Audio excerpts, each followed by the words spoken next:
If you like the story, you can support the author on Patreon. Link is in the description. Chapter 1, It's Here.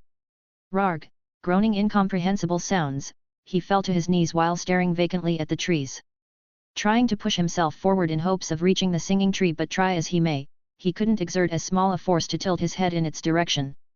With every struggle, the sounds grew dimmer until the forest was bathed in a downpour of silence, total silence.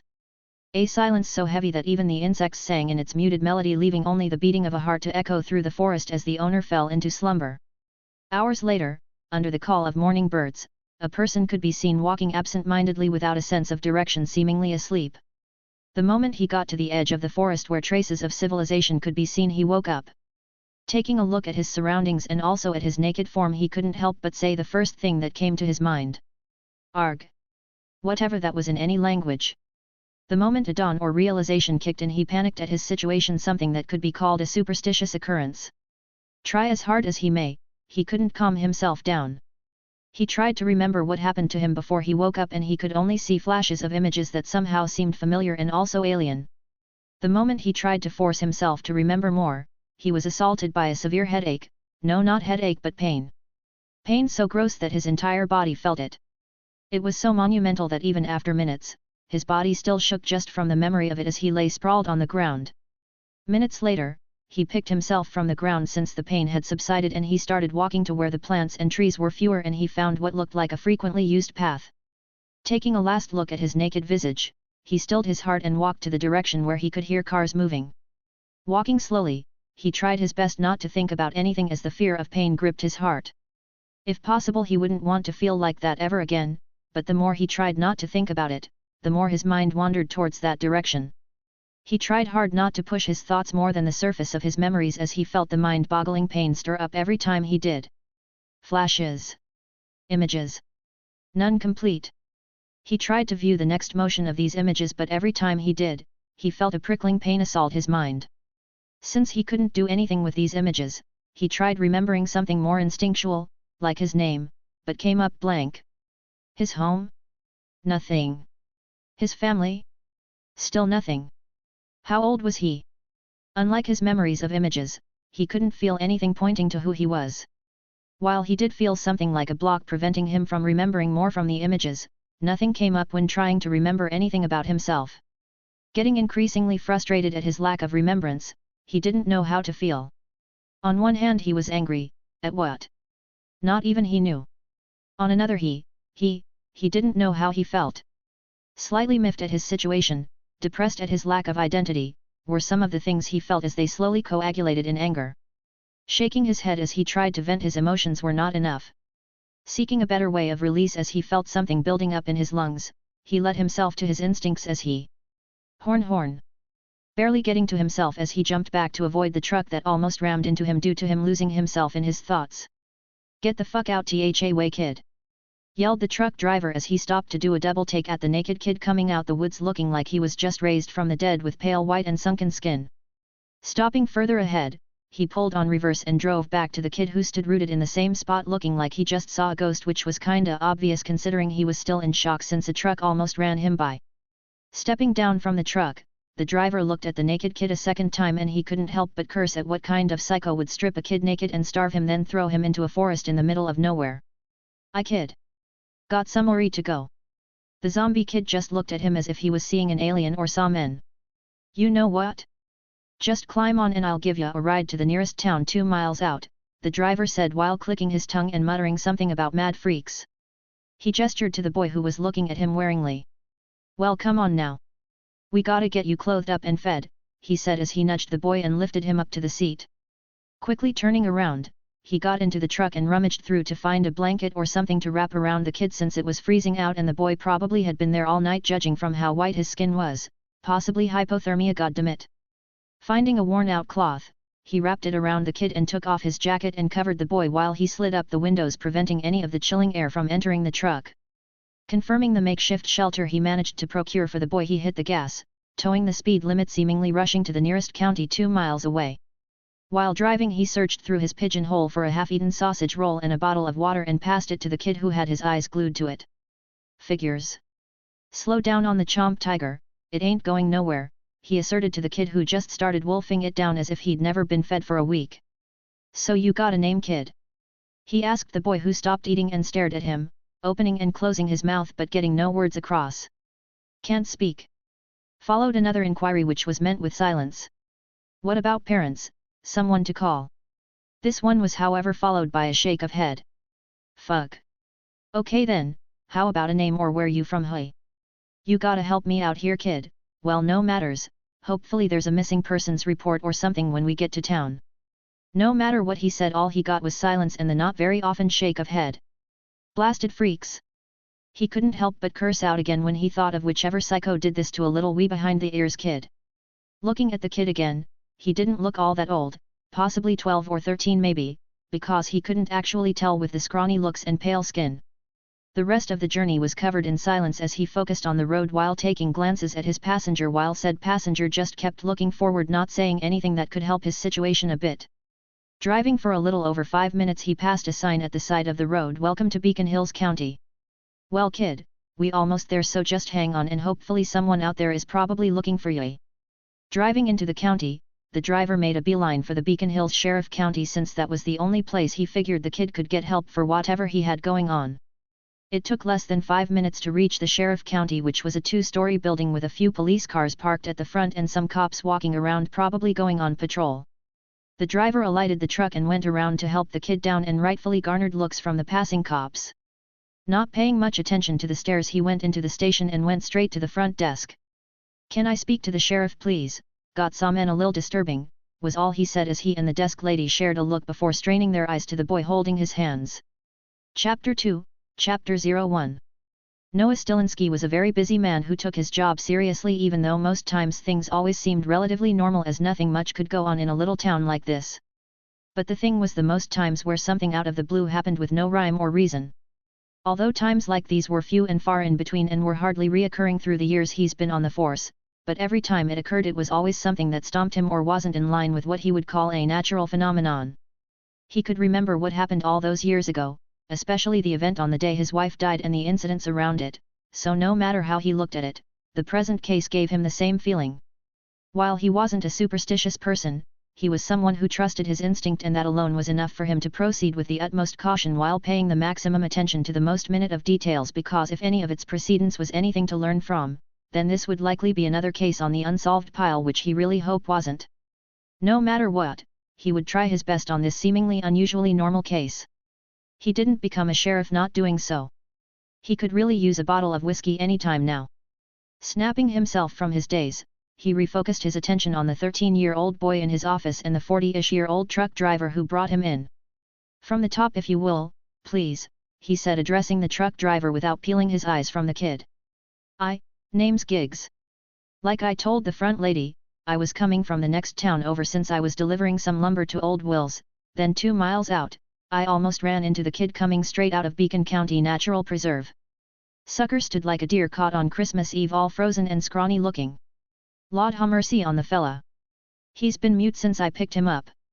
God, I swear some people are just sick in the head, couldn't even pity a kid in whatever fucked up shit they've been doing." Hearing this, Noah couldn't help but furrowed his brows. It looked like it was more serious than he thought. Looking at the boy who seemed out of it, he felt anger at this. While there was no outward sign of abuse on his face or posture, that didn't mean the boy didn't go through something revolting. Physical torture, while the most prominent of abuse, wasn't the only one. Based on the lost look on the boy, he'd reckon emotional abuse, neglect, and abandonment or kidnapping. First of all, he had to check the kid's mental health. Hopefully he was holding up, then he had to send someone to run by Giggs' alibi both in and out of town. "Hey there son, think you can tell me your name?" He lightheartedly asked the kid, who looked like he was going to answer as he scrunched his brows in contemplation. He waited for a few moments before the kid looked up and shook his head. He immediately frowned at the sight of that. Amnesia, if that was the case, this was probably more serious than he thought. While he's dealt with a few amnesiac cases during his years, he could count them on one hand and still have spare fingers. Different things could cause amnesia. A jolt to the brain with enough blunt force to not only cause physical damage but also disrupt the nerve endings of the hippocampus, thereby keeping the episodic memories locked up without being able to access it. Recovering from something like this is quite easy. A jolt to the brain, while applying blunt force is not advisable as it can further damage the brain, it does sometimes work, or trying to jolt back those memories either by reliving past scenarios or staying in a tranquil environment which makes accessing the locked memories easier. If it was this, then perhaps with time, the kid could remember. But try as he may, he couldn't see any signs of physical abuse anywhere on the boy's head, which brings it to the worst part. Amnesia stimulated by trauma. Now this where shit dodges the fan and books a premium suite on the ceiling. Curing this type of amnesia requires not only time and extensive care but a subconscious acceptance of said trauma, while not only requiring the consciousness of the brain to render the aforesaid trauma less traumatizing but also keeping the conscious mind tranquil. In other words, shit falls off the ceiling and hits the fan. Putting a halt to his thoughts, he probed again, "Okay son, take it easy and try to remember your name. Slow breaths son. Slow breaths." Once again he was met with a shaking head. Now this was troubling. Forgetting something as instinctual as a name sometimes speaks volume on how deep-rooted his amnesia was. He also checked for any signs of discomfort but found nothing expressible, which more than likely means any trauma he might be suffering from was from an external source. Venturing deeper, he tested, "What about where you are from? Remember deep breaths." Hearing the soft inhales of the boy, he observed his expression. Other than a few twitches of the brows which could be interpreted broadly, nothing else except the shaking head. "What about your parents? Can you remember them?" Once again, a few twitches and nothing but he could see the small beads of sweat forming on his forehead. Just a little more. He threw a deeper ball with the next question, "What about your home? Do you remember where you're from?" Instead of the occasional twitch and maybe a shake of head, he got a sharp grunt which increased to shriek of pain. He immediately rushed the kid in a warm hug to provide any sense of security he could while stroking his head. "It's okay son, it's okay." "Whoa. Must have been shit where he came from," solaced Giggs with a sad look on his face. "Yeah, figures. I'll put out an APB on the kid for a 10-mile radius all the way to the borders. Hopefully we get a click, but I'm not too optimistic about that." "Hey? Why?" "Because we don't know how long he's been missing or which state he's from. If it was recently then I think it's still in the works, but if it was from a while back, at least a week, or if he was from around the neighboring towns and cities, then I would have had word on a missing kid, but no one's put up a call yet." Giggs interjected. "Yeah, sigh, but before then we need to run a test on him first.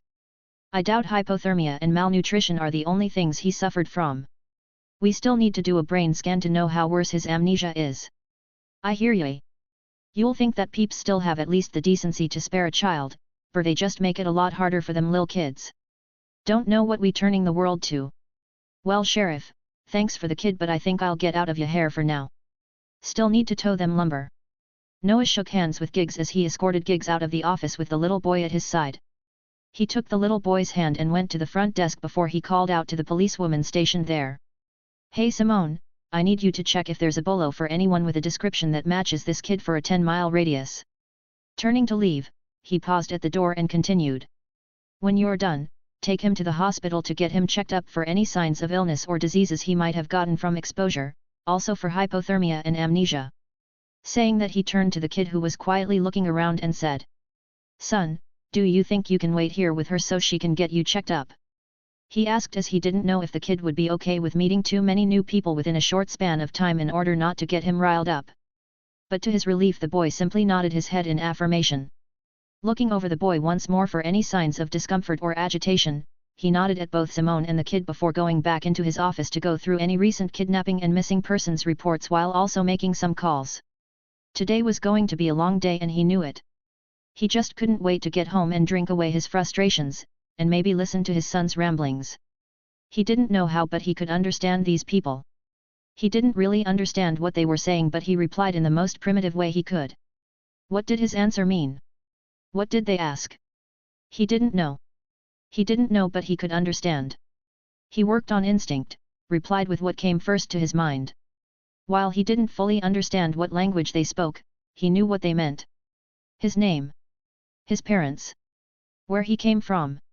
He tried to know more, to understand more, but he just couldn't. So like every primal beast of instinct, he left himself to nature. Since his first memories came in flashes, maybe in time he would see the images and then fully remember who he was. He looked just in time for him to see a syringe pierce his skin and draw his blood. He didn't know why, but none of this made him panic. He was more panicked in the truck than he was in the presence of these strangers. Doctors. That lone thought gave him the assurance he needed. He didn't understand what the term doctors meant, but it was there. The assurance that these doctors wouldn't hurt him. It was the same way he felt in station. He hoped he would remember soon. While he soliloquized inwardly to himself, far into the hospital, in a dimly lit room, sat a man on a wheelchair, with burn scars marring half his face. He sat there with a lifeless look in his eyes. Perhaps the only indicator that he was alive was his slow beating heart. Right at that moment his heartbeat sped up and light returned to his dead eyes for just a moment. His eyes shone, against all things natural, an azure blue that was most illuminating inside the dark room. After some time, it went back to its normal blue eyes as it once again dimmed, relating to its lack of consciousness.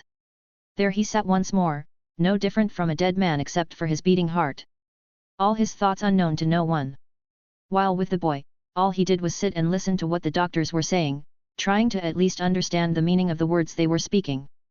After he was done with his test, the female cop took him back to the precinct, straight to the sheriff's office, where she gave him the report that apart from starvation and relative amnesia, there was nothing wrong with him.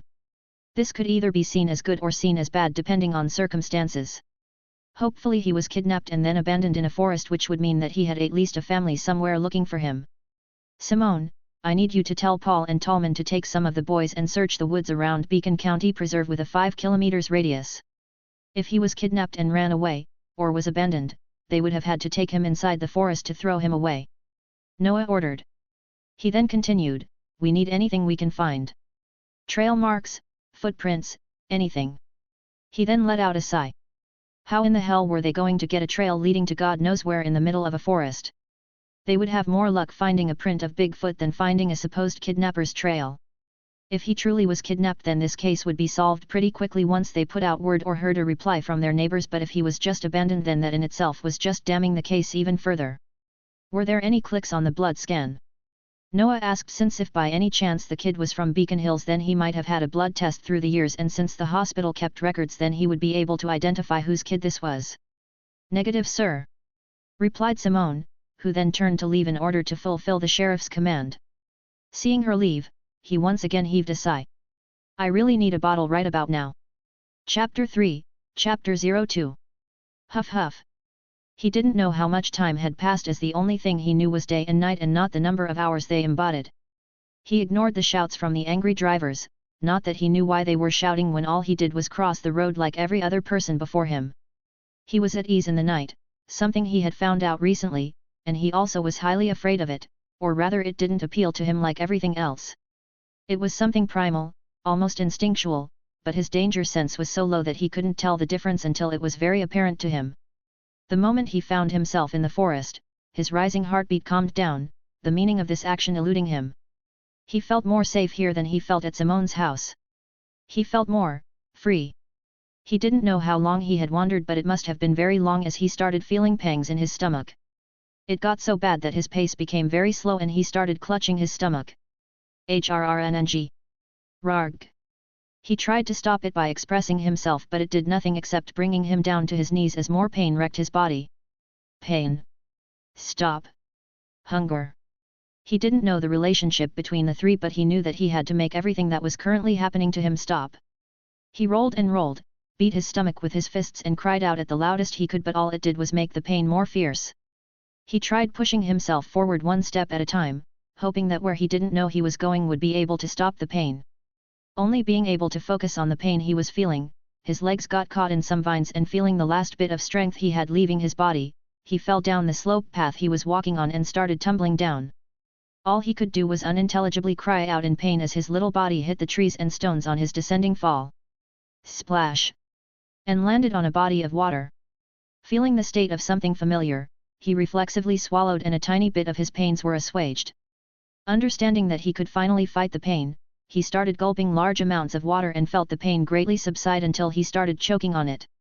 After being greatly comforted with his fill, he stood up from the stream he had fallen in and continued his walk. Though he felt light aches in his stomach, it wasn't anything he couldn't disregard. He stopped and looked up to the source of the light that was illuminating his way and found the white circle that floated above the clouds. He was so entranced with it that he didn't immediately notice when something started crawling his way. grrrrl. He slowly turned around, not at all aware of the danger he was in, and saw the little animal in front of him with luminescent blue eyes. Not knowing what it was and also due to his curiosity, he started making his way towards the furry animal, which resulted in a more intense growl. He stood in front of the animal and wholeheartedly ignored its hunched position and low growls and reached out his hands. The animal, only an instinct away from chomping on the incoming hand, felt all its hair stand on its tail as the boy's hand made contact with its head. The boy, seemingly not knowing the dangers he'd escaped, started rubbing the little animal's head. It was something different from all what he had seen. The thing before him was very different from the other people he had seen, as it was the first sighting of an animal he'd experienced ever since he woke up. His hand ran through the hair on instincts alone for a while before he abruptly stopped. The hunger. It was coming back. He looked around in a bid to find the flowing water he had seen before, but he couldn't. The animal, seeing the boy suddenly becoming restless and looking around aimlessly, suddenly separated itself from the boy and brought up its guard. Not knowing the state of the furry animal he was petting a few moments ago, the boy continued looking around before restarting his walk, since he already knew that he couldn't afford to stay in one place when that pain came. He left the animal alone and continued his walk into the forest in search of nothing he knew. The animal, seeing as the child was finally gone, started following the trails he left. And so the two continued the night like that, with the boy looking for sustenance while the animal followed behind. It was a miracle he had managed to survive for the past few days, not just due to the luck he had with food but also shelter. He had toured most the night on that day looking for water, but since he couldn't find another stream of water, having lost his way, he had settled for eating grass. Happy that it had placated his hunger for as little as it did. Luckily for him, he had found another water flow and drank from it, but was quite reluctant to leave his fountain since he had come to know the importance of the flowing clear liquid. He also found some sweet things to eat by the riverbank among the grass he had picked, so he was very... He didn't know what he felt, but he had felt good at that moment. He had been beside himself before the memory of the animal came back to him, which caused him to make a frantic turn in order to find it, only to calm down when he saw it by the trees in the distance. Not knowing how to call it, or even if he wanted to call it, the two, boy and animal, continued staring at each other for an indefinite amount of time before the animal started walking forward on its own accord towards the boy. Seeing his company finally taking the decision to come closer, the boy calmed down and sat by the riverbank until it joined him, both staring at the now partial moon while listening to the sound of the running water. They continued like that until one of them got bored and signaled to the other to follow, which they did. It was weird if someone else had seen this, but their communication was all centered on the belief that the other could understand what they were trying to say without having to speak a word. The boy continued on following his newly found companion, since even he wasn't sure where his body needed to go at this point, so he was glad to be able to grasp onto something that could dictate his movement. He followed the little animal until she brought him to a cave, somewhere that, although not warm enough, was still better than having to sleep outside under the night sky, no matter how much he would have loved to try something like that. He would have laughed if he knew how to, or if he knew what it was, so he didn't and took everything happening to him as natural. Even the animal that was supposed to have ripped him to shreds the moment he laid a finger on its body and still invited it to its cove was a bit stumped, but it didn't do anything, not even when the boy grabbed it around its neck and drew it close to him in a bid for warmth. And so the first night of the boy and its animal companion passed.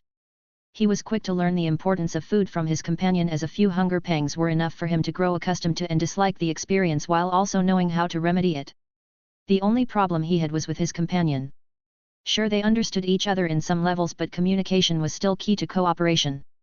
Most of the time, they would spend minutes to an hour just looking at each other, most likely wondering when the other was going to figure out what they wanted, until his companion would growl and walk away, only coming back later with blood stains around its mouth. Even though their communication was bad, it didn't stop the boy from knowing when he had to sustain himself and tracing his way back to the riverbank for some sweetened meal. Unfortunately, he was soon to realize that not all sweet things were good, especially when taken over a sustained period of time. It was 3 days before the ache came, bringing with it a torrential wave of pain that assaulted the boy until he woke up in the middle of the night. His companion had been quite stressed, whining, growling and prowling around as he turned around in discomfort while clutching his sides. It was only the licks it gave and the hugs he sought that had managed to soothe him until the morning, but that night had remained a hard one for the duo, who couldn't say a word to each other. The next morning, his animal friend was found bringing in little dead animals with its bloodied mouth and dropping it before the boy while it waited for him to wake up. Seeing as the boy was not waking up, it went out again to hunt for more food, the one it liked anyway, and brought them back before proceeding to lick the boy's face as it laid beside him. Whether it was the stench of blood or the wet tongue that continuously lapped his face, the boy had no other choice than to stir awake in the face of the two assaults. Seeing as its new friend was awake, it nuzzled him a few times before standing up and bringing him the dues of the successful hunt it had carried out early in the morn and laid it in front of him before prodding him to partake. Getting the clue immediately, and also because he was famished and not wanting to ever feel the pain of hunger, he crawled over and held one before taking a bite out of the dead animal. Glorg! He immediately spat it out, which did not seem to amuse his concerned companion if the growl it gave was any indication. Hearing his friend's growl, he scrunched his face and took another strong bite out of the meat, but his entire body shook in disgust and he was forced to spit it out again. Bad. This was the strongest impression he had ever gotten from anything, and it was basically telling him that what he was doing wasn't good. Alas, the concept still eluded him, so the only thing he felt was the sour taste and the slight shiver he got every time he took a bite. He shrunk back in fear, a rather instinctual and primal reaction when something outside of your scope of expectations happens, as his companion started letting out heavy growls and barking. He looked at the meal in front of him and picked another one, hoping it would taste different from the second one, but all his hopes were dashed. This time, however, the same bite that he could take he kept in his mouth and looked at his furry companion, who had stopped growling and had both of its eyes on him, wondering what he would do next. Seeing as he had its full attention, he closed his eyes and swallowed the tiny piece of meat into his stomach, and if he could read his companion, he would have seen contentment flashing through its eyes, only for it to be dashed as he spat it out. The next thing he felt was his arm being bitten quite harshly, which resulted in a cry of pain escaping his mouth. Argh! On that same day, the duo had their first fight, with the furry companion winning while the boy had bite marks and bruises all over his body. Chapter 4, Chapter 03. It would forever be considered a wonder how they had managed to survive, the boy in particular, over the days that had rolled by, quite numerous in fact, but none cared about it as they couldn't count. Though quite comical in nature, the boy and animal had come to a conclusion after their first debacle, in which they silently agreed that none would get food for the other since they couldn't eat what the other ate. The boy had stayed with his companion for a few days but decided to continue walking to who knows where, which apparently didn't sit well with the furry roomie. It held the boy with its teeth by the hem of his shorts and dragged him back despite the pitiful fights the boy tried to put on. There were also quite a few bite marks all over his body, and the only reason such a thing wasn't visible on its body was that the boy's teeth wasn't as strong as its own, because the boy had for sure paid back every bite with one of his own. Seeing as none would compromise, the animal let go of the boy and went to its abode, not intent on dragging back the unwilling boy no longer. The boy on his own had ventured deeper into the woods, not caring about anything, as the only thing that had registered into his newly formed danger sense were the angry growls of his companion. He would start his walk by night, aware of the fact that he was quite weak and mostly sleepy when the shining ball was up above the blue sky. It had also taken him a few days to realize that he was not alone in his walk. Why? Because his furry companion would trail him at night for some time before disappearing altogether. Without any care for how far he'd walked, and finally forgetting the reason why he even started the impromptu journey in the first place, he crashed against the familiar stump of a tree and slept. A woman was seen walking through a forest with a cloak over her body under the dark sky of the night. She had felt it even though she had been away from the town. It felt like something was drawing her here, a prelude of something that was to come. She was as recluse as a monk, heavily due to the fact that she practiced the same, and in some other vein similar belief as the old masters. The town was still quiet, so maybe none of them had felt the call, or they were just too far away to realize the pull that was subconsciously pricking at the deepest recesses of their mind. Whatever it was, all she wanted to do was check what it was that made the tree cry out, and then she would be gone.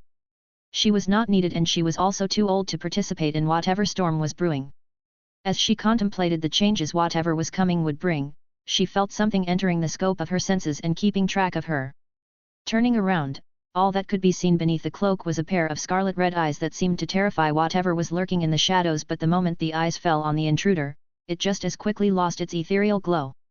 It was an animal, a coyote in fact, which was supposed to be really rare among these parts. Like a few animals she's seen in her long and old life, this one emitted an aura that was unlike other natural animals. "No need to scamper and lurk behind, I know where you are," she said to the darkness, and waited for a few seconds before the frenzied growl of an animal could be heard. The coyote walked, a slow step after another, until its entire body was illuminated by the moonlight, which contrasted beautifully with its bright blue eyes. "Well then, I'll try not to intrude on your practices."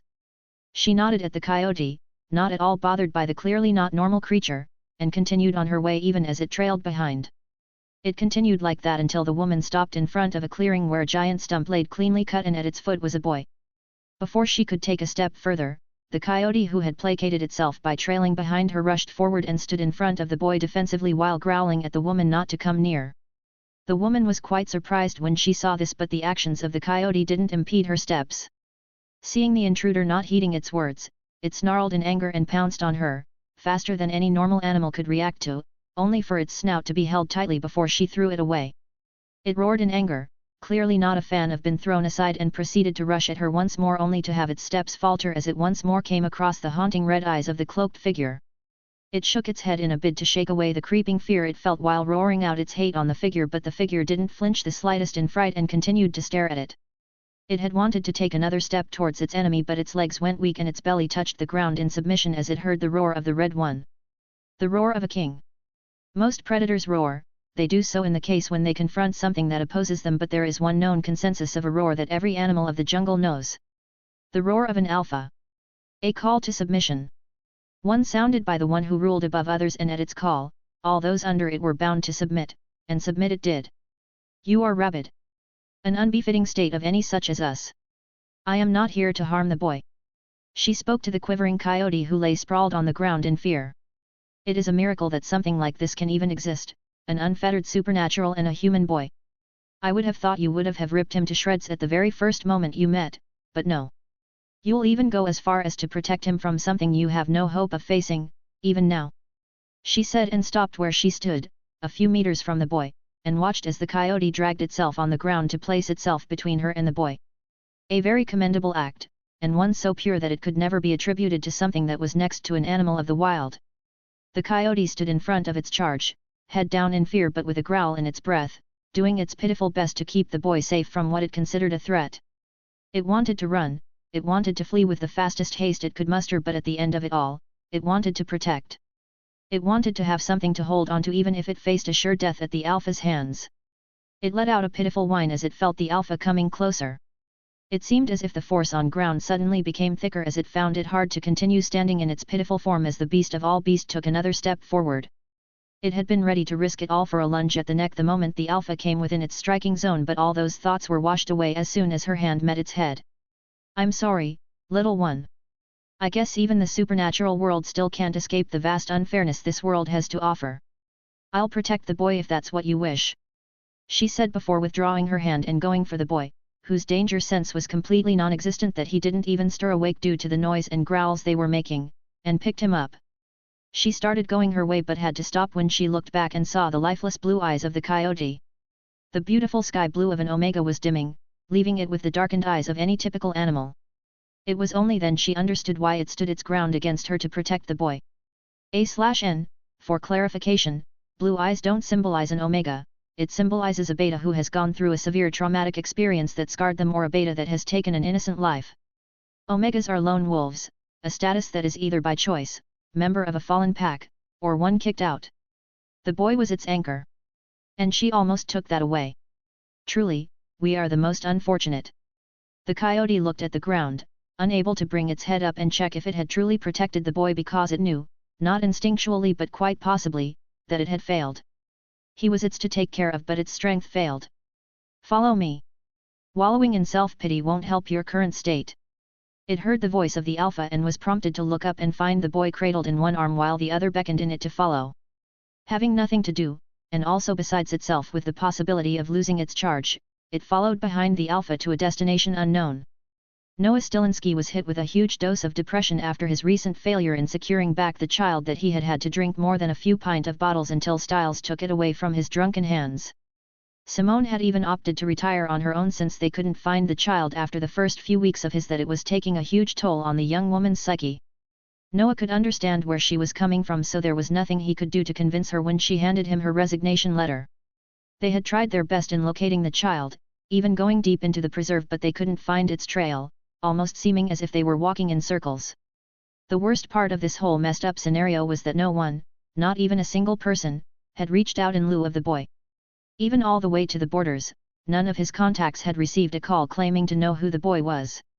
It was as if he was actually abandoned by his parents, or whatever mistake of a parent they could be, and maybe he was also re-kidnapped by them. There were a lot of scenarios running around his head, with one of it being why the amnesia. It was so intense than any other amnesiac case he'd seen, one so deep that he couldn't even remember his own name. Another worrying part was that the boy didn't speak a single word for the whole duration he was with them. Maybe he had lost his ability to express himself in words due to trauma? Whatever it was, there was one thing he knew would never change: he had failed again, and to an innocent child no less. Sometimes he would wonder what if something like that happened to his own son and someone else were to fail him. It wasn't the thought of the failure that scared him the most, but what Styles would have to go through in the event of the failure, and that fear shook him to the bone every time he thought of it, which inversely increased his depression as he had let the same thing happen to the boy. And that was a thought that no alcohol could erase, only time could. He had kept the file in the unsolved pile, but he knew that unless a miracle happened, not one of those piles would ever be solved, only forgotten. It was a pile of his failures, and they were getting larger by the year. "I need another drink." Styles should be at Scott's place and spending the night there, so there should be no problem in taking a small sip. Chapter 5, Chapter 04. She'd never seen anything like this in all of her long life, and even when counting the things she's experienced, this one ranked among the top. The boy was as blank as a sheet could get, one even devoid of the appropriate emotions a child like him should have. Fear, hate, like, excitement, trust, defiance, none were present, or were in less than satisfactory quantity, only showing the barest amount when he was in a tussle with her. The events that played during her acquisition of him were still fresh in her mind after all. As far as her senses could tell, he was definitely human, a stark contrast when compared to what was normally considered of a human male child. She had briefly wondered what would happen if he were to be given the bite, but shook her head at that thought. She didn't know why, but something drew her to the boy. Not just her, but any supernatural with acute senses would have been drawn to that location. Despite being a variation of what a human should be, because that was exactly what the boy was, he had been drawn to the Nemeton, and she had been drawn to that connection because she was the closest to that vicinity. If any other alpha were to be in her place, then she was sure that the boy would have been turned at that instant, because no alpha, even the most righteous, would throw away something that could be the ideal representation of them. The boy was a canvas to any alpha to be painted on, including her. Someone with such lacking sense of self, she wondered what his reflection would be. Would it be an ideal of herself, or would it be the amalgamation made from what he identifies with? Different from what others might be led to think, an alpha's bite is not always guaranteed to produce a successor of the same descent. The bite was a way, so to say, to see past the preconception and stare at the true reflection of oneself. Hang around a werewolf too much and the probability of you being one when you receive the bite is astronomically high, but being true to yourself to the core is a way to see past the preconceived notion of what the alpha thinks of you. Now what if her, an alpha, were to bite someone who not only knew what others were, but also lacked a sense of self, that the most he could do was mirror back a reflection of whatever stirs him? Even she as an alpha was driven by that prospect.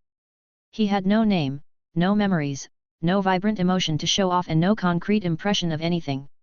She watched as the little girl, still trapped in her coyote form, wrapped itself around the boy in a bid to protect him from any danger. It warmed her heart that even after whatever trial she must have faced or she had gone through, she still retained a part of her humanity that enabled her to anchor unto the purest soul she could find. She had already made the decision to change the girl back to her human form the moment she told her to follow her. It would be better all the more if she taught her to let go of her nightmares and achieve the peace she needed on her own. Looking at the way the two of them hugged each other subconsciously as a pillar of support, she wondered what type of life they would lead. What sort of experiences life had laid in front of them that made them find each other. All she instinctively knew was that it would one day take them back to Beacon Hills. Whether that would be a good or bad thing was something she had no idea of. His eyes fluttered open, and the first thing that graced his sights were the all-too now familiar ash-brown fur of his animal friend. He had gotten the memo from the older woman that it was a she, so that was something new he had learned. She laid directly on top of him in a way that made them look like a cross from anyone watching, with her tail wrapped around one of his arms. Trying for a bit and seeing that he couldn't move, he relaxed and just laid there until she decided to wake up, or decided it was time she let him go. Thankfully for him, due to his stirring, she woke up and got up from him on her own before proceeding to lick his face, an action that drew no reaction from the boy except staring at her as she did so. It was something he was used to after all, as it was something she'd been doing since the first time they've met. "I see that the both of you are up." He heard the voice of the woman that had brought him away from the forest. He didn't know why, but ever since he had woken up in her presence, he no longer felt the pull like he did before. His animal friend circled around him twice before nudging at his legs a little as he stood up from the bed they slept. They were not the only ones who didn't know what to do, as the same could be said for the woman. She had taken him into her hands in the spur of the moment without any concrete plan on what she wanted to do with him, but it wasn't something that would stomp her since she's been taking care of children throughout her long life. She did have an inkling as to what to do with the girl who turned out to be a natural coyote. Talk about rarity, and speaking of children. You children can come in now. At her words, the door to the room opened and a group of people came in.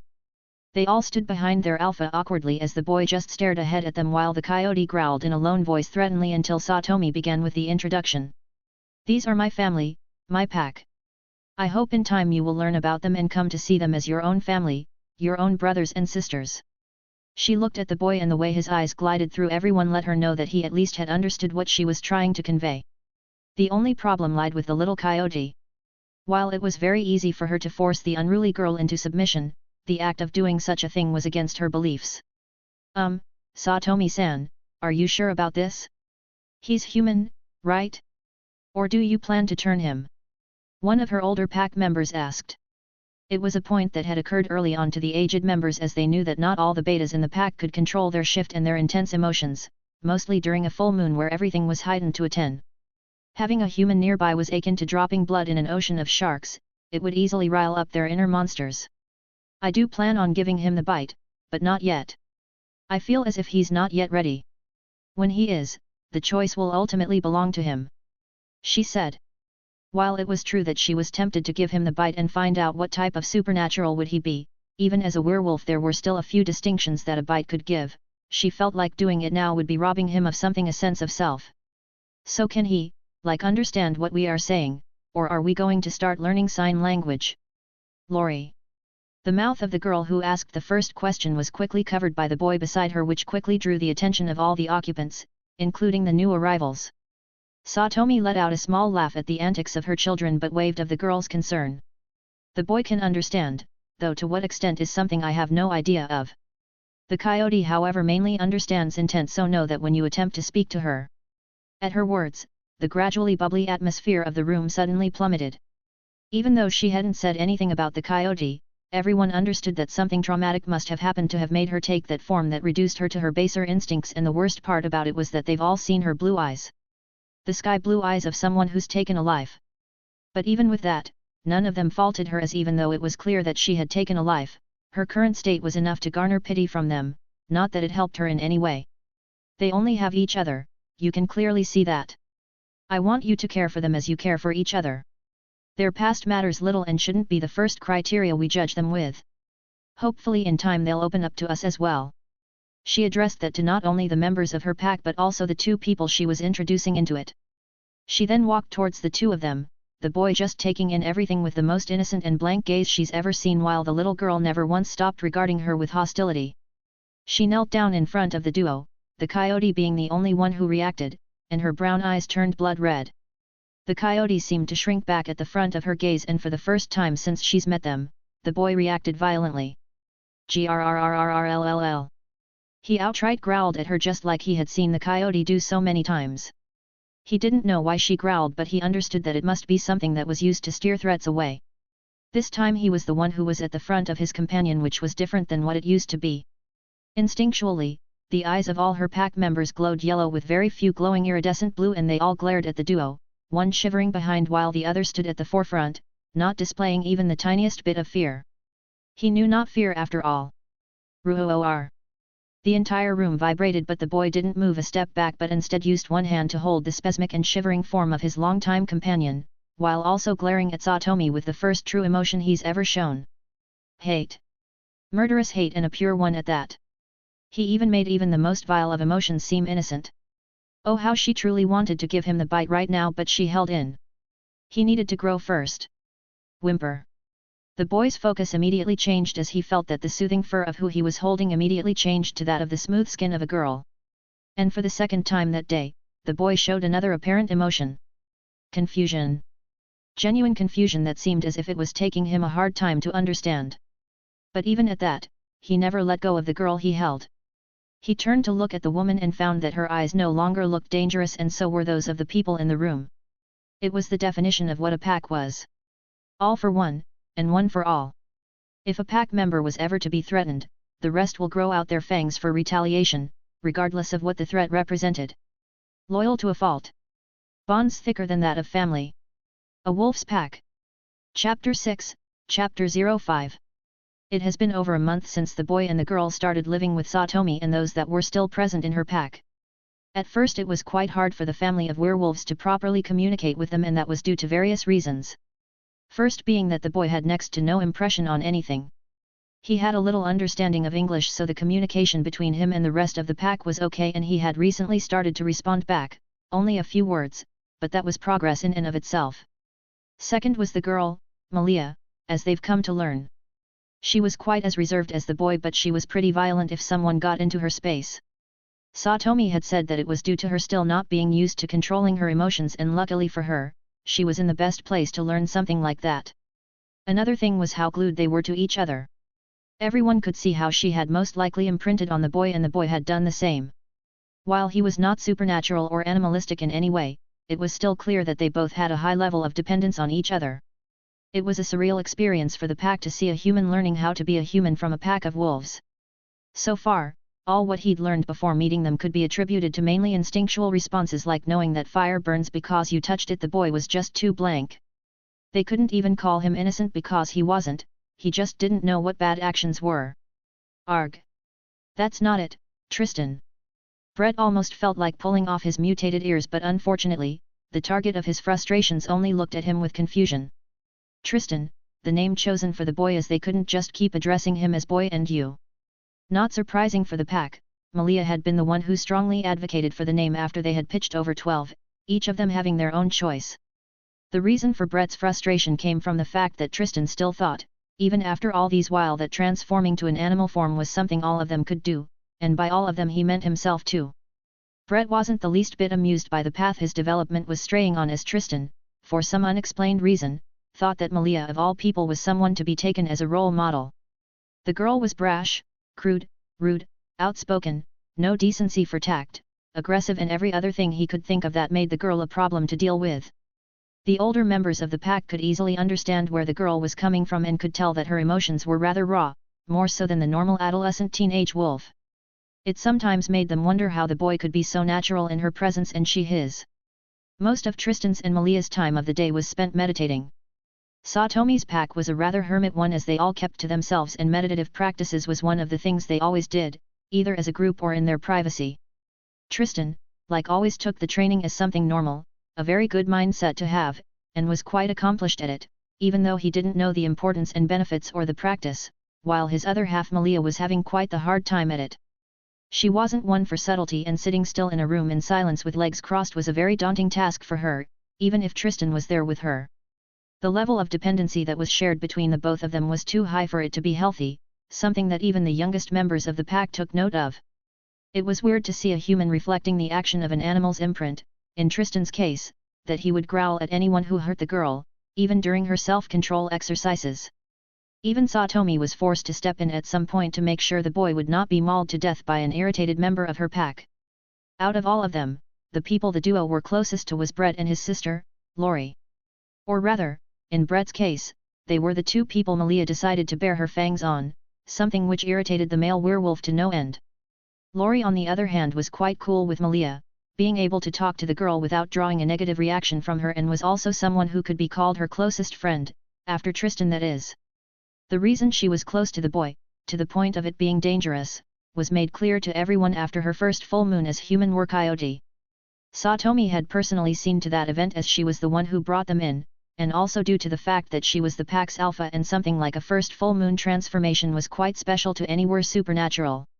Due to her being trapped in her coyote form for years, Malia had never experienced what it was like to live through her first full moon in her human form, and considering that this would be her first, it was imperative that she at least got the basics down.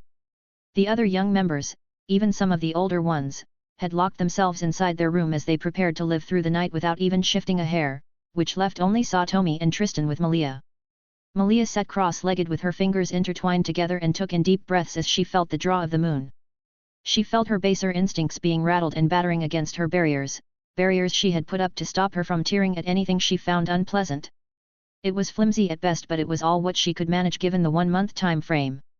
She took in deep breaths as she felt her entire mind drown in turmoil and the building rage that came with being a war coyote on a full moon. Listen to my voice, Malia. What you are now is nothing. The pull you feel is nothing. Your mind is nothing. Satomi's voice echoed in her ears and she couldn't help but be drawn to it. Right now, you are at your most peaceful. Every distraction around and within you is reduced to nothing. Worry about nothing. 3 things cannot long be hidden. The sun, the moon, the truth. Her brows creased as heated rage flowed through every part of her body, slowly devouring her in its fiery embrace. Repeat it. 3 things can and not long be hidden, the sun, the moon, the truth. She stammered out, feeling that she was a few breaths away from losing herself to her instincts. The sun, the moon, the truth. Malia, focus. She heard Satomi's voice, but her emotions muddled any reaction she could express. Her inner mind couldn't even feel what was outside anymore as red took her vision. She tried finding her anchor, what she could hold on to in her most dire state, and panic gripped her soul when all she felt was void. She was alone, cold. The feeling of tearing through flesh assaulted her senses and made her drown in the sensation. She felt despair. She remembered flashlights and the silhouette of a woman, and the next thing she knew was her vision tumbling over, and then she smelled it. Blood. Fear. Despair. It was like a sumptuous meal spread before her, and before she even knew how it happened, it was all that was in her senses. The world became more vibrant and the colors more pronounced. She crawled towards the source of the blood, and the next thing she felt was the wind against her body as she ran through the forest, faster than was humanly possible. Until her senses caught the smell of 2 people. Without even thinking, she lunged at the object of her senses and went straight in for the kill. Satomi let out a sigh as she saw the young girl succumb to her animal instincts. Looking at how the girl seemed to have lost her sense of self, she knew she would have to double her efforts and try again on another moon. It looks like I'll have to put her down for the night. She was getting ready to stop the assault when the boy stepped in front of her and obstructed her from Malia. She would have easily stopped him, but her curiosity won her over and watched as the rabid girl pounced on Tristan and brought down her fangs on him, only for it to be wedged against her mouth. She forced him down to the ground and brought her claws out, ready to mutilate him, which was a nice way to put being dead, but she stopped. Urgh! The boy groaned in pain as her fangs crunched on his bone, staining her mouth and his face with blood. The rabid light in her eyes dimmed as she saw the victim of her outburst and his groan of pain she had inflicted on him. Reluctantly, or maybe in shock, she dislodged her mouth from his hand and took a faltering step back as the implications of what she had done finally set on her.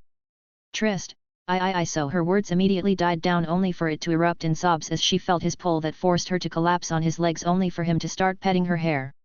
Shame gripped her hard that even her cries couldn't escape her throat, making her gasp for air, but the boy just continued rubbing her hair soothingly. It was a harmonious scene of a distraught girl crying her eyes out while she held him tight. Her little beacon, one she almost destroyed in a fit of emotions.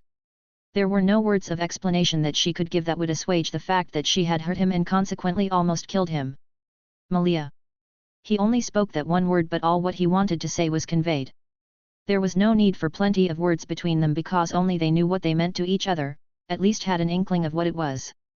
They were important to each other, that much they knew without anybody needing to tell them or point it out.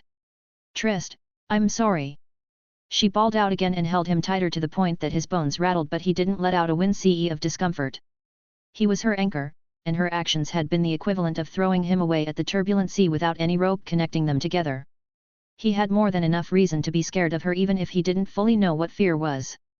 The fear of death was the patron to advancement, and yet even in the face of a possibility, he still held her close. I'm sorry. She was but a little girl who had lost her family, killed them even, and had turned into an animal. The only thing she didn't hate or feel guilty about was the boy currently holding her close. Malia. He called her again, and this time drew her up. He didn't know what he was doing, but she'd done this numerous times to him in a bid to cheer him up.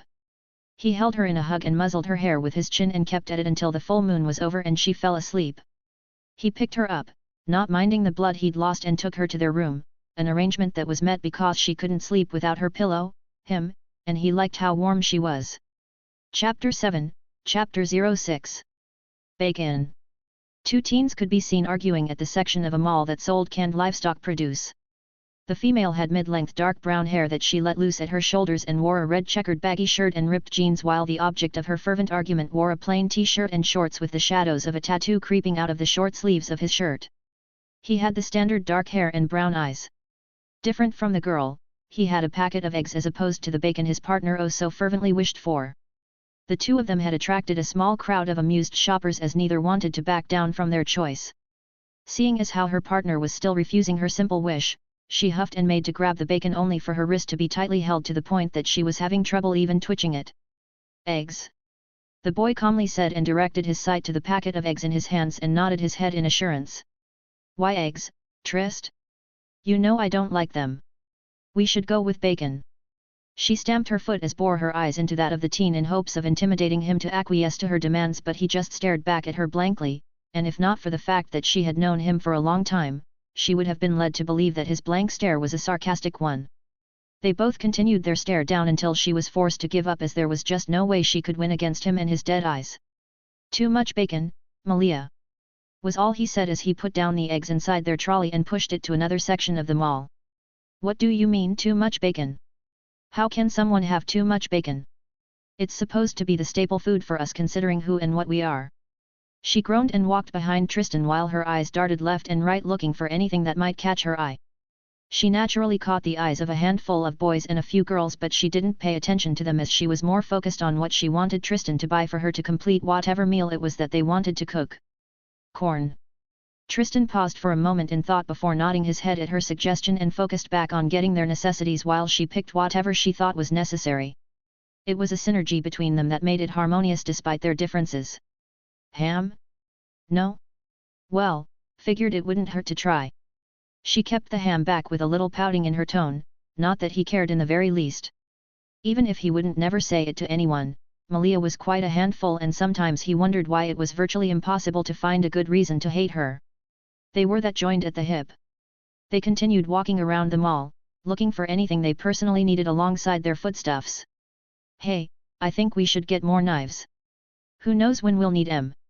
She said offhandedly, and Tristan next to her hummed with a nod of his head. Being the proactive one, Malia took it upon herself to browse through the numerous shelves for anything that caught her fancy, which left Tristan just pushing his trolley around. You know we're going clothes shopping next, right? Tristan grunted at the reminder, but his face remained as blank as possible with a little imperceptible twitch here and there. You look dead, you know that, right?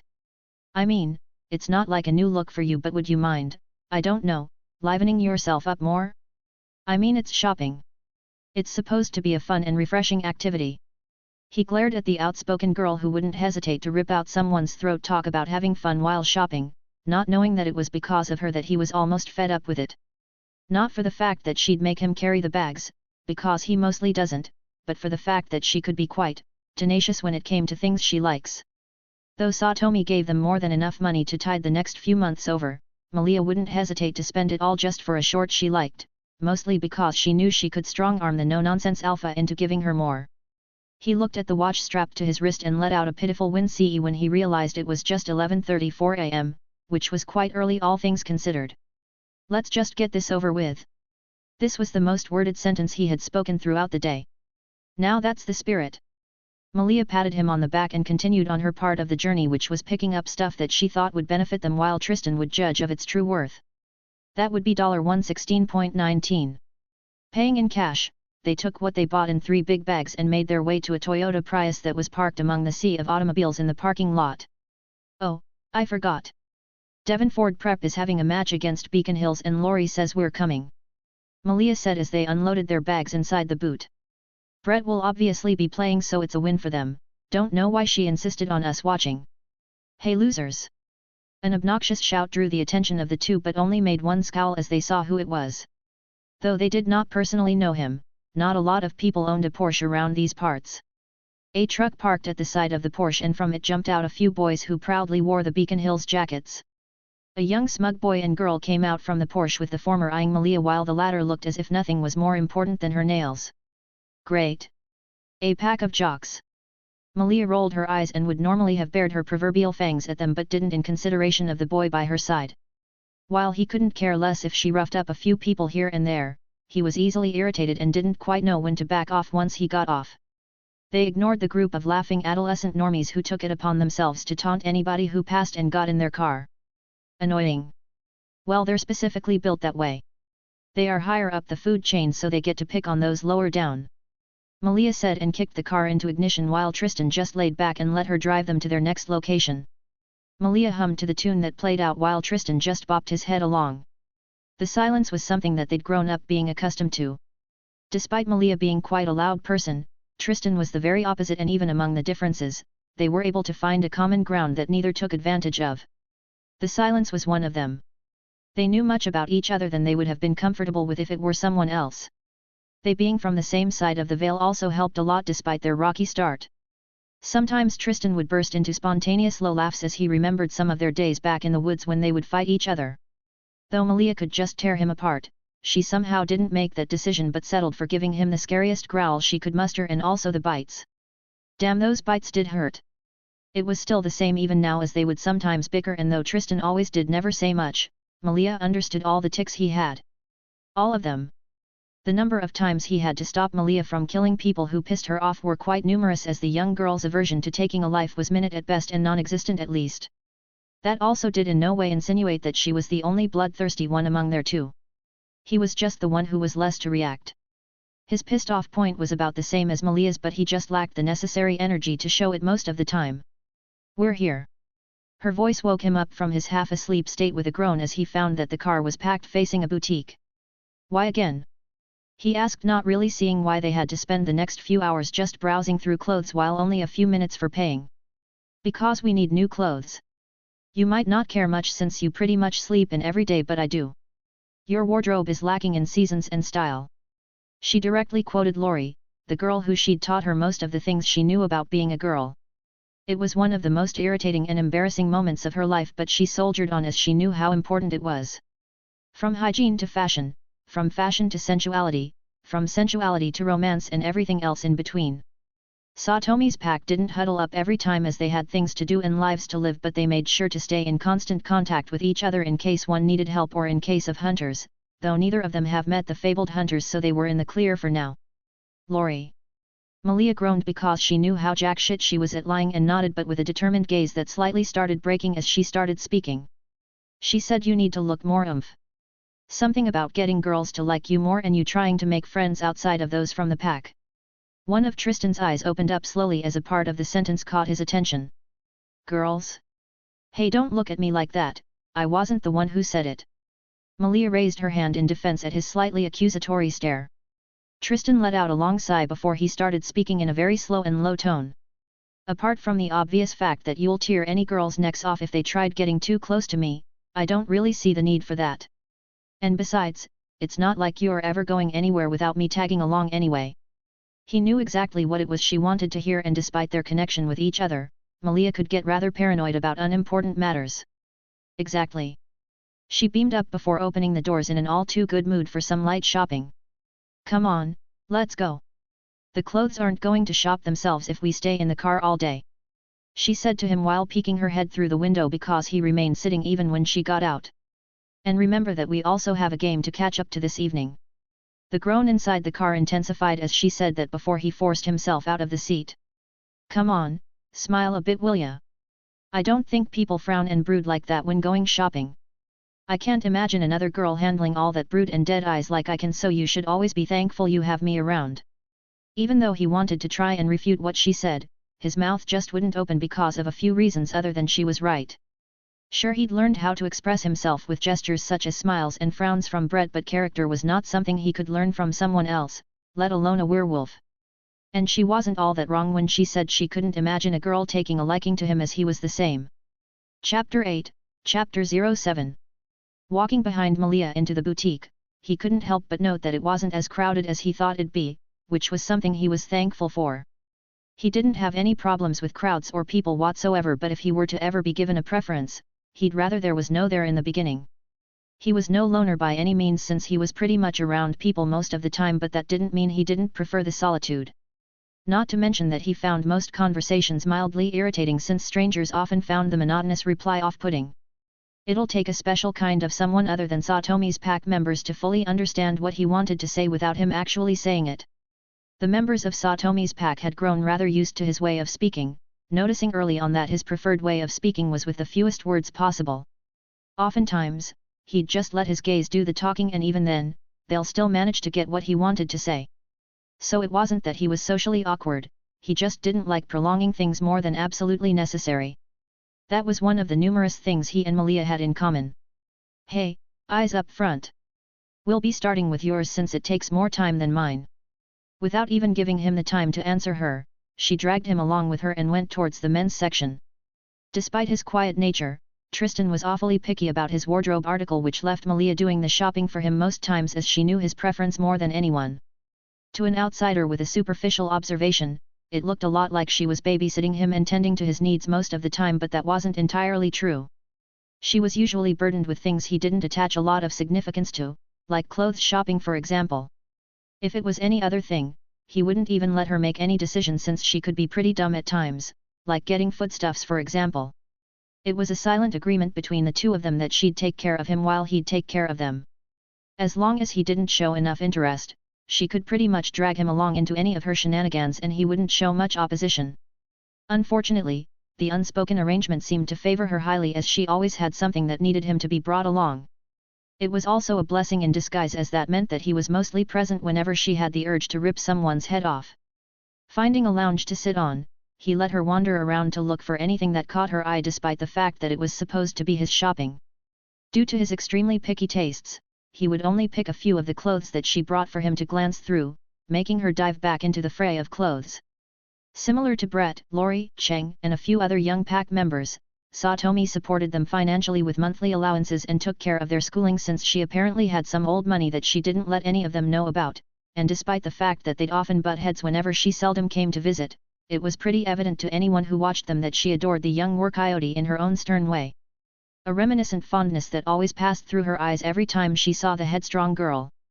Though she was stern with everyone, Tristan included, which made them respect her even more, Malia was the only one that refused to budge despite the number of times she'd been beaten in a spar by the old woman. This also made Malia not very lenient in her spending if Tristan wasn't there, since she knew Satomi would always fund it to the bill. Seeing how they would waste a lot of time here, Tristan sighed and got up from his comfortable seat to help reduce their shopping time, since he knew they had a game to be present this evening. Lori would be pretty mad at him if they missed Brett's game after all. Without saying a word to Malia, he started going through the hangers of clothes on display, sifting through them while looking for something simple yet classy without being too luxurious. "How about this one? I think it'll look good on you." She held out a long-sleeved checkered shirt that had the two sleeves in alternating colors. He looked at the shirt for a while before nodding, prompting her to move to the next one. They spent over an hour on his side of shopping before they moved on to hers. Different from the male section, the female section was more open and had way too numerous samples laid out for the interested eyes to peruse. Malia led him around with an air of familiarity, showing how much she frequented the place, and brought him to a part of the section that had a lot of changing rooms. "Wait here." Leaving him stranded like a troublesome child, she made her way towards one of the lines she'd scoped out the moment they entered the female section. She didn't fancy skirts all that much, pretty much had an aversion to them, so she browsed out a few jean pants and shorts that appealed to her before moving on to the hard part of any shopping spree, shopping for tops. Since she had pretty much ironed out her own style, it took a much shorter time for her to find out what she needed than when she was shopping Tristan. Having gotten the few pieces she liked, she went back to where she had left Tristan by tracking his scent, which was pretty hard to find only if she wasn't that familiar with it. "You're back," was all he said while reclining on the chair he sat, showing no intent on moving an inch from his resting spot. Ignoring his comment and trusting her senses in case anyone was nearby, which was unlikely since this was very secluded spot that they usually use whenever she brought him out for shopping, she unbuttoned her shirt, leaving her in only her pants and bra before picking up one shirt and changing into it while Tristan stared with half-lidded eyes. He had grown accustomed to seeing her naked after living with her for so long. "How does it look?" Seemingly not caring about his blatant stare as she changed. She was not an exhibitionist by any stretch of the word, but she had no shame if she wanted to show off her body to anyone. Currently the only people who've gotten to see her naked on numerous occasions were Tristan, Lori, and one occasion Brett. Didn't stop Tristan from growling at him until he knew not to look though. "Good," he said, before gesturing for her to continue trying out the clothes she bought, not because he wanted to continue looking but because he wanted to get out of the boutique faster. Seeing him urging her on, she continued trying out a few shirts, leaving the pants for when they got home. By the time they left the boutique it was a few minutes past 3 p.m., which was actually a lot late as they had a game to attend and also needed to eat before leaving for the game that was due to kick off in a little over an hour's time. Picking up her bags while he held his, they made their way to the cashier to pay for the clothes they bought. With that out of the way, they finally made their way to their car after being gone from it for over 2 hours, much to Tristan's chagrin. After offloading their bags in the back seat, they left the boutique for their home with Tristan driving this time around as he sped through the tarred road of Beacon Hills, taking care not to go over the speed limit as he rushed them home. "What are we eating?" Malia asked as she slurped out of a juice box she had gotten from a vending machine at the side of the boutique. Tristan had a look of uncertainty in his eyes as he drove while trying to come up with something they'll both like for dinner but couldn't come up with any, so he just shrugged. "We could go for something easy, like fried rice? We got chicken, so might as well," Malia suggested. Another testimony to their unique relationship was once again evident. Malia couldn't cook jack shit, so Tristan was the one who took care of their meals every day, but even though he constantly did that, Malia was the one who mostly decided what they ate. His diet was a little bit special, so unlike his choice of clothes, he wasn't picky about his food. Okay. The house they rented was a 2-bedroom flat with a small backyard that they had gotten for cheap from an old couple that wanted to permanently move outstate. The history behind how they got the house was covered in a lot of drama from Malia when she had vehemently refused to go back to the house she'd once lived in with her parents and suggested that they rather get a new one. Tristan knew she still had a little bit of trauma from her past, though it wasn't as pronounced as it was in the past, so he acquiesced to her demands since he was fine either way. The only reason they went for a 2-bedroom was just because it was spacious and also due to the visits from Lori when she wasn't with Brett and didn't want to stay with another member of the pack. Malia and Tristan used one room as they've always done since they met each other, that the other room had already been designed by Lori to suit her tastes as it was practically hers at this point. "I don't think rice is going to be ready before the game starts, so we'll have to make do with leftovers and finish up the cooking when we're back," Tristan said to Malia as she came to the kitchen after taking a bath. Compared to before, he was more relaxed and speaking freely as it was just the two of them. "I think there are some pizza leftovers from this morning," Malia said and went to check the fridge to confirm. "Yup. I think we can manage with this until we get back. Why don't you go shower while I heat this up for us?" Taking her suggestion, he went to their room to take off his clothes and proceeded to enter the adjacent bathroom to take his bath. After a thorough wash, he put on some light clothing despite the fact that it was pretty chilly around this time of the year before making his way back to the living room where Malia had already started snacking on their meal. "Couldn't wait for me, hey," he said as he took a slice only to find a head falling on his lap. "I knew you were coming." He looked at the clock and saw a little over half an hour left, enough time to arrive before the whistle blew for the game, and decided to just rest a bit while petting her long hair and sometimes twirling it around his hands. "We should get going before it's too late. Wouldn't want Lori to bitch at us for coming late," Malia said, but Tristan just hummed at her and continued doing what he was doing while also eating his slice of pizza before going for another one. "We still have 30 minutes on us. There's no need to rush, and besides, the pizza isn't finished yet." Chapter 9, Chapter 08. They both sat on the stands, lucky enough that Lori had reserved some seats for them, somehow knowing that they'd be running the time to its edge for their arrival. The reserved seats were only a few rows behind the players, so they were able to get a good enough look for the whole game. "What held you guys up? The game is about to start." Lori ran to them the moment she caught their scents and shouted at them before dragging them to where she had been able to secure their seats. "Malia." Tristan wasted no time in throwing Malia under the bus and leaving her to deal with the hyper girl. Being one of the few people who taught him how to learn compassion, Lori was someone he was rather fond of despite only understanding what he felt for her a little while back. Turns out emotions aren't that easy to learn. "What, dash? Malia. I told you to make sure you guys come early, arg. Brett is starting, so you guys are going to help me cheer him up," Lori said with a tone of finality and sat them down with Tristan in the middle while giving them a few signs to hold. She was a really determined sister. Having fallen into her pace, they both held up a "Brett is number one and you are the best" Brett sign while Lori wore a number one glove. The game started off with Beacon Hills quickly winning the ball and immediately making a run towards Devonford Prep's goalie while they did their best to defend. It could be seen pretty easily that while Devonford Prep's team wasn't exactly solid, they made sure to capitalize on every chance they got by passing to the person with the highest probability to score. Beacon Hills on the other hand had a rather solid team but not strong enough that they could easily overpower Devonford Prep. The first goal was eventually won by Beacon Hills, which officially opened the game as far as the players were concerned. Though Tristan didn't understand the game all that much, he at least knew the simplicity of scoring a point and winning further ahead without anyone needing to explain it to him. Go Brett! Subconsciously, Tristan raised the sign in his hands as Laurie cheered for her elder brother along with the crowd as Brett got the ball and started weaving through the defense before risking a long shot a few meters away from the goalie and his two defenders. The crowd erupted in a more manic cheer that even Malia was drawn into as Brett's shot landed on the net, signifying a tie in the score. The game was just starting and it was already getting heated up with the players doing all what they could to score against an evenly matched opponent before the fatigue started kicking in. Brett's pretty good, isn't he? Laurie nudged Tristan on his sides, waving one of her hands in the air in the hopes of signaling her brother. Yeah, he is, was Tristan's honest reply as he knew the amount of time and effort Brett had put in to get a sportsmanship scholarship just so he could get Laurie into Devonford Prep with him. It wasn't about his supernatural reflexes and physique. Though it did help a lot as it kept him in top shape throughout the game, the experience was something he entirely worked hard for. Though it's pretty much early on to decide if they'll win, he added. He could spot a few good players on Beacon Hill's side, Whitmore, Mahalani, and Greenberg, who seemed to have a good synergy with each other, with Whitmore taking most of the goals. Devonford lacks many good players unlike Beacon Hills, but that doesn't stop us from playing with all we got.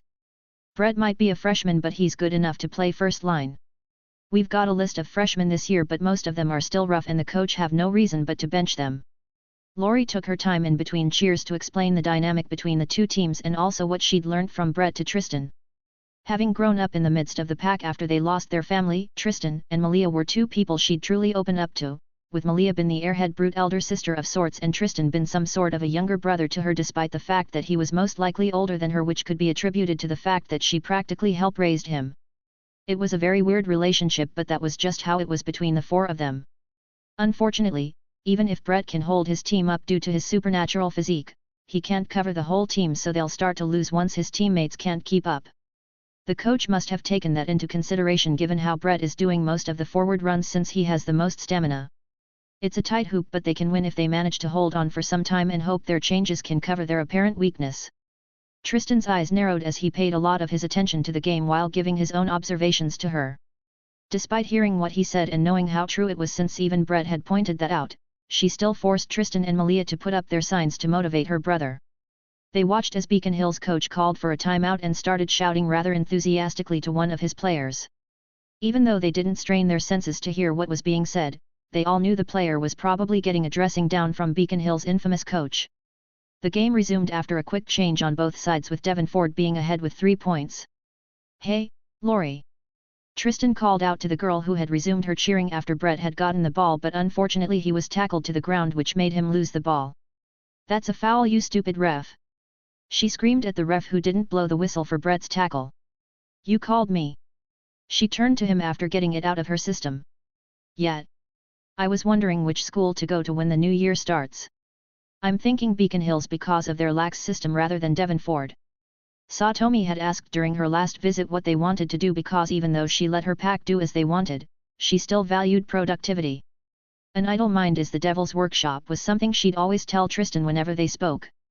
Unlike the others who had something that took most of their time, Malia and Tristan had nothing going for them and spent the whole day hanging in the woods, since that was Malia's comfort zone, as well as Tristan's. Despite them being werewolves and Tristan being what he is, that didn't make them animals with low base instincts. She'd suggested they find something doing or waste their time going to school like Brett and Laurie were doing. All they needed to do was pass the exams and she'd take care of the rest. Hearing his words, Laurie's upbeat attitude seemed to have calmed down a bit as she held her face down. So you want to go to Beacon Hills? I managed to convince Malia too. The reason he took his time to explain to her his reasons for wanting to go to Beacon Hills rather than the prestigious Devonford Prep was because he knew exactly what he meant to her. She was like an older and younger sister to him, and also being one of the few people she was really close to, since Satomi's pack weren't living together, so it was just her and Brett. Despite being her brother, he was also one of the few friends she had, so he knew how she was feeling after finding out he wasn't going to apply for Devonford Prep, not that he was that good with his studies to begin with. Ah, that sucks. You don't have to worry about me, Trist. And it's not like I don't know where you live.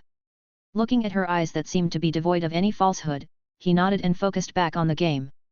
I think I'm gonna go grab some snacks. Don't let anybody take my spot. Lori stood up and handed her glove to Tristan before hurrying to get the snacks so she wouldn't miss much of the game. So, how'd she take it? Malia asked after having her fun pretending like she wasn't there during the entirety of the conversation. Was the only shrug of a response she received. I still don't know why we have to go to school, Trist. Is Satomi still angry that I blew through our funds last month? That's why she suggested we go to school. Malia had every right to be irritated. Unlike the others, she was more in touch with her animal side than her human side and she seemed to be perfectly fine with it, except on full moons. Despite the fact that the pack followed Buddhist practices and their teachings, Malia was the sole exception to it. Even when she was in control of her emotions, she'd always pick the most violent resolution to any conflict and behind her was always Tristan silently following behind. She was more coyote than a human teen. That or work. Those were the only choices Satomi gave to Tristan. She spoke to him because she didn't want to have an aneurysm arguing with Malia, so she opted to speak with the most level-headed of the dunce duo. She just couldn't let them spend their entire day in the woods after all. Work? Ugh. And Malia was also a lazy coyote when the situation didn't involve baring her fangs at things she hated. Telling her to work, under someone, most likely a human for that matter, was just asking for blood to be spilled. Can't we just say no? She can't force us to do something we don't want, right? For her question, Tristan only had one word to say that made her reconsider. Allowance. Malia immediately got the message. The old hag was threatening their allowance by forcing them to make a choice between going to school or looking for a job. And between the two choices, Malia hated the latter with a passion which left the former with the only avenue they could take. And if they were both being completely honest with themselves, the school deal seemed to benefit them as they could just use the next few years to laze around as they went through high school and college. They both looked at each other having come to the same conclusion that made the option of going to school not look so bad. They save their allowance and also get to laze around and do the least amount of studying to stay afloat, basically two birds with one stone. Hey guys, I'm back. What did I miss? Lori asked as she sat back in her seat before passing them the drinks and chips she got them. Nothing much. Just that Beacons Whitmore scored a few goals which put them ahead, again. Malia said as she popped open the bag of chips. That reminds me. Are you thinking of joining the lacrosse team?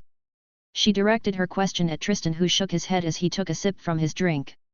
Joining the lacrosse team was an intriguing prospect, but he was certain he wasn't going to enjoy it, and not to mention that he'd rather spend his time either with Malia at home or in the forest, with Malia. There was no way he would dedicate his new school year to a game that required constant practice and expectations from him, and he was fully aware of why Lori asked that question. Chapter 10, Chapter 09.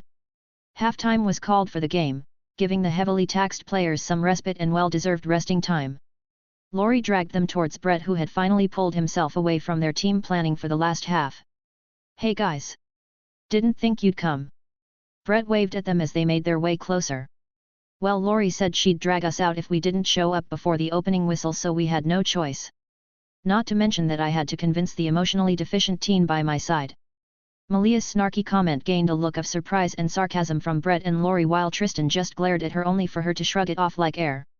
It was hard to say which one was the emotionally deficient one out of the both of them. Well, I'm glad you guys could come. I'm pretty sure we can win this thing, so I'm kinda stoked. It also helps that gives us more ammunition over those fuckers from Beacon Hills High. Brett held his lacrosse stick over his shoulder while gazing at the herd of players from Beacon Hills as he listened in on their conversation. Malia beamed and glanced at Brett. Whoops. Looks like you're being targeted. They all listened in on the conversation between the coach and the squad of Beacon Hills High, since there were no rules against or stopping them from doing so. Instead of being intimidated, Brett laughed it off while looking smug. If they are seriously planning a formation around me, means they consider me that much of a threat. It just means I'm that good. Well, see you guys after the game. Looks like the final half is about to start, wish me luck.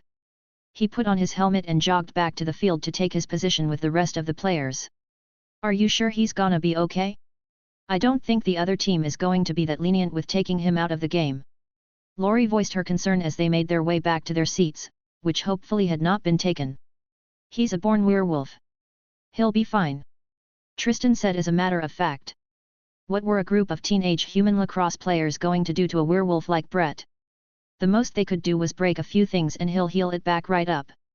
I know that, but it wouldn't be pretty if he gets irritated for a moment and fouls one of them aggressively. Wolves weren't the most passive of animals, so it was a valid concern. Regardless of how many years of training and experience they've had with controlling their urges and emotions, at the end of the day they were still a wolf and as such was bound to behave like one when threatened. I for one think he'll benefit from it if he were to mildly injure one of them. Maybe a few broken bones and ankles. Should be enough for the rest to know not to fuck with him.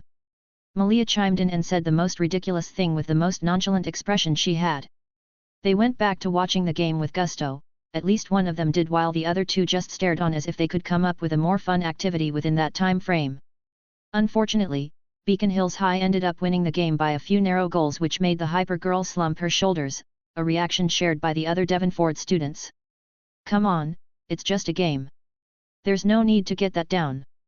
Malia, being the one with the lowest EQ, poked the girl at her back while her partner in crime nodded along. It's not as if this was the only game they were going to play, since they still have a few years before graduation, was the thought process of the duo. Unlike the downcast Lori, Brett looked pretty normal despite the fact that his team lost. Though it wasn't just a game to him, he did try his best without tipping the line, so there was nothing else he could do than wait for their next game. How about you guys come to our place? Tristan wanted to make fried rice before we came, but there was no time, so we scraped it until after the game. Malia suggested, and since it wasn't school night they didn't need to worry about waking up late tomorrow. Yeah, let's go. The drive back home was filled with conversations about a lot of things, and for once, Tristan didn't mind the long talks. Devonford Prep might have some stringent rules and workload, but it's not that bad, and I honestly think it's much better than Beacon Hills High. They were seated in the living room, each with a plate of fried rice and chicken and a few drinks to go with it. Study. Tristan grimaced at the thought of being forced to score above a certain point just to keep up with the grades. Though Beacon Hills High still stressed grade, it wasn't as cutthroat as Devonford Prep. Well, you're right about that. And here I was thinking you'd choose Devonford so I could force you into playing lacrosse. Brett sighed at what he considered a misfortune. Malia, though, didn't seem to share his sentiment. I don't think I can spend an entire month in that stuck-up place without ripping someone's throat out. Speaking of ripping someone's throat out, I heard a body's been found and they're saying it's an animal attack. The joking atmosphere in the living room receded and was replaced by a somber one. It could very well be anything. Lori said. The implications of this meant a lot of things if their assumptions were right. A stray werewolf. An omega. They doubt it was a pack because they would have heard word of one coming to Beacon Hills. If it were a pack, then it would have to be a scarily stealthy one and also one of killers. Hopefully it was the former and not the latter. You guys are all the way over here in Beacon County, so try and stay grounded and don't forget to call if you sniff out anything suspicious. Though they were not one to go looking for trouble, it still wouldn't hurt to remind them. What if it's an omega? Are we killing him? Malia asked, only for her to be shot down unanimously by the siblings. No. Why? Because Beacon Hills is Hale's territory. But the Hale's been gone for a while. No one even knows if any of them survived the fire. Regardless of reason, we shouldn't be looking to confront whoever it is that's causing the killings. Hopefully they move on away from here quickly, or it might draw the attention of the hunters. That was Brett's major concern. Beacon Hills had been rather quiet after the Hale fire, which made both the hunters of then and the resident supernaturals move out of the territory because of the lack of a leader of the hills, which in turn was the reason why the hunters left, because the normal populace were no longer under the shadow threat of the packs that once roamed the area. But if word were to get out that an omega or an unscrupulous werewolf pack were back and were killing innocents, then they'll have no choice but to come back and wipe out or chase out the pack. Rather than placate her thoughts, Brett's words only made Malia more curious. What's the deal with the hunters anyway? They're just a group of humans, right? Why do we have to be cautious of them? I really don't know, but according to Satomi, the hunters have been around since the emergence of the first werewolf, and though they've branched out throughout the years, the main family still exists to this day. They know every weakness of a werewolf, and unlike us who most times than not lose ourselves to our urges, Malia didn't even bat an eye at the low jab and just continued listening. They are trained from a young age to be cold, precise, and lethal at every moment notice when dealing with our kind. So yes, even alphas as old and strong as Satomi are bound to be cautious when they are in the same territory as a hunter family. Lucky for us, they do live by a strict code to only go after those who've taken a human's life. GRRRRL. Brett released a sigh of frustration as two pairs of blue eyes stared at him with fangs bared as if daring him to repeat what he just said. Unlike Malia's bright blue, Tristan's were of a more darker shade that signified something more in his supernatural status that only a few people were aware of. Now you know why I said you both should keep your distance. If you were to come across a hunter, we'll need Satomi back here in order to clear your names since they are not the most amicable bunch when supernaturals are involved. Brett's explanation made the glow in the two pairs of eyes recede, giving him more breathing room to continue. While it's advisable to keep our distance, if we were to come across whoever it is, it should be our priority to stop them. No sane supernatural community will condone random killings. So, we can just kill them to prevent the hunters from coming back here then. Brett outright ignored her for the sake of his sanity and also to make sure not to lose the leash on his emotions and go on a rampage. What do you know about the hunters and the Hales? Tristan asked in a bid to change the subject and also curb Malia's rising murder tendency. Not much, I'm afraid. All I know is that Satomi seems to be somewhat familiar with the Hale Alpha when they were alive and some rumors that there were apparently a lot of Alphas in Beacon Hills when they were alive. Due to the fact that a lot of supernaturals were in Beacon Hills, an agreement was made between the Alphas and the Hunters with the Hales as the mediator between the two groups. You'll have to ask Satomi if you want to know more about how Beacon Hills was a few years ago. Though he was born a werewolf, he'd never met a Hale due to the fact that his family was just a normal werewolf family and he had no idea if they were even part of an active pack. Not to mention that he was still a child then with explosive outbursts. He had reasons to be worried because he understood just how messy werewolves who gave in to their urges could be. He and Zhang had almost killed themselves a few years back after they got into a heated argument, and that was just a squabble when compared to werewolves who got hung up on the taste of blood. At this point, they were still in the clear since it's only 2 killings so far, but the more it piles up and the more the news and rumors spread about it being an animal going on an hunting spree, it won't take long before Beacon Hills become a hub for hunters wanting to protect the human populace from a rabid werewolf.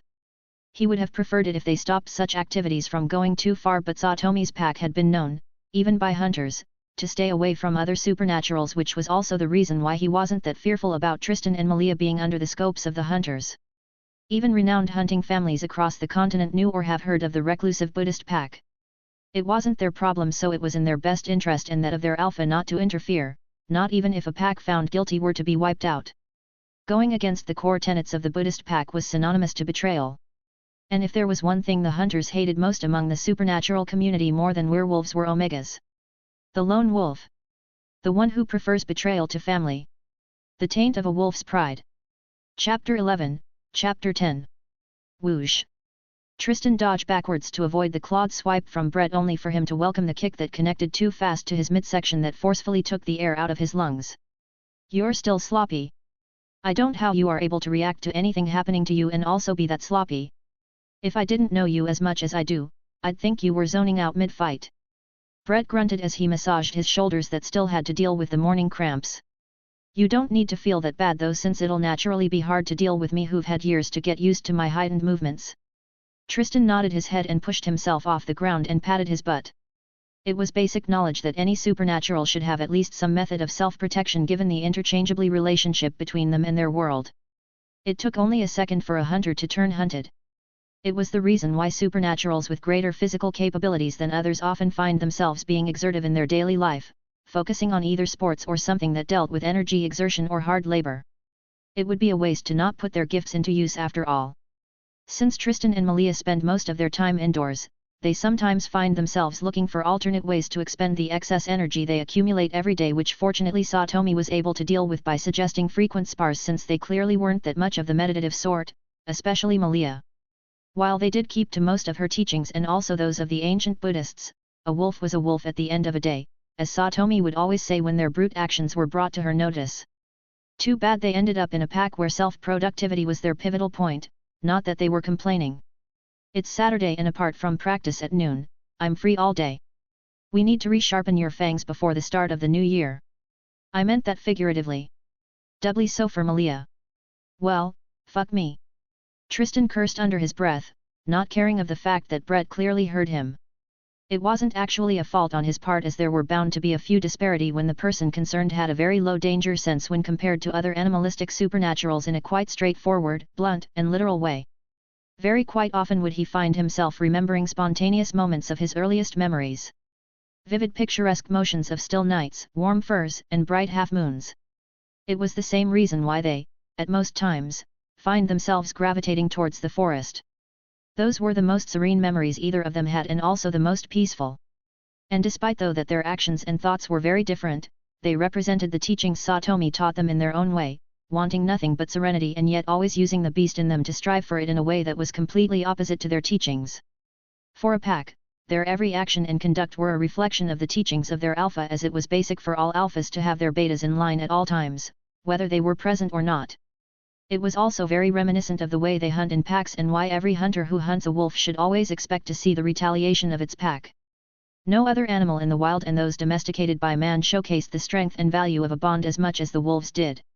A bond that all but sired the betas to their alphas, that the very act of betrayal and rebellion cursed them to be hated and shunned by all packs, leaving them with no other option than to migrate from their valley and true family to a one where they aren't known, which in all honesty didn't reduce their stigma in any way. After all, who in their right mind will let the lone wolf into their midst? There was a common knowledge among every supernatural a wolf is always stronger in a pack. Since they acted as a reflection to their pack and alpha, the concept of strength in numbers becomes a reality to them, growing stronger, faster and fiercer in every physical and literal way. As much as a blessing as it was to the nightcrawlers, it was also a curse. Too basic was it known, that the most easiest way to completely destroy a wolf's pack is to go for the wolf that strayed from the pack. So whether they liked it or not, they were expected and bound to represent Satomi in every area of their lives. They are expected to be strong if she was strong and compassionate if she was kind. So even if they act in a way sometimes alien to Satomi's teachings, no one doubted their loyalty and respect to the old woman who took them under her fangs. That was the reason why both of them couldn't refuse the expressive requests of Satomi. It was the reason why Satomi made sure they were able to protect themselves from certain amounts of danger. Unfortunately for Tristan, being able to fully protect yourself was heavily dependent on how you sense and react to danger. It was the simple law of the jungle that only those who are able to adapt and react to changes were eligible to pass the natural selection. Tristan's case were somehow special. Satomi had no idea what kind of human child he was except for the fact that he was the best candidate to be her beta than she'd ever seen in her life. Even as a human, he imprinted on Malia exactly like a wolf, or exactly as she had done on him, reflecting the actions of an ideal beta to an alpha. It was what made her hesitant on giving him the bite, as she was worried about if he didn't have enough time to form an image of himself. Despite it being a mouth-watering delectable to most alphas, Satomi had grown to appreciate self-productivity in her long life. Unfortunately, he had mirrored a part of Satomi in a very bad way. He was slow to act in the face of danger in a very literal sense, as more than everyone, he resonated with Satomi's reclusiveness the most, only acting when he was attacked instead of at the show of hostility. While a humble way of living, Brett would argue that Tristan took it too far, even if he did it subconsciously. I'll admit that it sometimes gets irritating to see how different you are from Malia. She'll try to rip out my throat at any given chance. His eyes flashed golden yellow as he readied himself for any avenue of Tristan's attack. I'll love to rip out your throat at any chance I get, but we both know if I act on that urge you'll still be able to make me regret it. Aside from how different he perceived danger, he still had to control his emotions every now and then, but it got more harder to keep yourself from lashing out the more you were provoked. Unlike the werewolves of Satomi's pack, there was a fact about him that made him different in nature from them. It was how susceptible he was to blood and bloodlust. While wolves relished the thrill of the hunt and devouring of the fallen prey, all he cared about was drawing as much blood as he could and giving back the pain he received. It was due to the clash of all these different sensations that slowed how he reacted to danger. His bestial instincts, his alpha's ideals, his own thoughts, and most importantly, how he perceived the incoming danger for someone who had learned how to experience emotions from others. These strong feelings clashing at the same time was enough for him to blank out a few times during conflicts. The main reason for this was the lack of identity he had experienced. Regardless of the shortcomings he has at first sight, the nature of a beast is truly shown when he bares his fangs. Unfortunately, that still didn't prevent Brett from throwing him against the hard ground. Why do you even look so strained early in the morning? Your movements are slower than usual. Brett uncorked the water bottle and took a swing of it while Tristan remained sprawled on the ground. I prefer hunting. A sad thing about Tristan was that, just like every true creature of the night, he was not a morning person. Brett kept in shape at all times due to his constant lacrosse practice and daily exercises, unlike Tristan, whose idea of what an exercise was mostly amounts to running through the woods with Malia. They sometimes went hunting, mostly following Malia, and hunted down small animals. It trained their senses and made them more attuned to their surroundings, but they had stopped doing that when Brett and Laurie got into Devonford. Of course it would only make sense that Brett would start kicking his ass. Hunting or not. Your bad habits are starting to show after being too lazy. Brett threw the bottle at him, which he caught without even looking at it. Tristan nodded at his words, not taking it fully to heart, fully aware of the fact that unlike him, Brett and Laurie had an easier time getting their emotions under control than he did. They both were born werewolves after all. Tristan stood up from the ground while taking deep gulps of water and following Brett back into their house. Brett understood where Tristan was coming from. Tristan had unnaturally good senses even before he was turned, so the only reason he prevented himself from actively reacting to everything around him was due to the fact that he felt too much. Satomi had once commented on how he was even able to smell the mood of people easily. It would have been a good thing for him, but his bloodlust had ended up ruining it for him. Heightened emotions and bloodlust didn't mix well after all. Satomi had done her best to help him fight those urges, giving him an edge over others when it came to restraining themselves. It took a special kind of temper and tolerance to be able to deal with Malia all day. He walked inside his room to see Malia sitting cross-legged on their bed with her eyes closed and ignored her in favor of entering the bathroom. Maybe going to school won't be so bad since Brett and Laurie seem to really enjoy every part of it. He thought as he sat on the top and let the water flow. He took in deep breaths as every trickle of the cold water grazed his skin. He was better at meditation than Malia since it actually helped him control his bloodlust and stopped him from acting on every violent impulse he got, so he found himself partaking of the exercise every time he needed peace and quiet or to clear his muddled mind. 3 things cannot long be hidden: the sun, the moon, and the truth. As much as it was a mantra to help them take back control of themselves, it was also a grim reminder that no matter how good they try to hide under the calm facade they project outwards, it still doesn't change the fact that they are monsters deep within. It helped them accept that fact about themselves instead of fearing and running away from it. The devil you no longer fear can only be your friend. The more they learn not to fear and lose control of their baser emotions, the more they gain control of themselves. A stick and carrot method that didn't take away the reality of their situation. There was a reason they were mostly identified as shapeshifters. All it would take is a small incident and they would rip off their human mask to bare their fangs. Deep in his meditation, he failed to notice when someone entered the bathroom.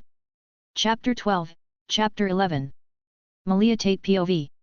Malia woke up with a pair of familiar warm arms around her that made her snuggle deeper into it to draw more warmth from them. She was the extremely cuddly type of person, and that made her more thankful that the person she loved the most was exactly like her. She could remember a few times where Tristan actually sleepwalked because she wasn't on their bed. She was doubtful that there was anyone in her pack who shared the same kind of connection she had with Tristan, something Satomi herself had said could bring a few troubles if they didn't learn how to keep it tightly bound. Normally that would have been a great advice, but unfortunately for Satomi, neither of them were the types to keep things in despite the withdrawn impression Tristan always had on him. Malia was never one for bottling things in, never had been, and being with someone who was almost the same as her, even in differences to others, was a stroke of good luck for her, and there was no way she was listening to Satomi about keeping things in moderation. Getting comfortable to a certain degree, she grumbled something underneath her breath and forcefully turned both herself and Tristan around so that the sleeping Tristan was now the one being cuddled. This is good too. They were both naked under the sheets, which was a given when their relationship was taken into consideration, and also the fact that it always felt better for them to sleep with the lightest piece of clothing they had. Since Brett and Laurie were no longer around, their peaceful mornings were back to normal without having to wake up very early in the morning because the little werewolf was such a training freak. If it was up to Malia, then she would have gladly gouged out his stupid golden eyes. At times like these, when she'd be the only one awake, her mind would sometimes wander to the possibilities of if she hadn't found Tristan on that night and hadn't trailed behind him. Though she didn't remember all that much, the feeling was not something a simple memory loss could wash. The little fights they had due to him being stubborn and the times she'd kill anything that she perceived could harm him while he walked on in ignorance was such a fantastic and important feeling for Malia. Satomi had said they'd imprinted on each other, and to be perfectly honest, she was fine with that. Though no one knew how Tristan's imprinting worked, it was safe to assume that it would be at least of the same nature. He wasn't a werewolf after all. She wasn't all that knowledgeable about the supernatural communities and the most popular of its inhabitants, which frankly she didn't care enough for, so the nature of Tristan's bond to her was not something she concerned herself with all that much. The reason and nature of his bond didn't matter in the slightest, because if there was one thing she was ever 100% sure of, it was the fact that Tristan would never lie to her, not when it mattered.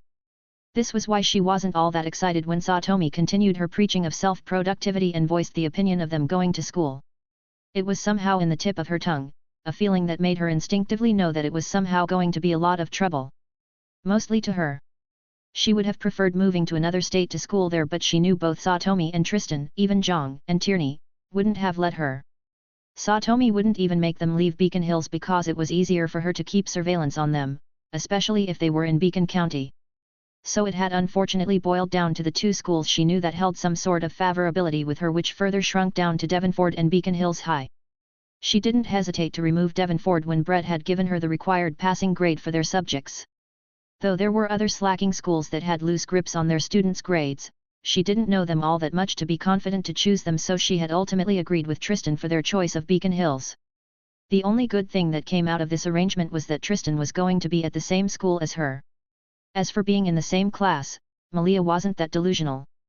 Hopefully the stupid Omega that had begun attacking the humans was wise enough to change location and leave her Beacon Hills unless he wanted to die if their paths ever crossed. Ring ring. Smash. She was quick enough to smash the little alarm clock that was just there for decorations, since none of them ever woke up to it. Even if they did, it was just to make it stop before they went back to sleep. Since Brett and Lori are gone, I don't see anything stopping us from wildly letting loose. Thinking along that line of thought, she started nibbling into Tristan's neck while he slept, causing the boy to hum and purr in his sleep. She extended her tongue and gave the taut vein on his neck a lick that caused him to shiver as he woke up. Malia. Malia didn't answer and continued with her ministrations that left the half-awake Tristan exasperated. Planning on making it easier on her and him, he flipped them over that she now straddled him, making her the recipient of his half-lidded eyes. "It's 6 in the morning," he complained, only for him to be completely ignored as Malia attacked his lips and sealed off any objection he would have. Left with no other choice, not that he was ardent in his objection, he reciprocated the kiss while his hands snaked around her waist and drew her closer with firm grips. Grrrl. A low feral growl escaped Malia's mouth due to Tristan's enthusiastic actions that she completely reveled in. They broke their kiss, making Tristan draw her closer to himself, that their bodies pressed against the other as he started peppering kisses along her neck while trailing it downward to her chest. Her body burned with a fire so passionate that only the person below her could quench, and quench he did. They tumbled in their sheets into the late hours of the morning, making sure they explored each other with an air of familiarity they've cultivated since the time they've known each other. That was fantastic. Malia heaved gusts of breaths as she struggled to get her heart back in pace. The wildness of their proclivities showing in both their bodies and the bed they slept in. With disheveled hair and droopy eyes, bereft of their morning energy, they wrapped their legs over each other as the glow of the morning sex started receding. Since they were the wild sort, none of them bothered stopping until they had spent all their built-up energy from the previous night, leaving them as bags of slobs first thing in the morning. "You did jump me first thing in the morning, so. I don't think I want to get up," Tristan said as he combed through her hair with his hands while the other one ran lines along her spine that caused her to shiver from time to time. Was the only reply she could give, as she had made sure to spend all her energy during the rather heated early morning sex, leaving her all mushy. "The room stinks, you know." Well, that would be the case for normal humans who would likely perceive the smell of sex if they were to enter the room, but for people like them, they could perceive the raw lust amidst the smell of sex, and it was like their pheromones were being recharged, and if they did nothing to it, it'll peak and they'd be right back to square one, fucking like rabid animals until one of them fainted. It'll air out soon. Turns out Malia didn't care. She was too drowned in the euphoric bliss of morning sex and the way Tristan soothed her skin that she just didn't care about anything else. All she wanted was for him to hold her tighter while caressing her back and hair. They remained like that since they were too tired to get up and tried sleeping off until the hunger pangs started hitting them. "We're hungry, Malia." "Then go cook something." "You're not letting me go, Malia." Tristan deadpanned as he felt her legs twisting his in a lock while she cuddled on his chest. She whined like an animal for a while before releasing his legs from hers, only for her hands to wrap around him. "Carry me." Her face was covered with her hair sprawled in all directions, but Tristan could see the closed eye and the earnest expression on her face. The girl who'd never show an ounce of vulnerability to anyone was just a cute girl to him. He pushed himself up the bed with the extra weight, who conveniently went to his back and hung itself there while he made way to their kitchen, both completely nude. He ignored the Malia strapped to his back and focused on his craft, working the ingredients and utensils in a way that made the scene heartwarming. Malia hummed on his back, a tone that he found himself humming along to, as he chopped ingredients and unwrapped the bacon. Since they were both thoroughly famished, he didn't see the need of denying her favorite food, not even when he craved some bacon. The spread he prepared wasn't that much in terms of diversity, but he made sure the quantity was something they wouldn't be able to finish with just breakfast. He prepared the table but only set a plate, as it was quite obvious from the way she still clung to him even though breakfast was done that she wanted him to feed her. Drawing out the chair for himself, he brought the cuddly animal from his back and sat her sideways on his lap before proceeding to feed them both. Breakfast continued with the same energy as it was prepared, with Malia being pampered till she recovered her energy while Tristan took care of the dishes before taking them both to the bathroom to clean up and get ready for the day. They spent the better part of an hour getting themselves clean as Malia took the chance to get frisky as she cleaned up Tristan's body as repayment for spoiling her this morning. She ended up provoking a reaction that she was all too glad for, which ended up with them expending the little energy they got from their breakfast, though none complained as it was worth every moment. "You are insatiable, Malia," was all Tristan could say as they got dressed after putting the final stop to their rather wild sexual life for the day. "All the more I'm grateful for having my own personal boy toy to play with whenever I want," she teased before sealing the complaining lips with a short kiss before making her way out of the room. "I swear, she'll be the death of me one day."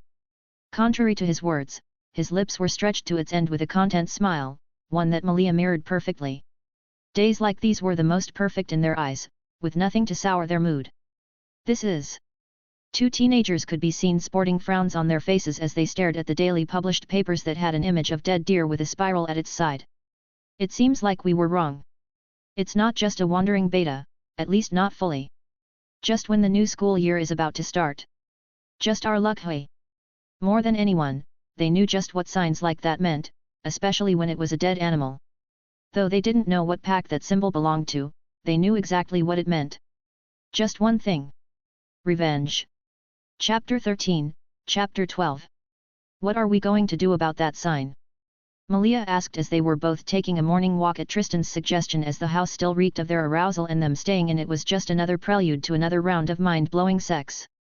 It wasn't a wonder why Zhang, Tierney, Lori, and Brett didn't want to stay with them for extended periods of time. Normally they had self-control, but it was hard for them to stop when they started getting into the throes of passion, mostly for Malia. It could be said, quite seriously, that she was the one who corrupted Tristan, something she took great pride in whenever it was pointed out. "We are not doing anything, Malia. It's none of our business to meddle with the actions of another werewolf, especially when it's done in the name of revenge. Whoever has a grudge will sooner or later answer the call, and hopefully they'll kill themselves and stop increasing the tension in Beacon Hills." It was none of their business, and it also wasn't in their nature to meddle in something that was of no concern to them and they had no connection with.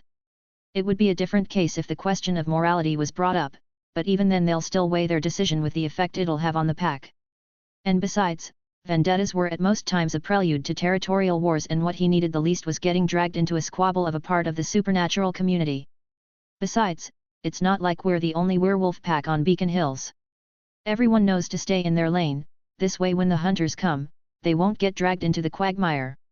Even if they've never met any of the ones called hunters, some of the older members of the pack have come across them and they had various impressions of the group.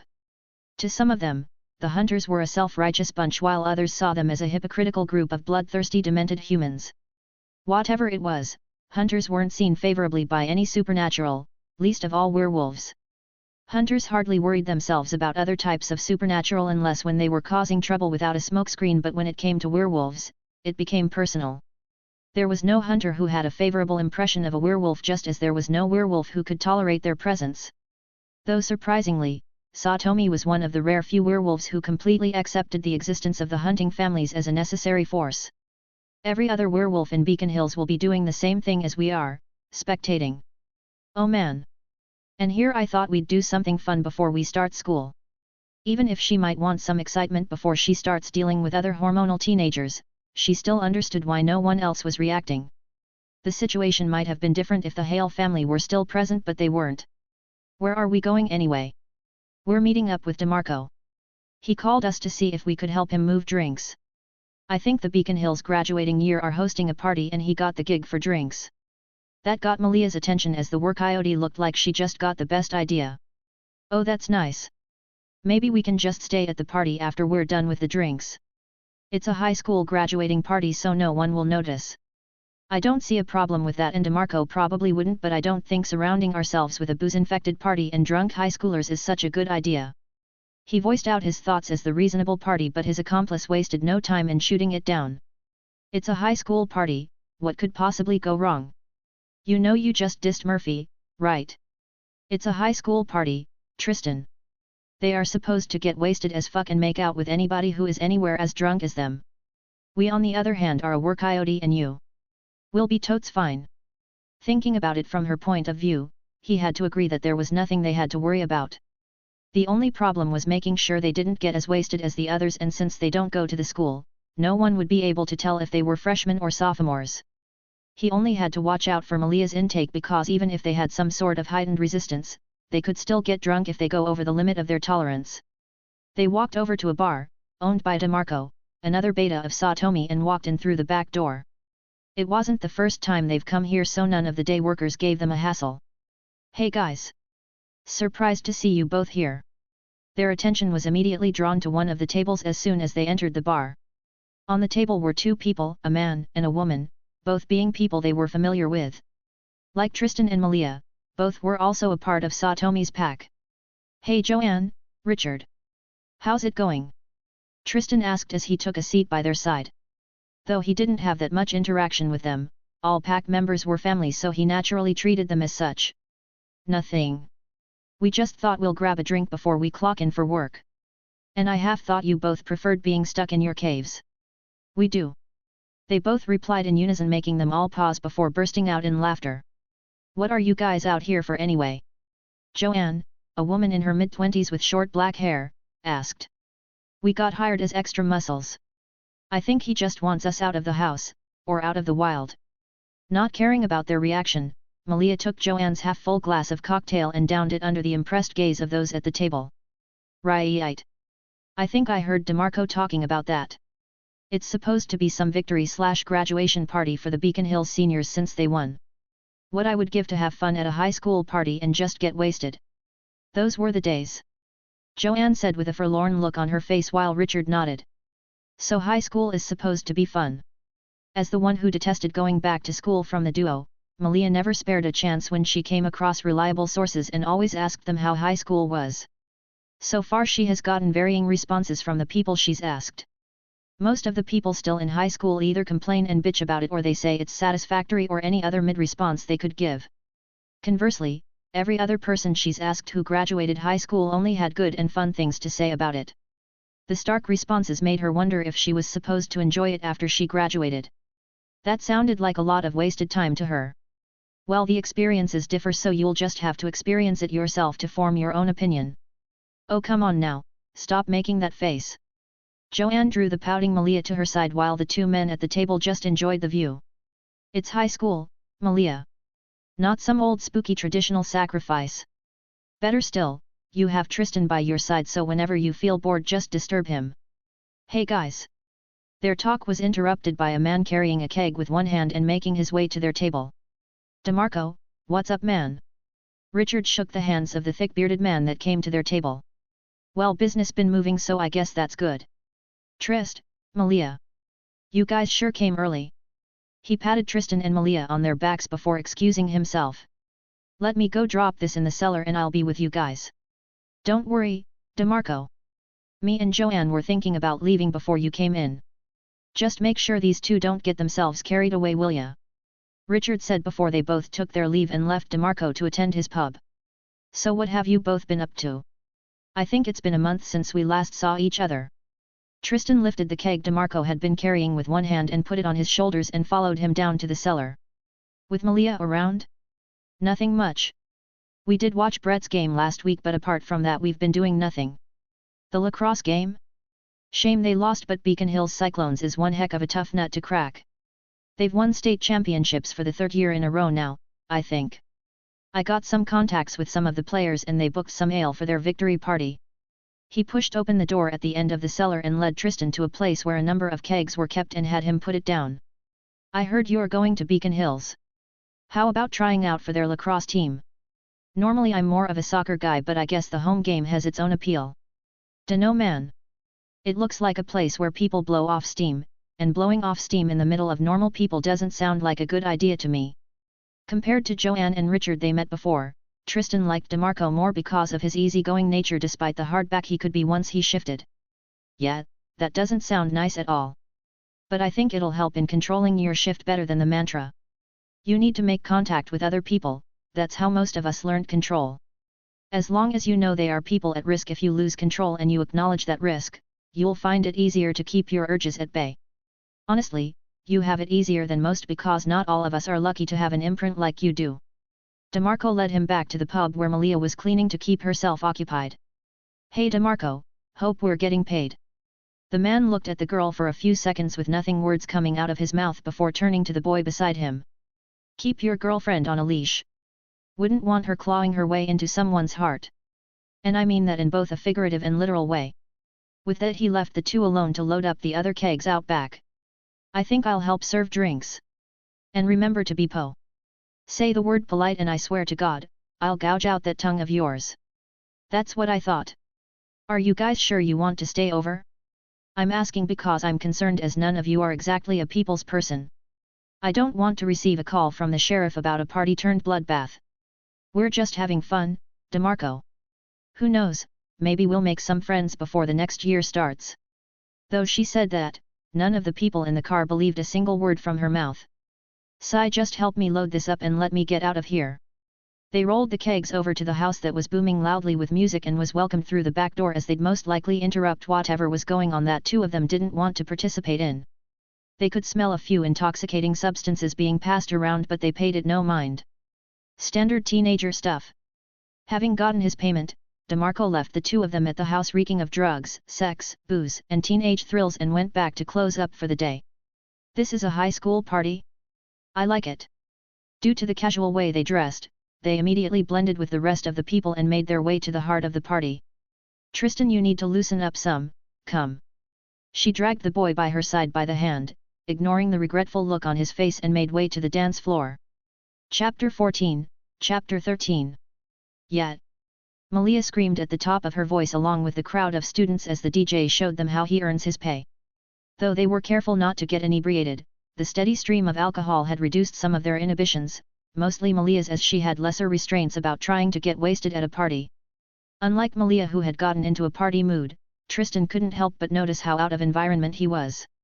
Oh, the party was lit as fuck, a testimony to the number of raving teenagers on the dance floor, but he just couldn't help but feel uncomfortable.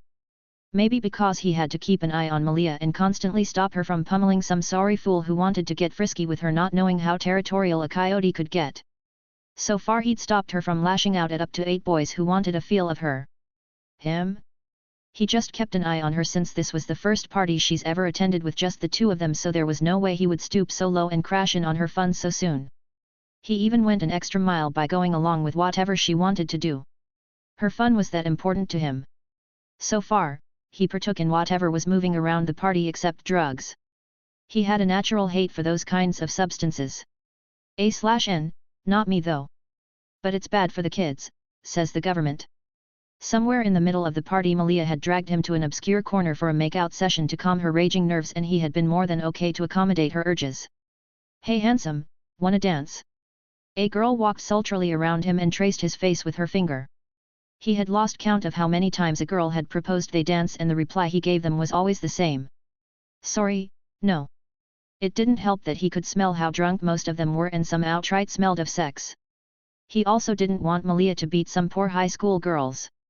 He stopped her hand from going further down, making her shrug and leave. He took out his phone and checked the time, 11:23 p.m., it was close to midnight, and there was no way he was letting the both of them crash the night in the house of some high school jock. He made his way to where Malia was dancing and whispered in her ears. It's almost midnight, let's get going. Unlike the response he expected, Malia held his neck and lifted herself onto his body before taking his lips in a kiss. What's the rush? Even though she felt tipsy, that didn't mean she was fully drunk. She wrapped her legs around him, which made him support her by her rump. He chuckled at her enthusiasm, as normally he wouldn't have a problem, but this party just wasn't his thing. Despite their seemingly unending similarities, they did have their own stark differences that set them apart in more ways than one. One of them being how expressive they are. Malia was a unique blend of both an introvert and extrovert. She had a voice that deserved to be heard and she wasn't afraid of expressing herself or making her thoughts known, which was something Tristan had trouble in. He had no problems expressing himself to DeMarco and others from the pack, but doing that to strangers just seemed like extra effort. One he couldn't bring himself to exert, not when he was sure none would understand him. Not even Brett, Laurie, Zhang, or Tierney could claim they understood him the most despite spending a lot of time with him, not to the level Malia and their alpha did. It turns out party isn't much of my thing. I'm uncomfortable, Malia. He whined.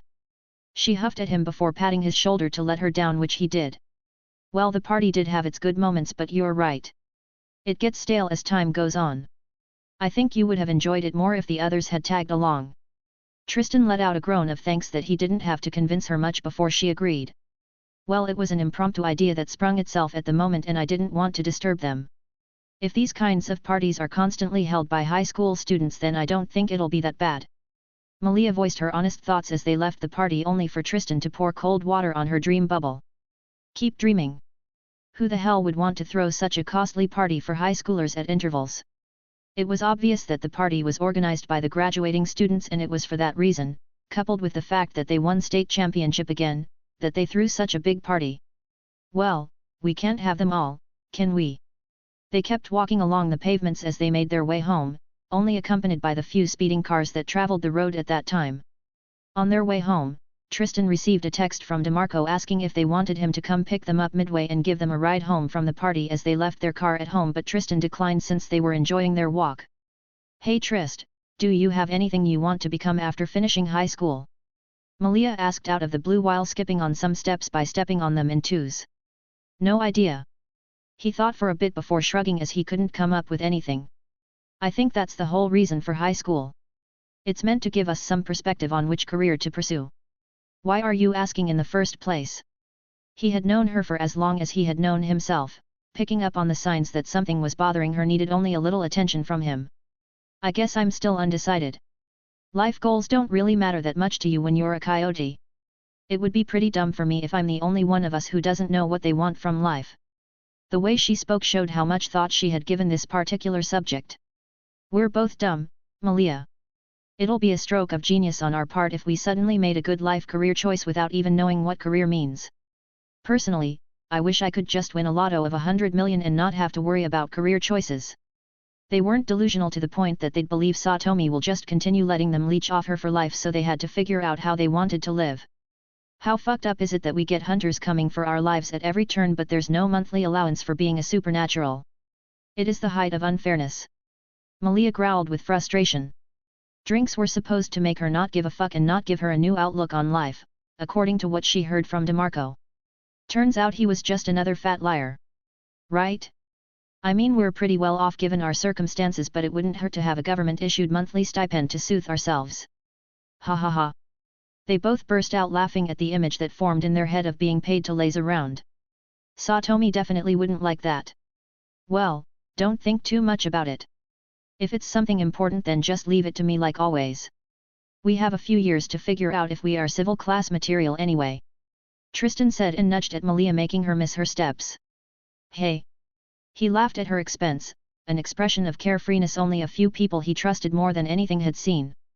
That's it, mister. Malia swiped her hands at him only for him to avoid it with practiced movements. She didn't let up and kicked him only for him to step out of its range with a half-turn, which turned out not to be a wise move as Malia jumped on his back. I missed my steps, so you're carrying me home, she said and wrapped her hands around his neck while her legs locked themselves around his waist.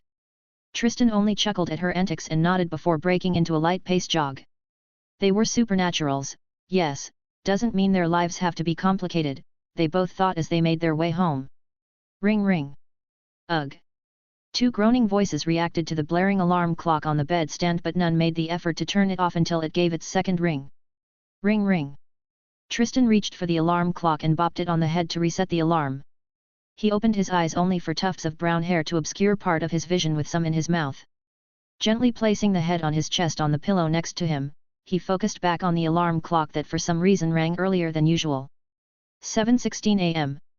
Malia, get up. We're gonna be late for the first day of school. Tristan pushed Malia until she woke up and stared at him with a frown on her face. Why are you so loud in the morning? She looked as if she was going to go back to sleep depending on his answer, but he couldn't have that, so he dragged her off the bed towards the bathroom. "We'll be late, Malia," he said, and left her standing in the bathroom while he went to brush his teeth.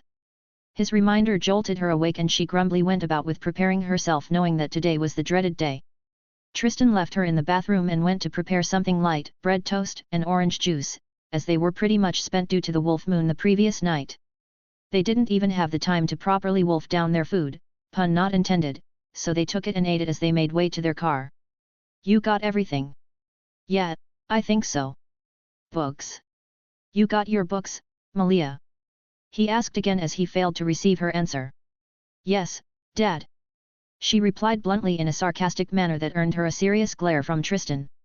"I only like you calling me that during special occasions, no time else." "Timetable?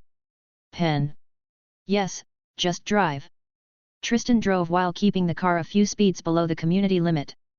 The reason they had slept off like that was due to the wolf moon yesterday, which made Malia's emotions go haywire, so he had spent the better part of when it was up comforting her. They drove into the school only to see it bereft of students except a girl sitting near the gate, which caused them to wince. It was clear how late they were. Looking at the bright side. "I don't know the bright side." Malia shook her head as she gave up on what she wanted to say and took her bag and left the car, only to find herself stranded and not knowing what to do. "Let's ask her. It seems like she's a new student like us." They had no option than asking the girl for directions or resorting to walking through the halls of a foreign school. "Hey, I'm Malia and this here is Tristan. We're new here and I think we're supposed to be making our way to the principal's office." Malia opened up conversation as they gained her attention. "Oh hi, I'm Allison. I'm new too, sorry, my mom is calling." They gave her a little privacy to talk with her mother until Tristan turned and looked around the empty parkway. "Is there something wrong, Trist?" Malia asked as she saw him looking towards the school with furrowed brows. "I don't know. I thought I felt a stare in our direction," he said. "It could be one of the students, you know." Their conversation came to a stop as the girl, Allison, became flustered on her call. "Everything except a pen." She scrambled through her bag while looking frustrated. "Oh my god! I didn't actually forget a pen. Okay, I gotta go. Love ya." She cut the call and turned to face her fellow new students she had rudely muted, only to find a pen being outstretched to her by Malia. "I think you'll need it more than me," she said with a full-face smile, while Tristan looked fed up as he knew she was giving out her only pen, oblivious to Allison. "Thanks. I can't believe I forgot a pen of all things." "Well, you're not the only one who left the house in a hurry." Before they could continue their discussion, the vice principal interrupted them and directed them to their assigned class. Chapter 15, Chapter 14. The three of them, under the direction of the vice principal, were led to their first class together, English, where they all took the 3 empty provided seats at the end of the class. "Class, these are our new students, Allison Argent, Malia Tate, and Tristan Hayes. Please do your best to make them feel welcomed." He gave a brief introduction to the class about the new intakes before giving the teacher back his class and making his way back to his office. Tristan sat in the middle of the 2 girls, right behind the guy who was most likely a werewolf, probably a recently turned one at that, with how he twitched and winced at every high-pitched sound. He shrugged after he was through with his observations of the boy and focused on the class, or at least tried to, an action perfectly mirrored by Malia, with the only one focusing on class being the new girl, Allison. He tuned out the beta and the entire class and just blankly stared until time passed and the bell rang, jolting him from the meditative trance he had put himself in. He and Malia followed the herd of students and located their lockers, with Allison following them, as it seemed their lockers were located in the same row. "So do you guys have any idea what people do around here?" Allison asked Malia after she placed her books inside her locker. "This is literally my first day in Beacon Hills, so I'm still not up to stuff." Her voice became low and awkward as she got to the end of her sentence. She knew how hard it was being the new student, and not just that but also being the new girl in town. Tristan, off to the side, remained quiet and left Malia to answer the troubled new girl. Unfortunately before she could complete her sentence, she was interrupted as another girl shoved her way into their conversation. "Hi, I'm Lydia and that jacket is absolutely killer," she said, and rested her body against the locker, blocking Allison's view of Malia and making the girl not knowing how to react, as she was torn between calling this Lydia out on her rudeness or responding to her compliment, ultimately deciding on the latter and try to smooth out any sparks before it blew up. "Oh, my mom is a buyer of. Who the fuck is this bitch?" The clattering immediately paused and the hallway immediately became quiet as they were entertained with the rarest scene of the new girl ripping Lydia Martin a fresh one on her first day. Even Allison was stumped on how to respond to the sudden escalation and found her eyes moving to the boy at her side who couldn't look more fed up with the current progression. Excuse me." Lydia finally turned around and asked with uncertainty as she looked at the girl that had just insulted her in her presence. "Well, you're excused, so scram." And Malia, who couldn't give two damns about who this Lydia girl was, didn't hesitate to put her in her place. Lydia wanted to retort, but they were interrupted with the presence of a boy who immediately made his way to Lydia's side as soon as he saw a commotion forming around his girlfriend. "Can I know what's happening here?" He asked nobody in particular but expected an answer nonetheless. "Oh, nothing, just whoever this tramp is not knowing when to barge into someone's conversation." Malia said those words in a tone that suggested that Lydia was dumb enough not to know basic etiquette that even a forest person would know. "She is my girlfriend, so watch it." Jackson Whitmore, captain of the Beacon Hills Cyclones and swim team, felt a bit triggered on seeing a girl he hadn't seen before making a scene out of Lydia, but was conflicted on how to act since any of his actions would directly affect his reputation in school and among his teammates as well. "Just leave her be, Malia. I swear to God you'll give me an aneurysm one of these days." Tristan finally rediscovered his voice and wasted no time in dousing Malia's rising temper with it. It was bad enough that they were not only late but also made a scene on their first day, and he didn't want Malia pushing it to the point that the Lydia girl broke down in tears, because Malia was definitely capable of that. "Let's check out their lacrosse practice to pass time." He pulled her away from the frozen Lydia and the confused Allison, who hadn't been given the proper chance to accurately react as the situation took a steep dive downhill, only for his arms to be grabbed by the Lydia's boyfriend as he made his way past them. "Hold up, I'm not done with you yet." High school was a place where a lot of importance was placed on reputation and merit, and being the person with the most reputation in school, there was a certain height of prestige and respect that Jackson carried himself to, and if he couldn't take his anger out on the girl, the least he could do was take it out on the guy with her. For the nth time since he knew her, Tristan was once again tempted to shout her name in frustration at the top of his voice. Stopping in his tracks, he contemplated what to say to get this guy off his back, but was thankfully saved by the new girl who got in between them, as everyone could tell the situation was getting out of hand. "I'm sorry. Malia didn't mean it that way, it was just a misunderstanding," Allison said, hoping that the two of them would just let it go, as she was getting concerned at the huge crowd that was already forming in the hallway, which would undoubtedly attract a teacher's attention, and what a day it would be if she got scolded by her teacher on her very first day. It probably won't be anything compared what she'd hear from her mother if that happened. Lydia looked a bit miffed but did nothing except click her tongue and stomped away, while Jackson followed after, since there was nothing more he could do, which prompted the gathering crowd to disperse as the drama was apparently over. "I'm so sorry about that. I had no idea it would escalate that quickly. You guys want to get out of here?" Allison faced the two of them and apologized, since she had a feeling it was her fault that the previous incident had almost devolved into a fight, which wouldn't have been a good thing to either parties involved, and proposed for a change of scene since they were still getting looks for the surrounding students. "It's okay. Like I said, we are going to check out their lacrosse practice." For the first time since they met, this was the first time Tristan had talked to her, which kinda took her a little bit by surprise, but she nevertheless nodded in appreciation. They were the only people she knew, and to her initial judgment, they weren't that bad. As they made their way towards the open space the Cyclones used for practice, Allison started up the conversation. "So, lacrosse." This time it was the less irritated Malia that answered her. "Yeah, it's like the next big thing in Beacon Hills. Lacrosse here is the main sports played, different from the usual high school football and basketball you've probably grown used to," she explained. Allison had a look of understanding as she heard Malia's words and inquired further. "I see. Are we any good? If winning state's championship a couple times in a row consequently matches your definition of good, then I think they are quite good." "They?" she asked at the wording Malia used only for the girl to shrug as if she could be more bothered. "It's not like I care for their little stick game. I'm only here because he wanted to check it out." Malia pointed at Tristan, which once again reminded Allison of his presence. "Oh, I see. So, what's his deal? I noticed he doesn't talk that much, and I doubt it's something as stupid as being awkward around people." Allison glanced at Tristan, who didn't even show any reaction towards her blatantly pointing him out. Instead of answering like she had been doing, Malia turned towards Tristan with an expression that looked as if Allison's question was something she too had been worrying about. Under the two inquisitive stares of the girls, Tristan knew that though he could just ignore her, it wasn't a question that made him think too much for an answer, since it was something a lot of people had asked him and his answer was always the same thing, sometimes in different contexts. You guys looked very immersed in your conversation, so I decided not to speak. A half-lie that no one could point out, maybe except Malia, and based on the looks she was giving him, even Allison too. I know a deflective lie when I see one.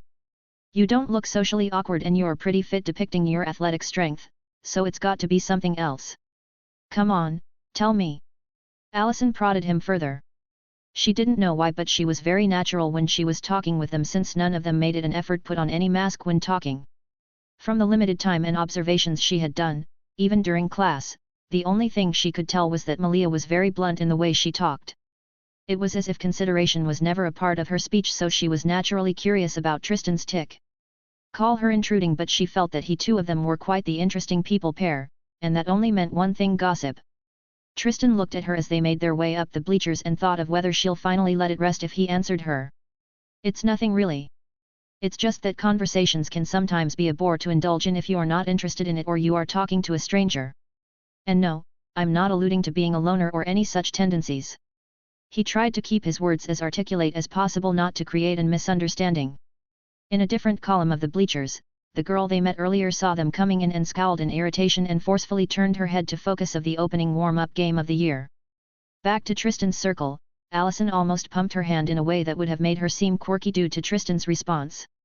Her initial fears about moving to a new place, and one so far away from the city, was that she was afraid of the questions and the talks behind her back should she fail to fit in, and being able to meet a pair of free-minded people like those two was a pure stroke of luck. Oh? So our conversation was boring? She asked. No. And? She knew she was being pushy since she'd only known them for a few hours, but she had a feeling that neither would hesitate to call her out if she ever got on their nerves. You were talking to Malia. Tristan's answer made her pause as she realized that she had indeed only been talking to Malia since they first met, but that wasn't a deterrent for not joining a conversation if you wanted to. You guys are weird. She let that out unintentionally and immediately covered her mouth as she registered how rude the words she said sounded. Well, you're not entirely wrong about that. They both regarded it with nonchalance, as if that was least offensive word she could have said. Your guys aren't offended? She asked just to be sure. That's the least worst thing you could have said. And you're not supposed to call someone weird when you have a weird name like Argent. What language is that anyway? Italian? Malia asked.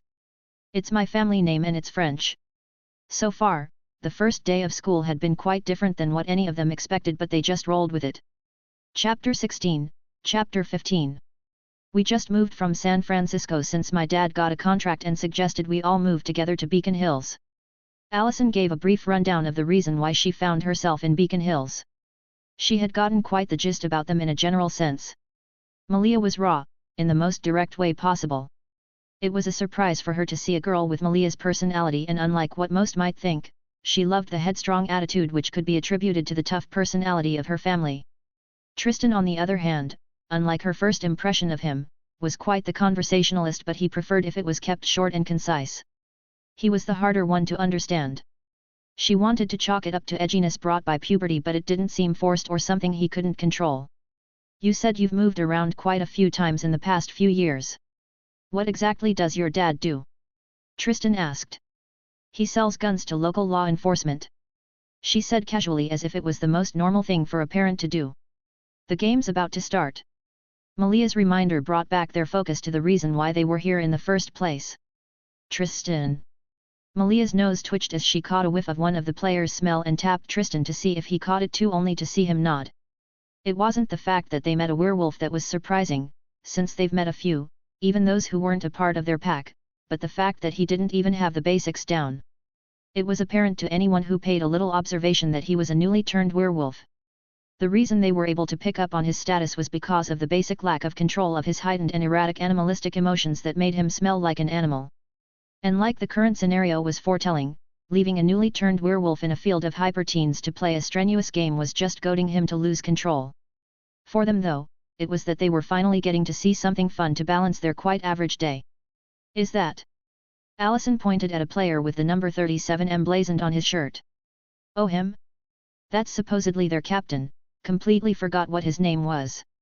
Malia just waved it off and watched as the werewolf was put in the goalie position, which turned out to be the best option in order to prevent him from lashing out in the middle of the day, much to her chagrin. The goalie's quite good, Allison remarked as she watched him save all the balls shot at the goal with a clean streak. The goalie managed to catch all the balls shot, including that of the team captain, which made the audience erupt in a cheer. The day went by with Malia and Tristan leaving as soon as the bell rang, while Allison waited for her dad to come pick her up. What do you mean a body was found in the woods? Tristan asked Zhang as the latter had called to keep him updated on what he had heard. The sheriff's station apparently got called when some dudes found a half-body. I haven't heard anything else, but I know they did a search yesterday, but I don't think they found the other part. Got it. No going into the woods, was Tristan's sarcastic reply.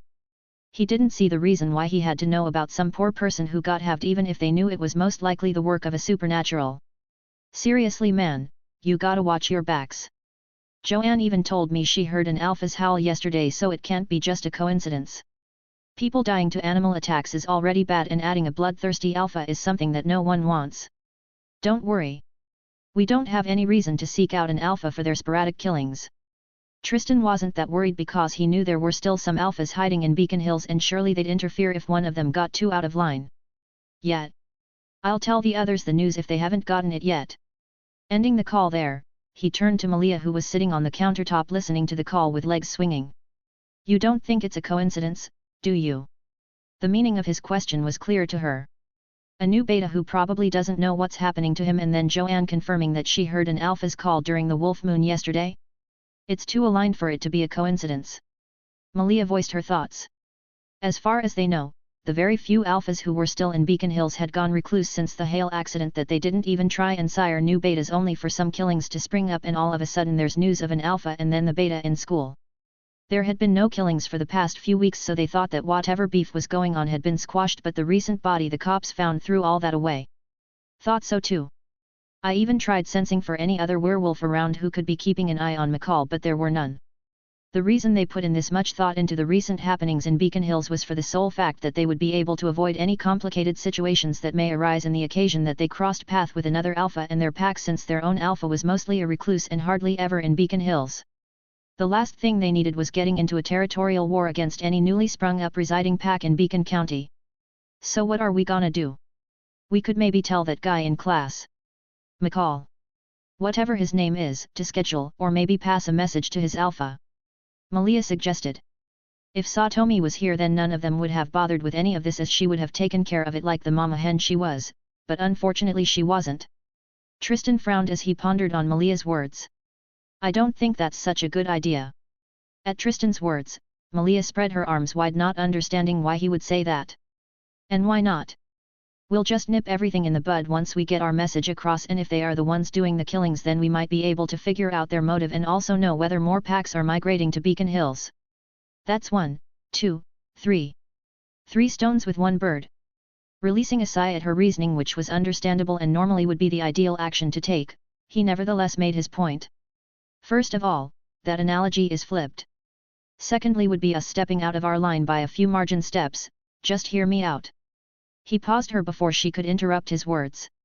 Despite whatever initial impressions we might leave on others, never forget that we are a Buddhist pack, and as such we don't strike until violence is our only way out.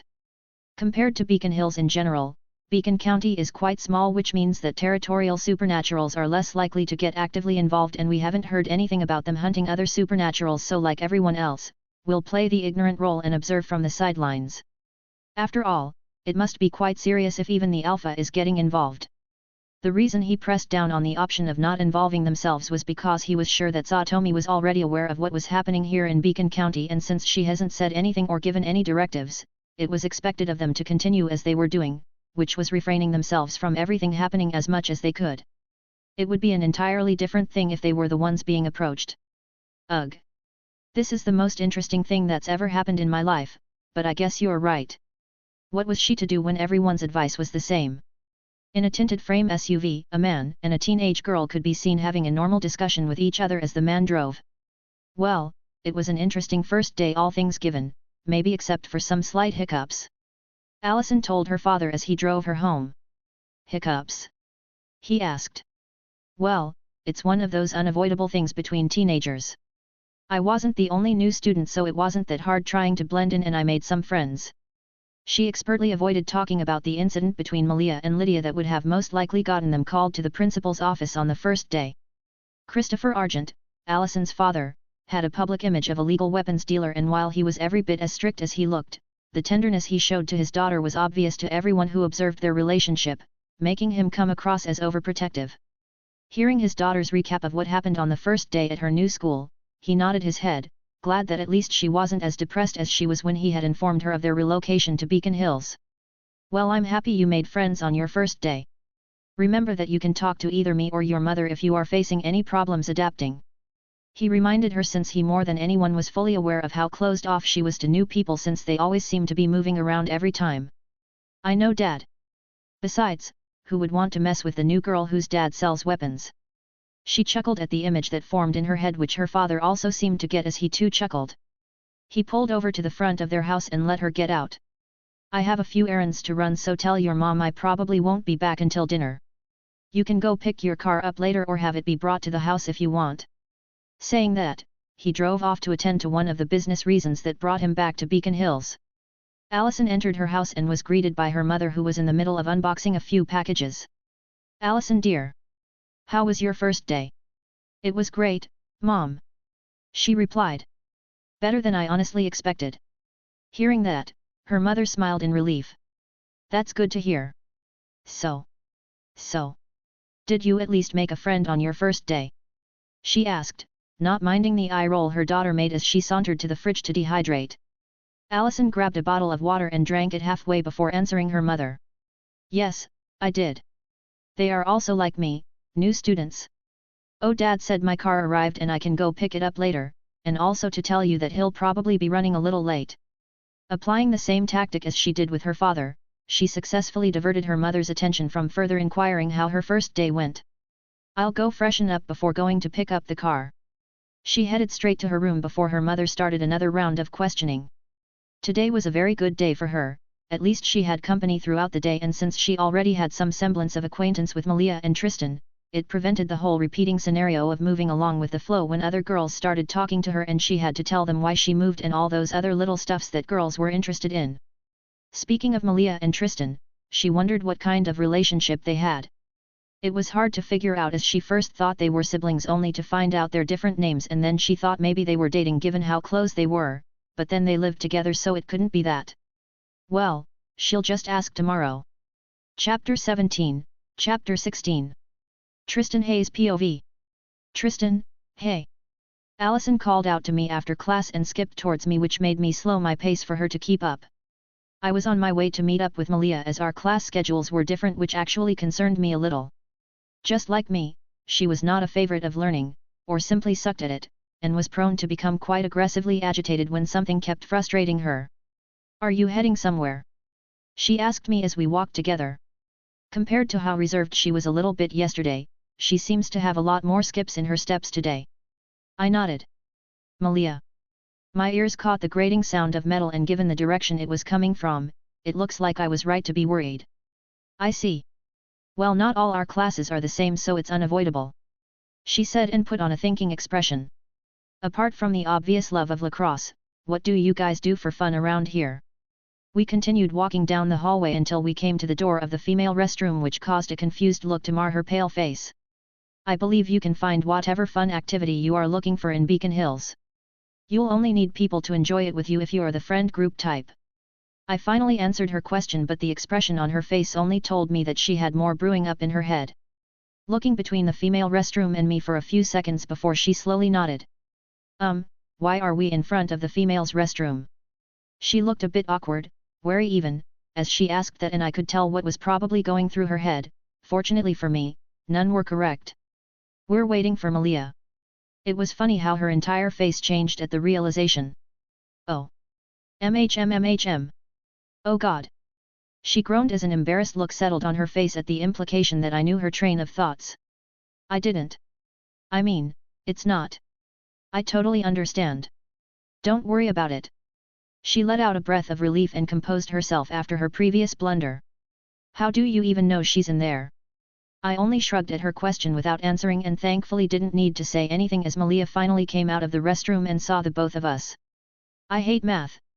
Those were the very first words that left her mouth. I nodded as I could reciprocate what she most likely felt. Everything apart from the basic function and application of numbers made no sense whatsoever. So you both hate math? That's actually not surprising. Well, I'm quite good at it, so I think I can help you guys out if you run into some problems. Allison offered, and I just shook my head at the trap she just dug herself, because there was no way would want to do her assignments if she had someone like Allison around. Seriously? Malia asked, which prompted an earnest nod from Allison. You, Allison, just became my best friend. She became flattered, unknowing of the troubles she just heaped upon herself, as she smiled in earnest appreciation. We found ourselves back in the lacrosse field because I was interested in watching McCall and also a bit apprehensive about what might happen if he played, because tonight was a full moon, and since he was just recently turned, it will also be his first full moon experience. I saw McCall getting ready to get into the game only for someone, still in ski, probably his friend, to run up to him and started telling him something which made me strain my senses. Just hold on, okay? I overheard my dad on the phone, he started despite seeing the impatient look on McCall's face. The fiber analysis came back from the lab in LA. They found animal hairs on the body from the woods. Now wasn't this interesting? This all but confirms everything, but unfortunately for me, McCall wasn't interested in the conversation and was in a hurry to play the game. Styles, I gotta go. Earth to Tristan. I turned to the girls beside me as I heard my name being called. You've been staring at the players quite intently. I don't think they'll be opposed to you trying out, you know. Allison said, but I just shook my head in denial. Playing the game would be easy for me due to my supernatural physique, but I don't have the dedication the players had. It's not that. I was just figuring something out. Well, Allison here was asking me about fun things to do, and I don't think she's down for some bar brawling. Malia's words caused Allison to give her a look, one filled with skepticism and uncertainty. What? It really gets your blood pumping. Malia defended her claim, but Allison wasn't buying it. MHM. She shook her head vigorously and looked at me. At least tell me you know something that doesn't involve violence. I knew some outdoor activities, but I didn't know the ones girls would like, normal girls. I think I overheard something like a party being held at her place. Supposed to be the whole vibe check thing. I said, pointing at Lydia. Oh, the bitch from yesterday. I nodded at her words. Come on, guys. I don't think she's that bad. It was probably just a misunderstanding that blew out of proportions. You know, normal girls stuff. Allison tried raising a defense only to be met with a look from Malia. Wait. Apart from Tristan here, do you even know other people? She asked. Of course I do. What do you take me for? An animal. Quite the apt analogy there, Malia. Girls? Yes. HMMN. And pray tell, how often do you hang out with just girls? Well, I don't think we've ever hung out. They're more like an extended family actually, so it's just a matter of always call if you need me type thing. Malia replied. That was basically what our pack was, so it made sense to describe them as an extended family. Wait, family? Malia nodded, which caused another groan to escape Allison's mouth. So basically you don't have any other friends outside of your family, is that right? She asked after some hesitation, and even I was starting to see what she was gunning at. No. And you've been living with Tristan since? She was holding her head in both her arms at this point. Since we were kids. Malia didn't seem to understand what was wrong with Allison, but she could tell something was wrong with the almost pale petite girl. At that last utterance, Allison looked at me with grievance in her eyes as if I made some kind of mistake. I blame you. Was the next thing that came out of her mouth. Okay, stop going through corners and tell me what's up with all the questions. Malia asked Allison, and it might probably just be me, but I think there was an increase in level of compassion as she took Malia's hands into hers. Family is the most important thing, no denying that, but you still need to make your own friends, Malia. Allison said, and given the off face Malia made, she finally understood. But the thing was, Allison was wrong, but it wasn't her fault. We were from different parts of the same world, and even if we made friends, it would never be something genuine if the person was ignorant of what we truly are, and it'll never mean that much to us. Even our current relationship with Allison was bound to fade away sooner, probably before the year ends, and it wouldn't mean that much to us.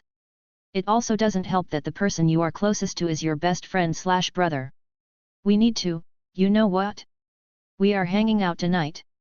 Allison got into some kind of zone and Malia, being the poor victim, just got pulled along. And she also somehow confused my relationship with Malia. Malia shrugged, not bothered by Allison's words. Well, I'm cool with hanging out, but the problem is the difference in tastes. She pointed out. We can work on that later, but we're going to the party tonight. Allison said. Are you sure that Lydia won't be a prissy bitch about it if we turned up to her party uninvited? She might, but it's also a way to smooth out whatever grievances she might have. Allison offered a peaceful resolution only for Malia to snort. Yeah, that's all you. She tries any of that stupid queen bee shit on me, then I'm zipping her up. It wasn't the first time Malia's hated someone at first sight, so I wasn't that surprised. Queen bee? Allison asked, but none of us gave her any answer. I was listening to their conversation while watching the game until something caught my attention. I wasn't the one with the best smell, but I could identify a werewolf if they were near me. I focused on my senses, but it was not here in the stands, nor any of the players. I turned to look at the surrounding forest around the field and I was sure someone had been there, watching, but he left. Maybe McCall's alpha, or another beta keeping an eye out for him probably. Tristan, you're coming to the party, right? Allison asked, but I shook my head. Parties are not my thing. They really weren't, so this wasn't a lie. There was no reason for me to be there when it was clear that I'll only be getting in the middle of them having fun, and I also didn't have any worries about Malia since she wasn't affected by the full moon. Yesterday's wolf moon had been different because she'd woken up in the middle of the night due to a nightmare with there being a wolf moon, and all kinda threw her emotions all over the place. A wolf moon was the first moon after Yule, or the first moon of the year, and it symbolized a spiritual connection between an alpha and their pack. The wolves would usually howl at the moon to signify a hunt, mark their territories, or call out to other pack members. The wolf moon, however, is a time of personal reflection and seeing your true self, and Malia decided to sleep through it, not that I was surprised. I had been in meditation when she started acting out and had to put her under control.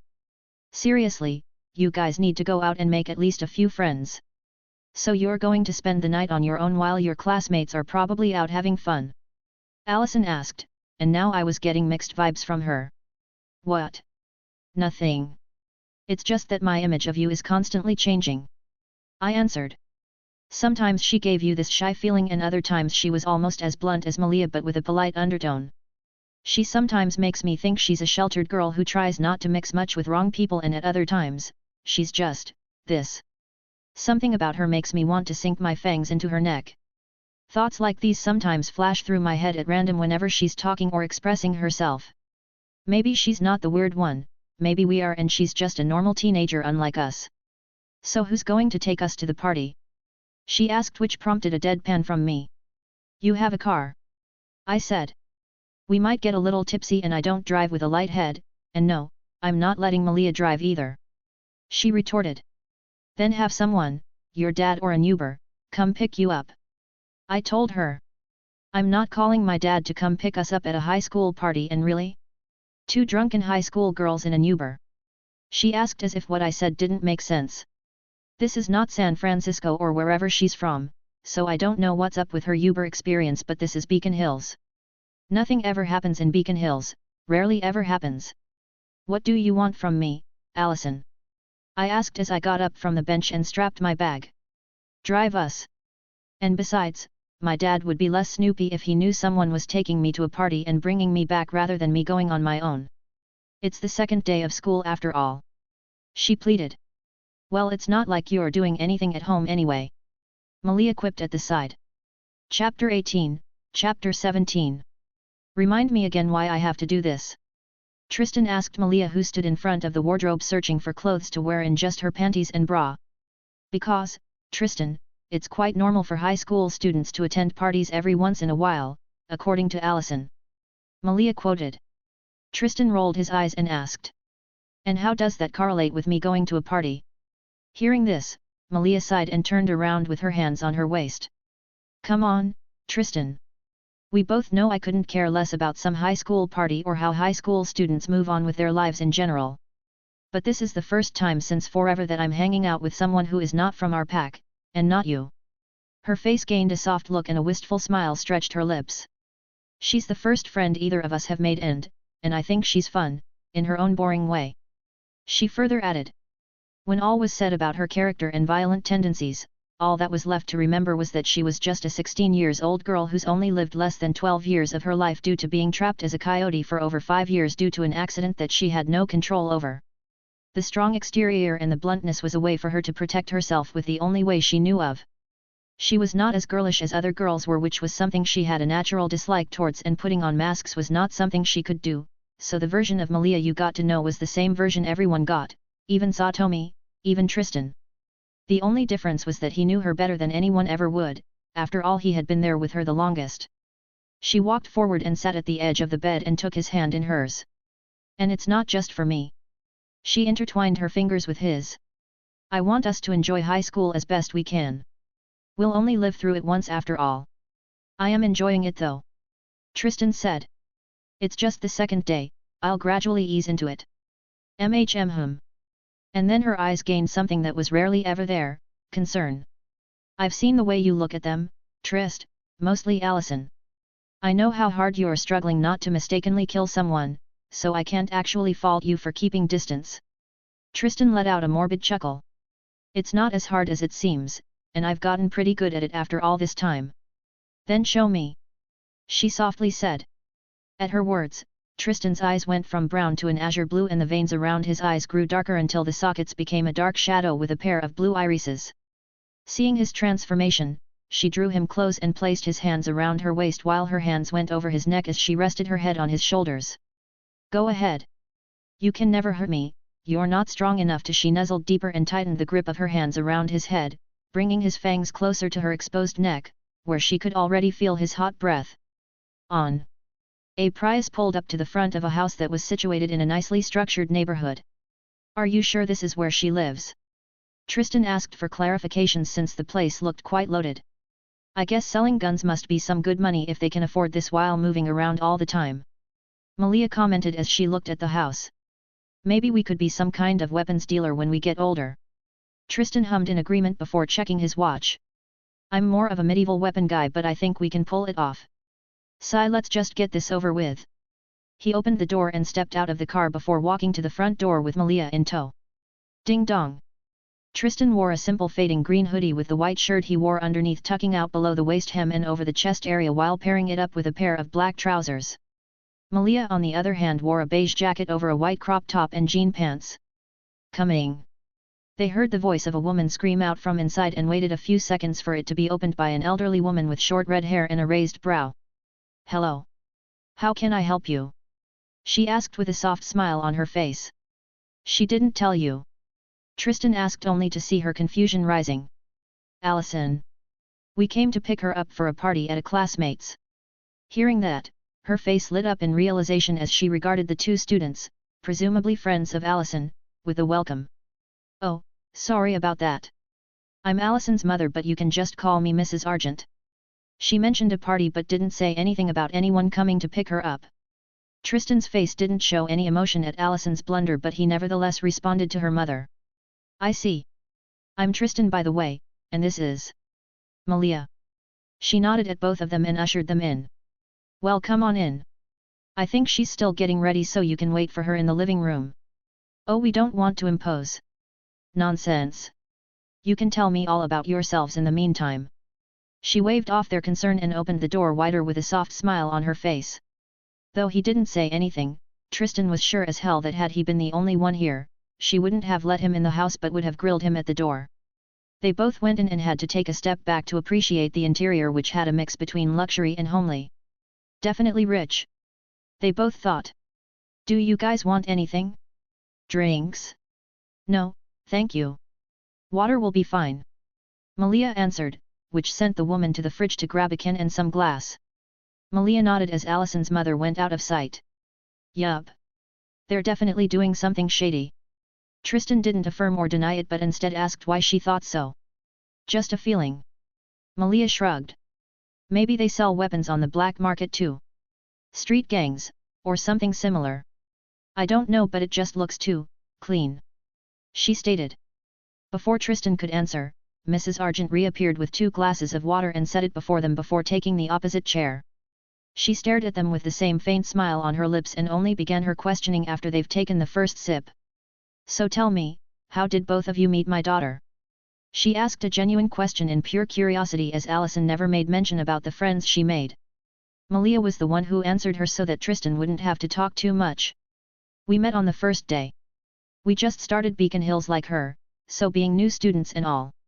Hearing that, Mrs. Argent nodded her head in perfect understanding before asking her next question. "What about the 2 of you? How long have both of you known each other?" The reason she asked this was because of the way they both arrived together and were sitting so close to each other.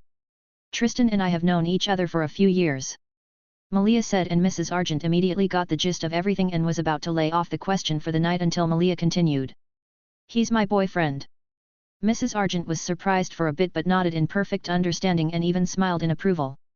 It wasn't every day you see a pair of couples, even one so young, be in a relationship for a few years, and the way Malia said it clued her in that they might have been friends before they started dating. "Oh, I see. Please take care of Allison for me." "Absolutely." Malia nodded in assurance, which made Mrs. Argent look favorably upon the girl more. "Mom!" Allison called out from the stairs. "Dear, your friends are waiting for you." Her mom informed her and left the 2 of them alone to attend to her own stuff as Allison rushed down. Allison came down wearing a white blouse under a black blazer with jean pants and smiled at both of them. "Why didn't you call to say you were already here?" she asked as she made her way towards them with an exasperated expression on her face. They both shrugged instead of answering her, and she dropped it for a more important one. "Hope my mom didn't ask you too many questions." "Allison!" Her mom's voice called out with a chiding tone to it, indicating that she heard what her daughter said. "She did. She asked 4 questions." Malia said, which stumped Allison for a moment, only for her to be alarmed and embarrassed as she knew that her mom likely heard what the dense girl with no sense for tact said. "Please, let's just go." She knew it was a bad choice letting them meet her parents this early on, but it was out of her power. The McCall's house. Scott McCall is the very definition of a normal high school teenage boy. Born the only son of a divorced single mom whose job was an overworked nurse at the Beacon Hills Memorial Hospital, and an abusive drunk of a father who worked for the feds. Scott McCall was the very definition of a challenged normal high school teenage boy. Scott laid on his bed while his mind continued sifting through all the possibilities that, though far-fetched, his best friend Styles gave him. He had been quite angry at Styles way more than he should when Styles had confronted him and suggested that he didn't play the game come Saturday. He had every right to react the way he did because he had just made first line and Styles had the gall to say that he could very well kill somebody and the only way to prevent that was to not play the game. Even merely thinking about it now still made him angry. "Oh my God! What's happening to me?" Scott whimpered with his right hand over his face. Thinking back now that his mind wasn't being clouded by upping Jackson and punching Styles across the face, he realized that everything started after that wolf bit him 2 nights ago. He had been brimming with energy all day that lacrosse didn't even take that much out of him after practice, which it should considering he was asthmatic. He let out a depressed chuckle at that thought. Well, not anymore. His asthma had miraculously disappeared ever since that night, and not only that, his senses had also improved. He could smell everything inside his class, and he could even pinpoint where each smell was coming from if he focused. Lydia's expensive perfume, Styles' deodorant and mint mojito in his pockets, the new girls, Allison's lavender and the scent of leaves from Malia. It was only from the boy named Tristan that he was having trouble picking up a smell on. His hearing had also improved that he could even hear hushed conversations in the hallway despite being in class and even the other class teacher teaching. Not to mention waking up in an animal's cave in the middle of the freaking woods this morning. You couldn't just chalk something like that up to regular sleepwalking. No matter how he looked at it, this was in no way normal. Was he going to die? Was Styles right? Was he really some werewolf? Could he kill someone? If he played on Saturday, would he lose control and rip out someone's neck? Coach? Jackson? Danny? Styles? His mum?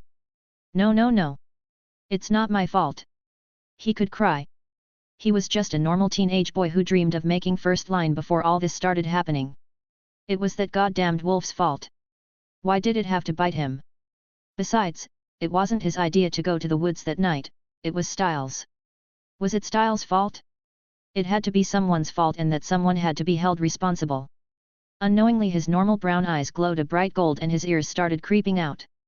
Scott! He didn't hear the voice of someone calling him as his mind and thoughts became clouded. Chapter 19, Chapter 18. He rolled on his bed as his body felt extremely uncomfortable that he threw away his blankets and fell off the bed. Scott, open up! Let me help! Someone banged on the door but his entire focus was hazed that all he wanted to do was vent but he didn't know how to. The banging on his door continued but it was drowned in everything else he was currently feeling. He felt restricted. The room was uncomfortable. He picked himself up off the floor with great effort and used the windowsill to pull himself up as vertigo overrode his perception acuity. He managed to get up his feet only for him to see a transparent reflection of himself on his window. Glowing golden eyes, overgrown sideburns, elongated ears, and fangs. Honest-to-goodness predatory fangs. He brought up a pair of shaky hands to feel his face only for him to catch sight of his hands, more specifically the claws that had extended out to a lethal height. A monster. That was the first thing that came to his mind as he took in his appearance that resembled something between a human and a bloodthirsty wild predator. He shook on his feet to the point that they felt too weak to hold his body up. His focus was momentarily shifted to the banging door. Scott, open the damn door or I'm breaking it. Worry and panic laced Styles' voice that Scott moved on instinct to get the door but saw his hands that had claws and then turned a bit to once again see his current look. Scott, just fucking listen to me please. I'll get you through this, I swear. Please, just please, open the door and let me in, Scott. Styles hit the door softly this time and pleaded with a shaky voice. Scott took in a deep breath and contemplated answering but at that moment, the small pool of clouds that covered a part of the moon floated away and made the full clear moon bathe Scott in his luminescent light. As if reacting to his direct exposure to moonlight, his semi-calm mind was once again flooded with high unfettered emotions that he found hard to process due to how overwhelming they were, which left him with only one way to react to them: instinct. Bestial instinct. His fangs and claws grew a few millimeters while his face distorted and scrunched up to form a wild expression that complemented his golden eyes, fangs, facial hairs, and ears. He felt unbearably hot, so he ripped off the sweater he wore and looked once more at the moon, which seemed to call him. With the last bit of rationality in his eyes that faded the very next moment, he pushed himself off the window of his room that was on the second floor and landed on all fours like an animal. He looked up and saw a pair of blue eyes that triggered danger instincts he never knew he had looking at him from a distance before it moved away at inhuman speeds, which prompted Scott to follow despite not knowing why.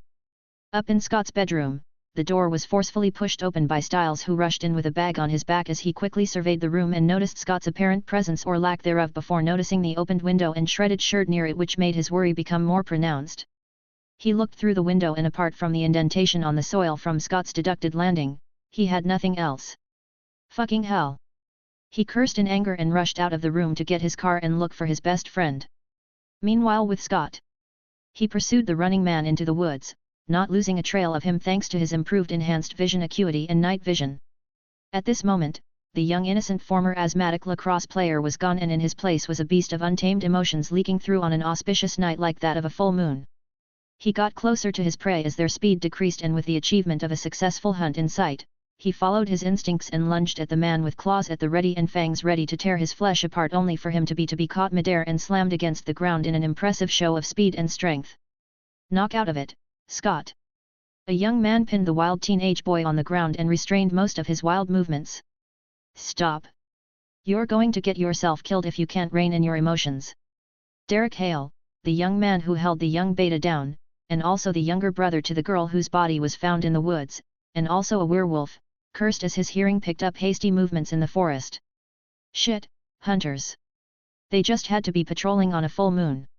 He drew the flailing Scott off the ground and feeling the hunters hurrying towards them, he contemplated his choices. First of all, if he left the boy to himself, it wasn't exactly guaranteed that they would let him live, not with the sporadic animal killings going on recently, and the boy didn't help his case as he was rabid. Secondly, he needed the boy as the boy was clearly a recently turned beta, and very soon whoever sired him would likely put out a call for a hunt and wanted to meet the alpha who likely killed his sister. In other words, he needed the boy in his reach more than in the scope of the hunters. Seeing he was out of options and they were dangerously near, he resorted to the most practical option that would benefit their situation. You better thank me later, kid. Not caring for Scott's threatening growls and the few scratches he gave him, he held one of Scott's hands and applied a considerable amount of force. Snap! Arg! Scott's glowing eyes turned back to their normal brown as clarity returned to him with the pain of having his arm forcefully broken, though he still maintained a partial transformation. There! There! I see them! Seeing their close proximity with the hunters, Derek turned to the whining Scott. Run now!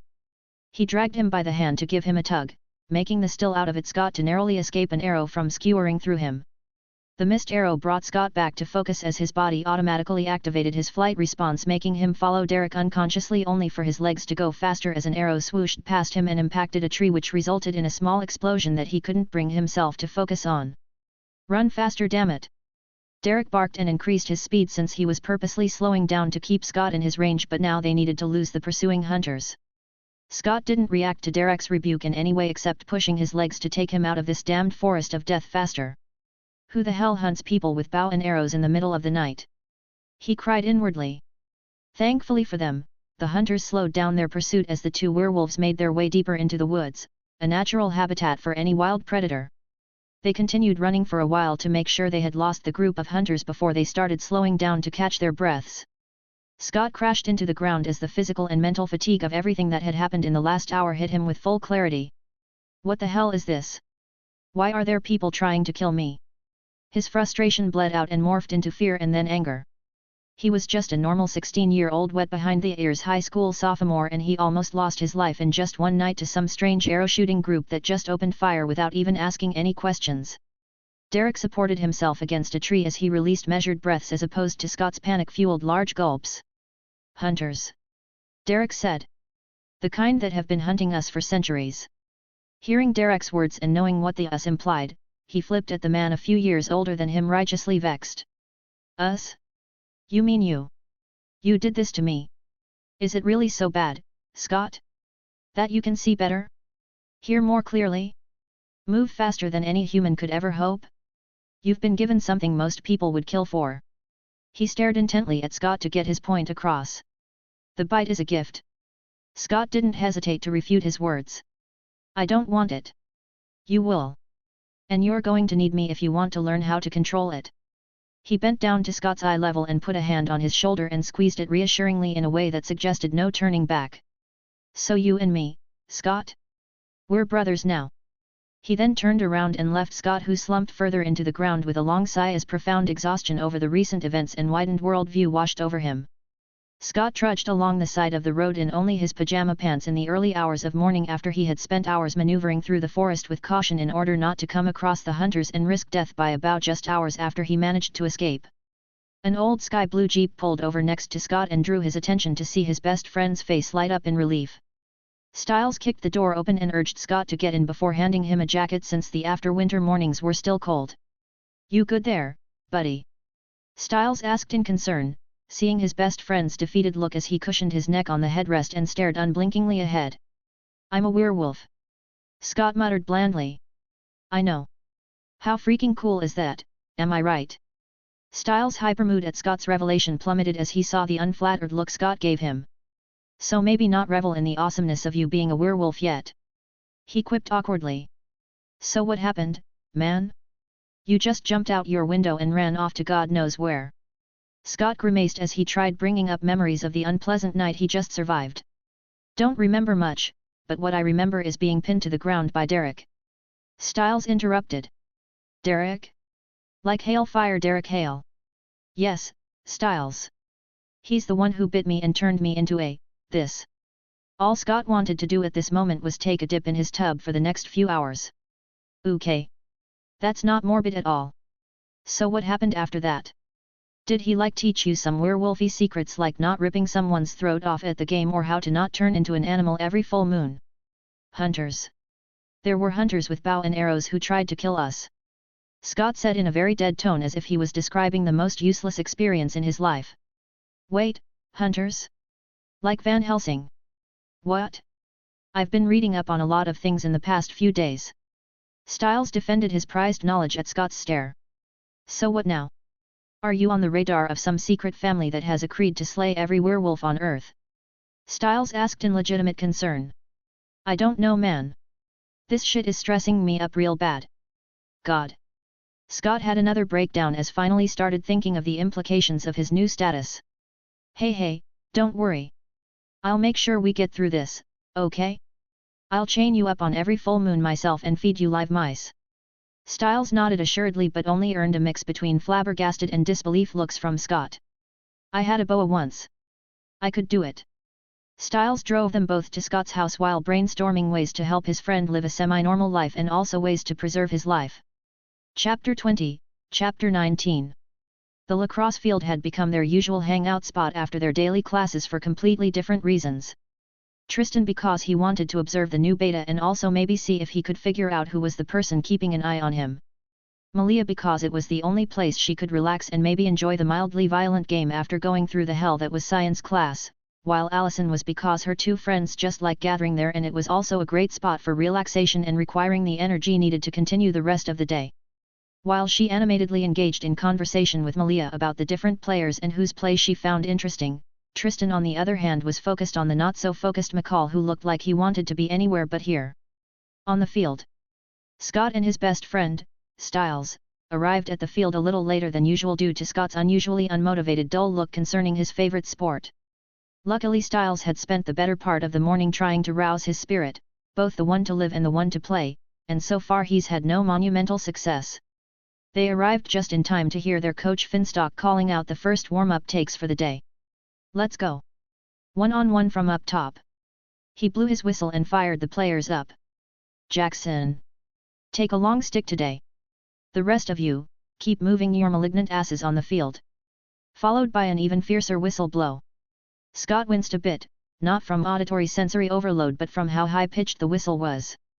Jackson grabbed the longer stick and positioned himself in front of the goalie as the sole defender while the rest of the players formed a straight line, each taking their turns in trying to get past Jackson and score a goal. Still gloomy? Come on, you gotta look at the bright side of things. Styles whispered exasperatedly as he stood behind Scott in the line while the others before them got on with the exercise. Scott, hearing Styles' unmistakably and misguided optimism, twisted his neck sideways to give him a look that said really. Whether not understanding the look he was getting or simply deciding to ignore it, he started highlighting his point. For starters, you no longer suck at lacrosse. In his own opinionated reasoning, that was probably the biggest boon Scott McCall got from his freaky nature change since the boy was weirdly against being a werewolf. Don't think I didn't notice that the bite injury has disappeared, which means you're probably got some sort of super healing. He continued pointing out the pros and undermining the few cons which, different from his motive, only served to increase Scott's depression. So don't worry, everything is going to work out just fine. Whistle. Move your ass, McCall. Coach Finstock's irritated shout snapped the two out of their hushed conversations. Yeah, go get him, Scott. Styles cheered and gave him an encouraging push forward. Scott struggled not to release a sigh as he could feel how eager Jackson was and the subtle dare in his eyes urging Scott to make his move against him. Giving himself a few pumps, he started out with a slow run as he scooped up the ball from the ground before increasing his sprint towards Jackson. Jackson, on seeing Scott's charge, broke off into his own sprint to meet him halfway and with an expert dip of height, he braced Scott's momentum and overpowered it before pushing back and throwing Scott to the ground, his face etching in a triumphant smirk. A few people winced, including Styles whose face was uncertain, while others mostly laughed at his brutal takedown. You sure you still want to be first T-line, McCall? The lacrosse captain taunted. Seemingly out of it only to be brought back by Jackson's taunt, Scott didn't notice as he tried standing up when his coach had made his way towards him. My grandmother can move faster than that, and she's dead. He paused to let the words sink in first. You think you can move faster than the lifeless corpse of my dead grandmother? Scott's teeth clenched at the obvious mockery in his coach's words, which further stoked the frustration and anger he has been feeling since the previous night. Yes, coach. Not knowing and obviously not caring about Scott's special condition which was currently causing Styles to pale in worry and realization, coach further goaded him with mockery. I can't hear you. Yes, coach. Due to the swell of negative emotions currently rampaging through him, Scott's bestial transformation started taking over with his eyes turning gold. Then do it again. Scott picked himself until the ground and jogged back to his previous starting line while his coach's imminent mockery loudly sounded in his ears, further ending him on.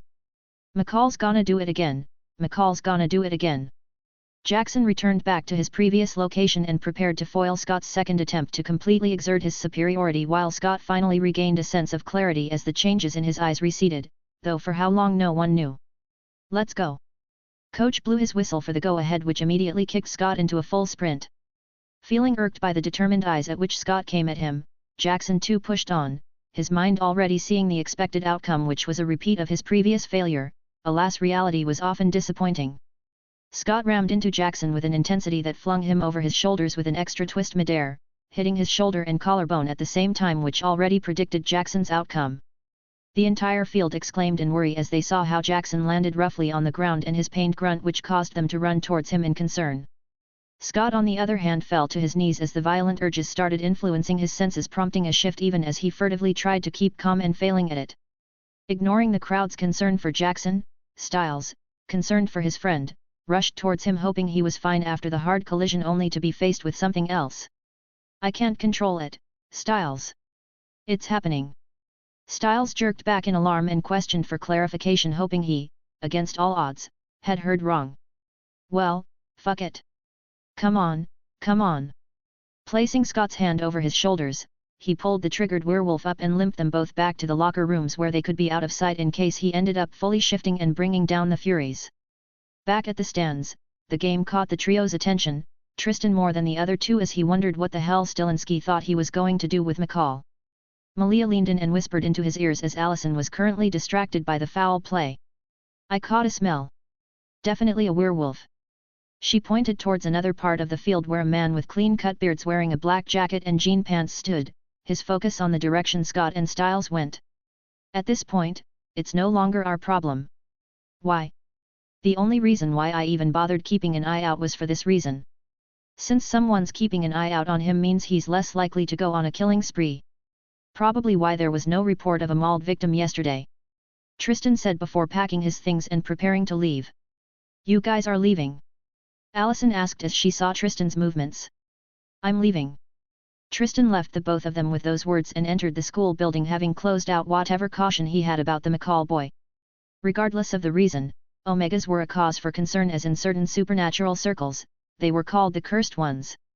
It was a general stigmatism that was the supernatural equivalent of racism, and irrespective of their moral bearings, stereotypes were something that was very hard to fight against, especially in a dangerous world like theirs. Having the assurance that he had someone looking out for him means that his actions reflected a higher power. Even animals of the wild had a hierarchy of order, and those who went against it were hunted down without pity. What no one knew, not even Malia, was that from the moment Scott McCall was identified as a beta, he was on a timer. There was no way he would let astray, had he been one, into the den he and Malia had inhabited. Had anyone been looking at Tristan at this moment, they would have been frightened for their life, as his normal brown eyes glowed blue, giving him a beastly appearance, not as wild as Scott's but just as dangerous. 3 things cannot long be hidden: the sun, the moon, and the truth. It was not just a mantra, but also a way of life and a grim reminder that under their deceptively human facade, an iota of their true nature never changed. The only thing stopping them from reveling in their nature was not the fear of hunters, but a moral switch. And for someone like him who always had to keep it under, it was fully natural that his moral switch had a few misplaced screws. Yes, he was part of a werewolf pack. Yes, he imprinted on Malia, or rather Malia had the biggest impression on his life. Yes, he answered and obeyed his alpha, but that in no way changed what he was. While wolves relished the thrill of the hunt, he only gained the minimum modicum of satisfaction when his prey was dead. This is bothersome. The air around him changed and he reverted back to his normal look, as if everything that had happened moments ago was a lie. They were called shapeshifters for a reason. His next class had McCall in it, while Malia and Allison had different classes. He only had a few classes with Malia and even fewer with Allison, and he liked it just that way. He wasn't blind to the fact that Malia's dependence on him was what prevented her from wanting to know people. While he was absolutely okay with it, he'd rather have her spread her wings a little and try doing a few girl things with other females in school, which was why he had tolerated Allison's presence as much as he did. He pushed open the door to his next class, biology. It was not a subject he was very fond of. Malia Tate POV. I really do hate math. Malia was currently in a class filled with students like her, and each was currently seriously going through the materials in front of them while at the same time listening to the teacher's incomprehensible ramblings. If only Allison was here, at least I wouldn't be that bored. And not to mention that stupid skank is also here. Malia idly thought while throwing a glance at Lydia's seat at the first row of the class, said girl also flipping through her books with a relaxed expression. Miss Tate, since you have nothing else to do, how about solving a few questions for us? The teacher, who had been observing the girl for a while now, called for her since it was obvious she wasn't paying attention. No, thanks. I think I'll pass. Malia replied genuinely, but that response seemed to throw the students and teacher into a loop. The teacher on his part was confused and embarrassed on how he should tell the girl that his question was only for polite reasons and he wanted her to really solve some problems on the board. Oh, I see. At least you understand. He nodded and turned to focus on any student zoning out and not doing the exercise he gave them. Oh. I don't think I understand anything you wrote. And for the second time that day, Malia silenced the entire class. Chapter 21, Chapter 20. Allison Argent POV. As far as Allison Argent was concerned, her new school experience wasn't that bad, which was heavily attributed to her spending time with Malia. If she was to be perfectly honest, Allison prided herself in being able to read people, or at least was adept at picking up honest intentions. That was until she met Malia. If she were to make an evaluation of Malia, it was that the girl was brash, crude, quite dumb academically, and quick to resort to violence to get her thoughts through.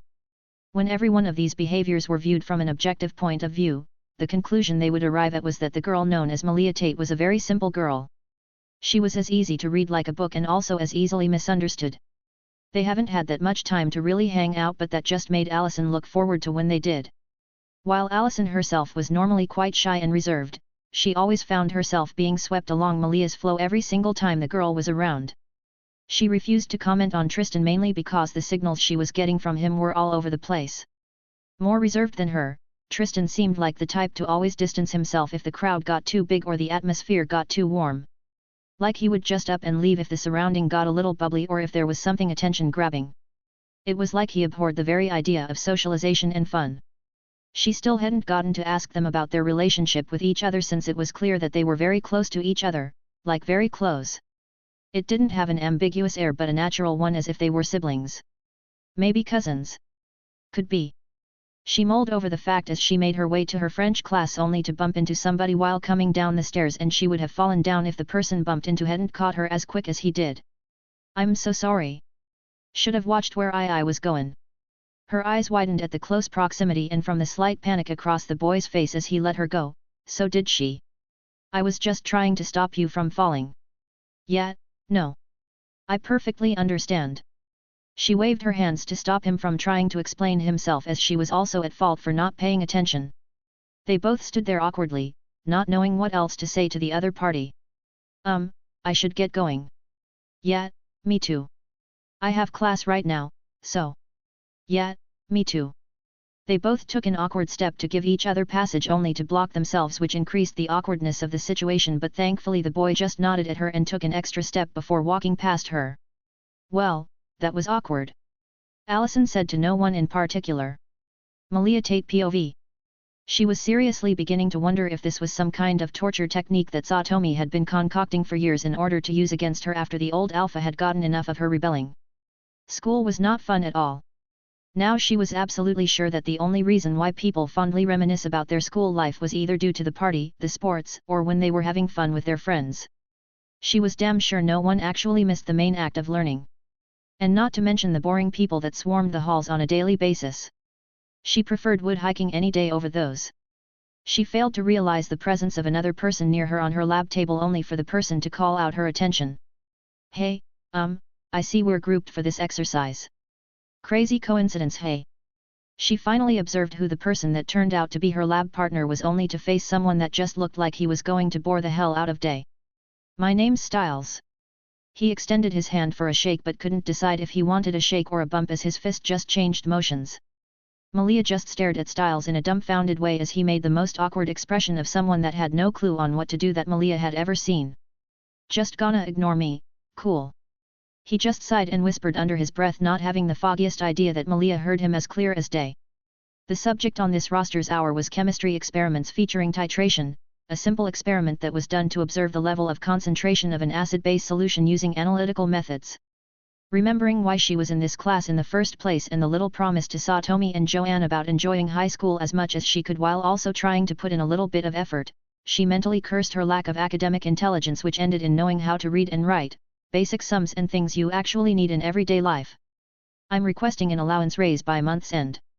She was going to make Satomi pay, literally, for putting her through this. Swallowing the bitter pill in her mouth, she glanced at the stall. Stym? Stills?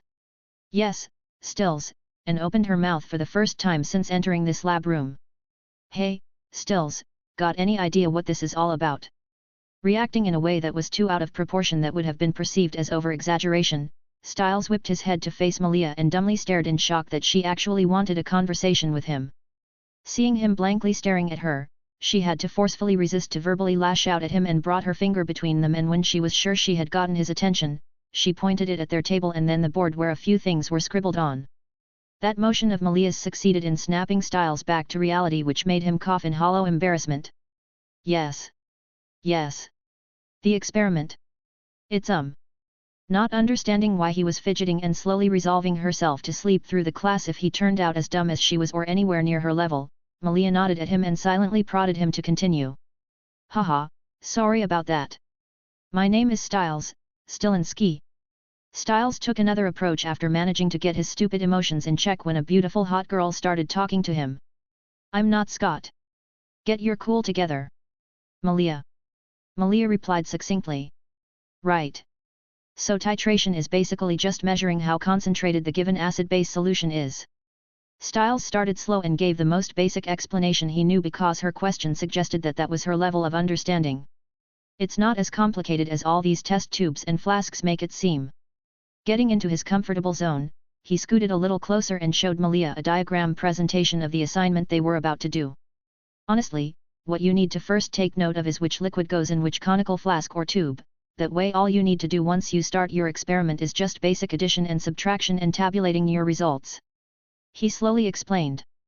Malia, listening to Styles' explanation, looked at the picture he was showing her and memorized the way they were set up, only to find out she didn't know which liquid does what. What about these equations? Any way to tell which is acid or base, or even differentiate the liquids? Since she had nothing to do anyway, it wouldn't hurt to pick a few things up, and as she recently learned, students with too low grades were held a year back while those who passed moved on ahead. She didn't like to think along that avenue. As if expecting that question and also confirming that his hypothesis was correct and that she probably wasn't that smart, like at all, he pushed himself out of his comfort zone and tried making it clear to her as much as he can. Explaining easy things to dumb people was very hard after all. Well, the acid-base solutions are usually labeled so you don't need to worry about identifying them for now. Throw in some indicator, this little guy here, and all you just have to do is tap it until the base, this one, changes color uniformly. There are a few exceptions, but that's just the basics to tide you over till the topic advances. Finishing his explanation, he took in deep breaths and then a little bit of awkward stutter as he realized what he had just done. I didn't flip it, right? I mean, she asked in the first place, right? Malia put her fingers on chin and scrunched her eyes as she contemplated everything he explained to her, the part she understood, before nodding as she committed it to memory. Maybe she'll surprise Tristan by teaching him something he didn't know. Got all that? Styles' exterior remained calm, but his mind was doing inordinate acrobatic flips as he waited for her answer, which he viewed as very important. After all, this would mean that he didn't have any problems talking to hot girls, and it was something else. Maybe there was a reason Lydia had been ignoring him for years now. Oblivious to Styles, his nervousness was clear as day to Malia. Even without her senses, she could clearly see how fast he was tapping his leg against the floor, and he reeked of desperation. Why do I feel like I just got myself into some weird cringe drama? Betraying her line of thoughts, she smiled at Styles and gave him his due thanks. Yeah, thanks a lot. You just made my day a little bearable. Hearing what she said, Styles looked around, urgently looking for someone he could fist bump at this very moment. Unfortunately, he couldn't just switch personality and hoop out in the middle of class since he wanted to maintain whatever image Malia had of him. Okay class, settle down. The chemistry teacher, Adrian Harris, Styles' least favorite teacher in Beacon Hills, stepped inside the class, but not before Scott rushed in and took the vacant table at the back while looking weirdly at Styles, who was signaling him something with his hands behind his back that he didn't understand, and Malia Tate, the new girl that had the smell of nature and something else that he didn't know what it was yet. He ignored them and shared a table with Greenberg. So, Malia, do you play lacrosse? I mean, do you want to watch me play lacrosse? He cursed fervently at himself for ruining the great start he had, making Malia give him a weird look. You play? It wasn't a question of interest but rather a reflexive one, not that poor Styles could tell the difference. Yeah, I do, during practice, maybe in a real game soon. I mean, it's never happened before, but it can happen, right? His voice dropped a bit as he remembered that he was now the only one warming the bench since Scott made first line. Mr. Stilinski, why am I under the false impression that you'll for once not tempt my ire, especially when not in effective talking range with your second half? Mr. Harris called to Styles as he once again heard the unmistakable headache-inducing pitch of the boy's soundbox. My bad. Not willing to cause a scene, he relented without making one of his famous rebuttals at Mr. Harris's chiding. At his side, Malia just tried her best to listen to whatever the teacher said and ignore the emotional wreck that was Styles by her side. It was bad enough that the guy was oozing off weird negative emotional feedback, and it seemed that whatever it was just doubled in intensity. I'm clearly staying away from this guy's problem. I feel like I might want to rip out his spine and beat him to death with it. And besides, he smells of werewolf, probably from helping and staying with McCain during his shifts. Malia let out a tired sigh. I want to go home. She never knew that this very thought of hers was a collective one shared by all students after 12 noon. Chapter 22, Chapter 21. After the soul-crushing class and his failure at starting any meaningful conversation with Malia, who had all her focus on what Harris was teaching, Styles trudged away from class without even bothering to talk to Scott. Unlike what others might think about Styles due to first impressions, which was mainly heavily sarcastic, goofy to the point of stupidity despite being smart, an astute observer of hierarchy while being a delinquent according to a few people, Styles deep down was a very fragile person. Despite his already low confidence, trying and failing to start a meaningful and normal conversation with a beautiful girl sitting beside him did a few cracks to his confidence. He wasn't good at lacrosse, he didn't fit in most places that a kid like him should with natural ease, he was socially awkward, the girl he's had a crush on probably doesn't even know his name. He used sarcasm and smart rebuttals to get through most things, and at the end of it all, the only thing he had to show for it was a slighter, smarter brain and being the son of the Beacon Hills County Sheriff. Even Scott, who he had sympathized with since they were little, had grown up to be something entirely different in just a week's time. He was doing better at lacrosse than ever before, he was no longer asthmatic, and his special existence subconsciously gave him a boost in confidence, enabling him break out of the cocoon he'd trapped himself in for quite the long while. He would never in any circumstance show what he truly felt, not even to his best friend since childhood, Scott, because he understood one fact, something he had been unfortunate to learn when he was young: no one truly cares. If he were to count the people that truly cared about him on one hand, he'd have extra fingers to spare, and he wasn't even joking. His dad, Scott, and Scott's mom. These were the three people who he knew actually cared if anything should happen, and of those three, he could say with full confidence that none truly understood him. So what was he to do? Whine in bed all day and complain that he isn't understood? No. That wasn't his style. He'd rather throw it to the deepest part of his mind and bury it there for eternity while using his precious time to do something he absolutely loved, like helping Scott be a better werewolf. How hard can it be? I'll be Batman and he'll be Robin. He's absolutely lost without me. Styles Stilinski was a very normal boy, and while he might not be a super competent nurse like Melissa, a devout sheriff like his father, or a supernatural mythical creature of the night like Scott, he knew just how he was supposed to be to exist in this complicated and harmonious circle. He made a turn around the corner only for him to rush back with haste and hoped no one saw him, and by no one he meant his father, Sheriff Stilinski, who was oddly in school and flanked by deputies, clearly discussing something important with the principal.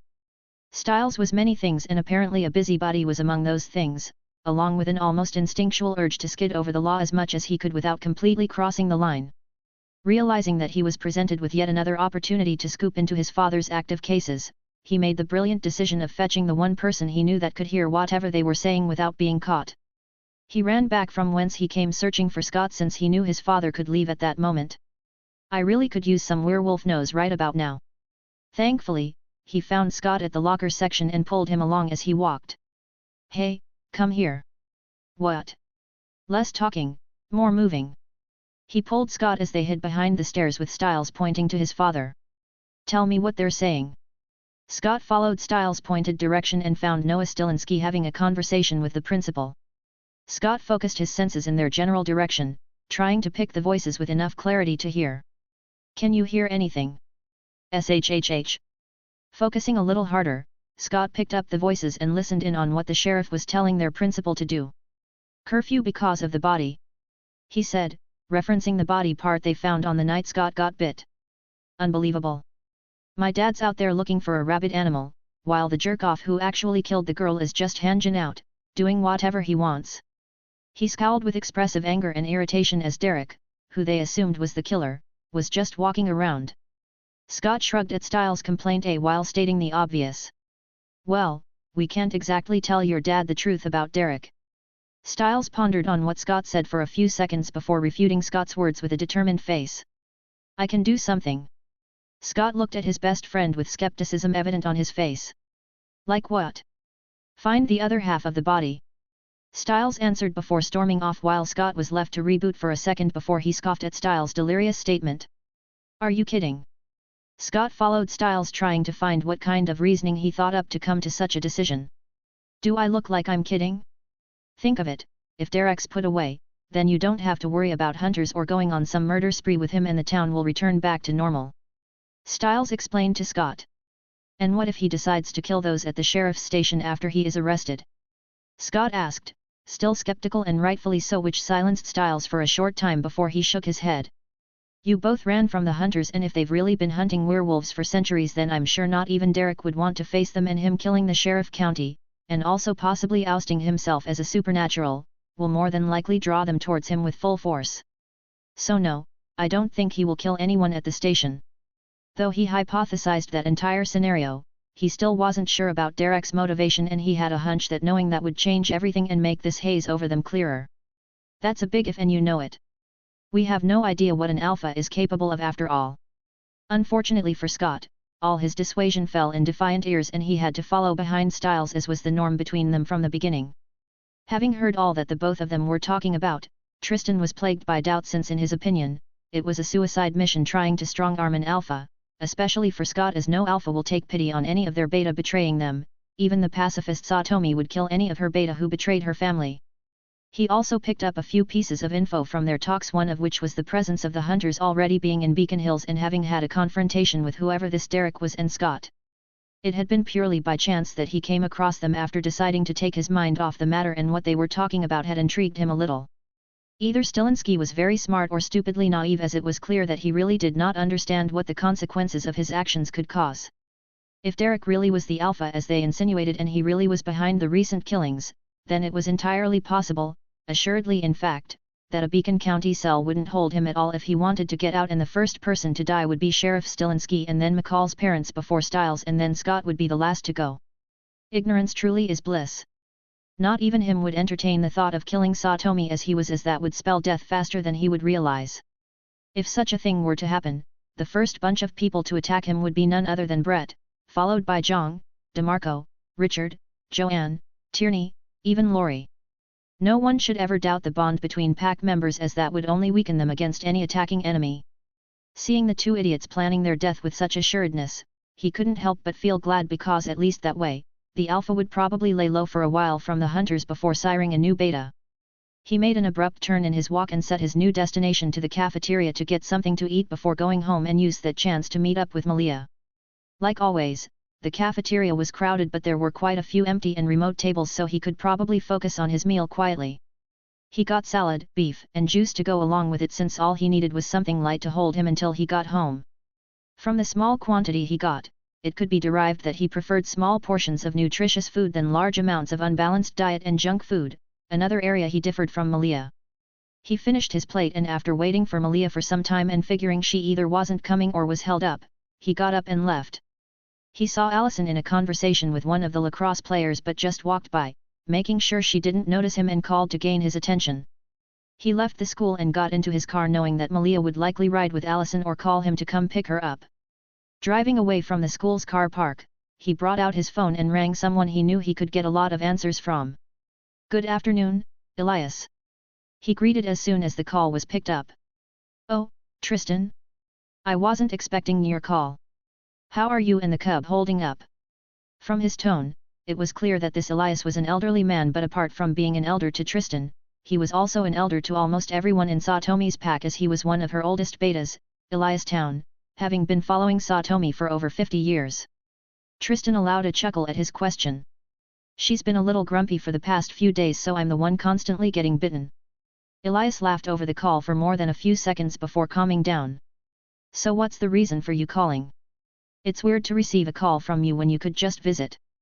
Elias asked. Not bothering with any other exchange as they were past that, he inquired from Elias the reason he called. It's about the recent killings.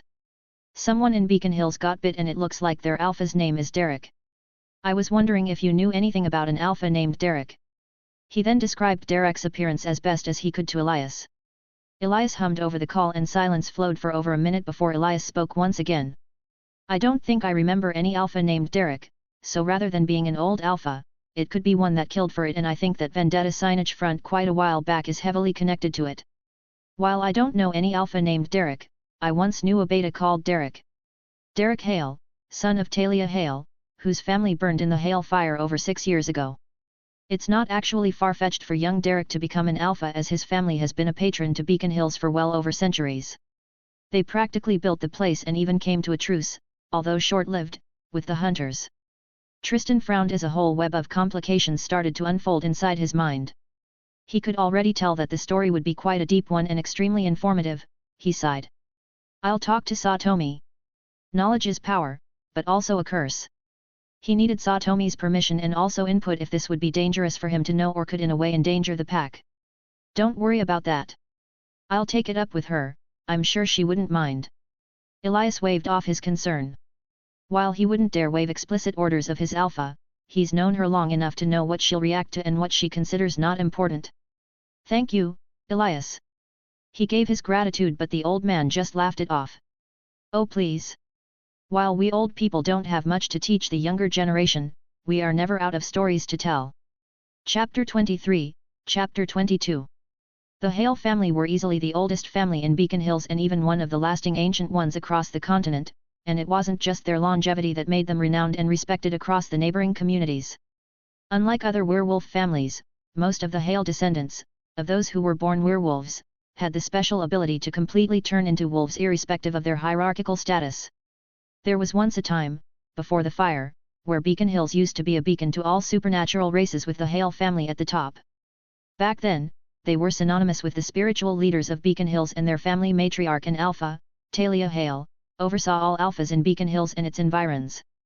No major decisions were made without her knowledge or input, and she was also the one who put stops to the numerous squabbles between prideful alphas. Though they were an ancient werewolf family, not all of their children were born werewolves, and those who didn't had the choice to either decide to become one or stay human, producing a very harmonious settlement that permeated outside of the Hale family to all of Beacon Hill's supernaturals, even the hunters. Derek was one of Talia's children and among one of the very few lucky ones who survived the fire that burned the rest of their family to death, save for one whose condition was no different than death after having third-degree burns over 75% of his body and has been in a coma ever since. The remaining Hales fled Beacon Hills ever since, along with most of the alphas of that time, while the others kept away from the community to avoid being targets. So you think the killings are why Derek is back? It'll have to be connected to his family if he indeed is the one slashing and hacking at people, but I feel like something is lacking in that picture. Tristan said out loud while working on their dinner with the phone on loudspeaker. Elias replied. True. If it is indeed Derek, then I don't think it was at random, and given that it was a public announcement of vendetta, then we can safely assume that it's personal. The Hale fire? Quite possibly, because I don't see a reason why he'd want to come back to the place he lost his entire family. Tristan thought for a bit and asked with caution. The fire? Do you have any idea who caused it? The call went quiet, making Tristan pause his motion and waited patiently for Elias' response. He knew exactly what he was asking because he was sure that he wasn't the only one who's had this type of question in their head after listening to the story behind the Hale family's arson. Whether they voiced the question or not depended on why they wanted to know. Elias released a deep sigh while his voice went a tone lower. There was no evidence, nothing to tie the fire to any suspect, but we all had a suspicion of who did it. Tristan hummed, coming to the same conclusion he did when Elias first mentioned the Hale fire. The hunters. You might be wondering why an ancient family like the Hales would share the same territory with hunting wolves when they very well knew the history between werewolves and hunters, right?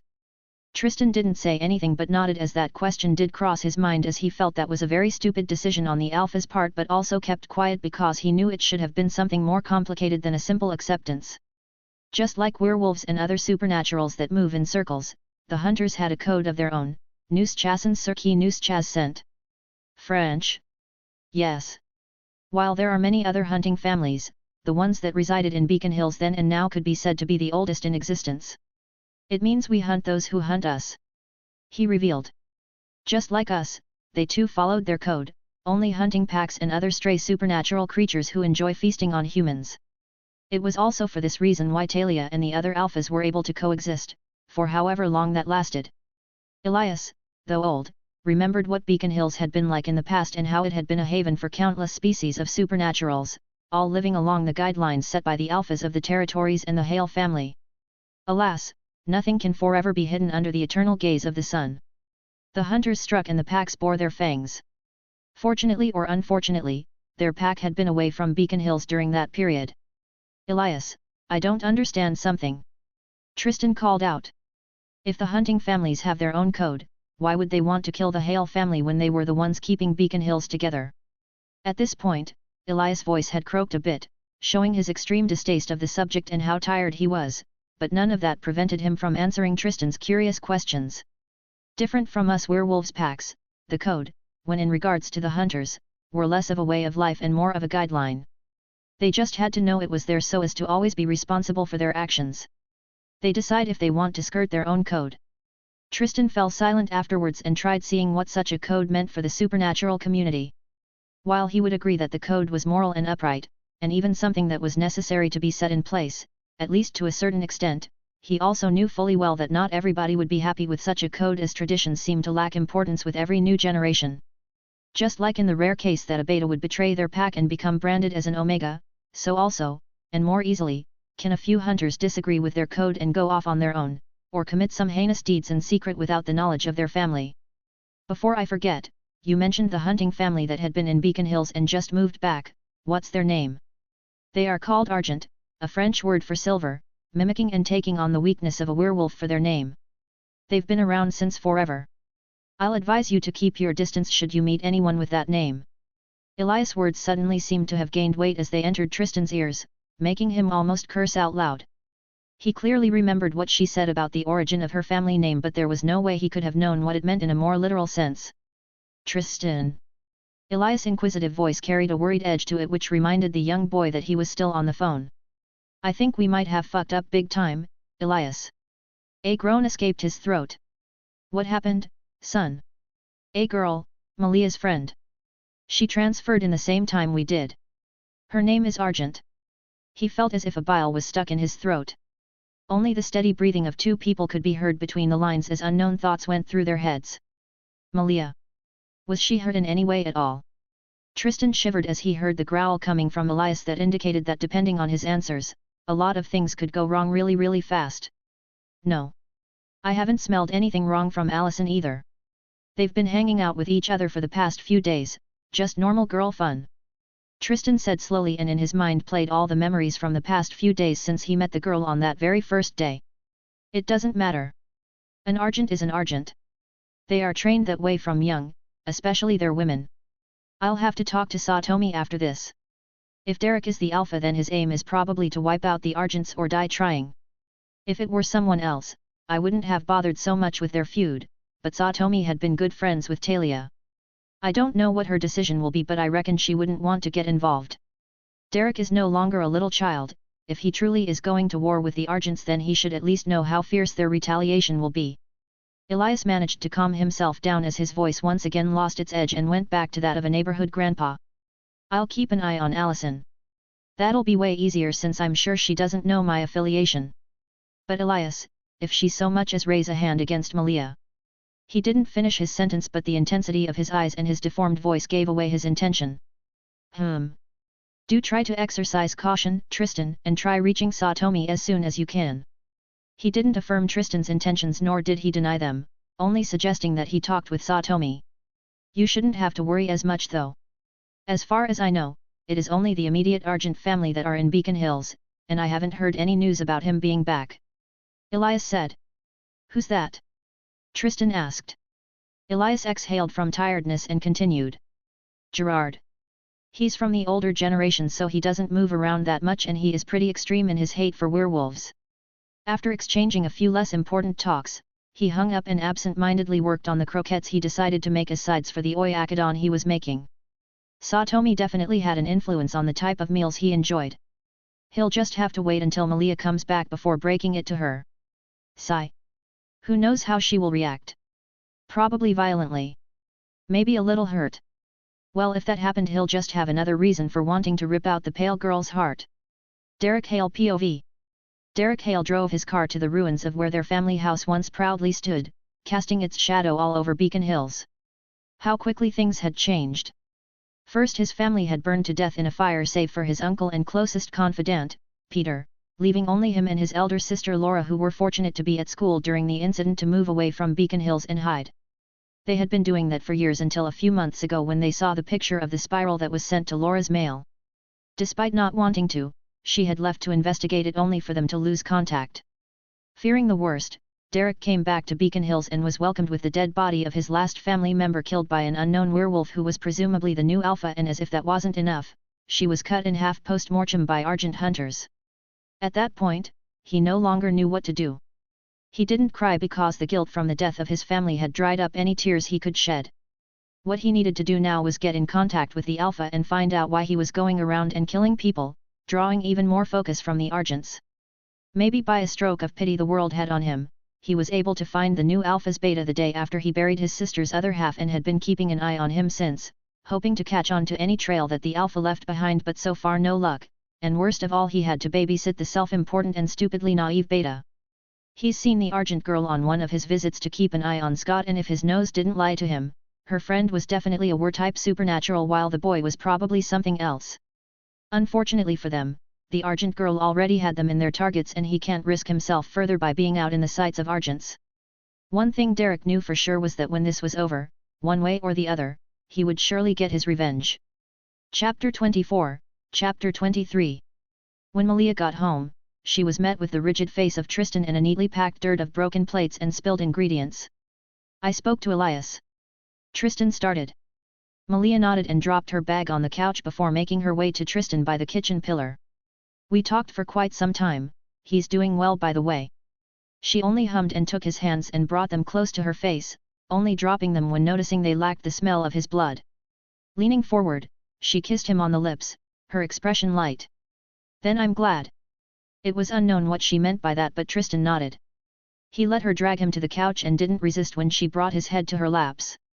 We think we know who the Alpha is and why he's killing. You've heard of that fire, right, the one that happened a couple years ago? He asked. The one where the family all burned.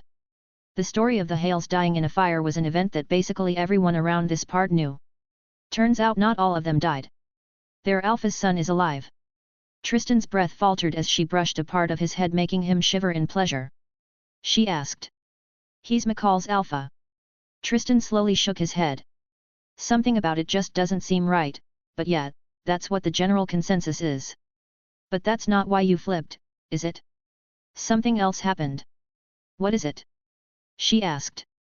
Known him having for how long she did, she had a good knowledge of things that both irritates and pisses him off. I found out the name of the Hunter family that once used to live in Beacon and came back. Argents. At the mention of Allison's name, Malia shook in her place, something Tristan felt too well. It was taking everything he had in him to stop himself from going to Allison and sinking his fangs in her neck. So she's one of them, hey. She didn't bother asking him if he was sure, there was absolutely no reason to do so. So she's what, trying to hunt us? Quite possibly. I don't want to believe that it was just a coincidence that she just gravitated towards us. It was too much of a freak coincidence for him to believe otherwise, but even with knowing that, there was no way they could confront her about it without tipping her off. It could be though. I don't think she's some murder-happy little girl like what we've heard about the Hunters. Malia stated, causing Tristan to look at her as if she was serious. I don't think it matters what she is. She was born into a Hunter family, there is no way she isn't involved in all of that. Tristan retorted. Then we can just ask her when we see each other and know whether she's lying or not. She shrugged as if it wasn't such a big deal. Even if she lies, either way we'll know something is up. Tristan remained silent for a few seconds before asking. So, I'll be the one killing her then, right? If she's really one backstabbing bitch, then why not? Malia chuckled. Their conversation resembled nothing a pair from a Buddhist pack would engage in. They were all for practicing inner peace and all that, but to hell with it when one of them was threatened. Even though they both laughed about it, they knew fully well that should Allison really be targeting them then they'd have to kill her, no question asked. For Tristan, it was very well in his blood, and for Malia, she was as wild as a rabid coyote. They were more animalistic than normal werewolves. The next day, Allison had reserved seats for her two friends in the cafeteria and was quite in a good mood since she managed to talk to the boy who had bumped into her the other day. If she were to be really honest with herself, he looked kinda cute with the way he was fidgeting. Hey guys! Over here! She waved at them as she spotted them coming into the cafeteria at the same time, like always. She also saw Scott walking into the cafeteria with his friend and as if sensing her stare, turned around and waved at her with a goofy smile on his face but stopped as he saw Malia and Tristan making their way towards her. Maybe she should introduce them, probably Tristan because he lacked a male friend, or doesn't spend time with any of them as far as she knew. Then again, neither had Malia. Don't they have any other friends apart from me? She thought. Whatever. She threw that thought away as they both got to her with Tristan nodding at her like always as he took his seat on her left as opposed to opposite her like he always used to do, while Malia was on her right, nothing strange there. Before she could say anything, Malia opened up the conversation with something she never would have expected. We're werewolves. Are you going to kill us? Somewhere in the cafeteria, Scott spat out the juice he was drinking on Styles' body, earning a hurt and confused expression from his friend. Allison on the other hand looked as if she didn't understand what Malia was talking about. Is that some sort of game reference I'm supposed to get? She twisted her lips in a cute way that showed her confusion. Yeah, just answer. Malia nodded and prodded her for an answer. Across the cafeteria, Scott's senses were immediately alarmed as he felt as if Allison was in danger, despite not knowing how. Scott, what's wrong? Why are you acting so spooked? Styles forgot Scott's injustice against him and asked as he saw him breathing heavily. I think they're going to kill Allison. Scott whispered in alarm. Who? Scott immediately hushed Styles with a hand over his mouth to bring his voice down.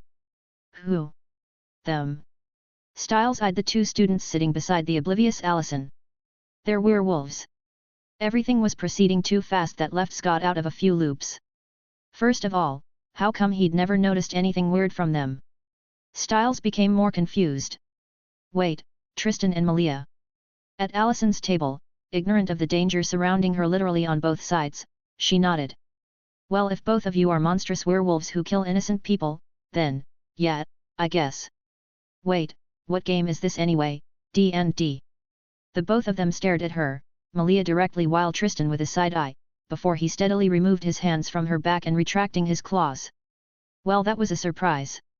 Malia muttered under her breath with Allison in hearing distance. Were you guys playing some kind of Monster vs Hunter themed game? Allison asked. She really didn't like being out of the loop concerning her friends. Yeah, and believe it or not, things really could have gotten bloody. Tristan chuckled to himself. Wow, didn't know you could crack a joke. She nudged him at the side. That reminds me, I've been meaning to ask but for some reason I keep forgetting, are you guys, like, dating each other or something, childhood best friends maybe? Hey! I mean you guys sometimes give off these sibling vibes and other times it's just like, clear the room for two. And besides you guys live together so there's still that. She looked at the both of them not understanding why they were giving her that specific stare. I thought it was obvious with how long you've known us. Malia quirked her brow. Allison broiled her eyes with sarcasm. Well, sorry for not reading whatever ambiguous relationship between you both. Tristan answered. It's a whole lot of both. He didn't seem averse in hiding that fact. It wasn't like they ever tried to hide it from anyone in the beginning. Okay. Anyway, you guys remember that lacrosse player, the one that caught all the shots on opening day? She diverted the conversation back to the initial topic she wanted to bring up. McCall. The mutt. Allison rolled her eyes. He's not a dog, Malia. I would admit he is cute though. Whatever, he invited me to their next game and we're going. Tristan stood up from the table and left since they already confirmed what they wanted from Allison and he trusted Malia to keep an eye on her. He had something else to do. Walking out of the cafeteria, he ignored the look Scott and Styles gave him, knowing that the werewolf had been eavesdropping on their conversation. Watching Tristan leave, Styles turned to Scott. So we just confirmed that werewolves are pretty much crazy if they really wanted to kill their friend in the middle of the day. What are we going to do with them? Scott looked at him confused. What are we supposed to do? Styles shook his head in mock pity. You are so lost without me. We don't know if they're Derek's or belong to someone else. So we ask them, idiot. We know they're werewolves, so what is there to fear? Who knows, maybe they can give you some tips on how to control the shift. Styles hypothesized. They just tried to kill someone, Styles. And you do know that the only werewolves we've seen are clearly the murderous type, right? Scott chided Styles for what he saw as lack of common sense. Well, you're going to need to do something and do it fast if you want to play the game. Styles' normal goofy expression was gone and was replaced by the seldom seriousness he ever held. You're on a clock, Scott. The less you have to rely on Derek, the better. There's a lot more going on in your side of the world and we need any kind of help we can get.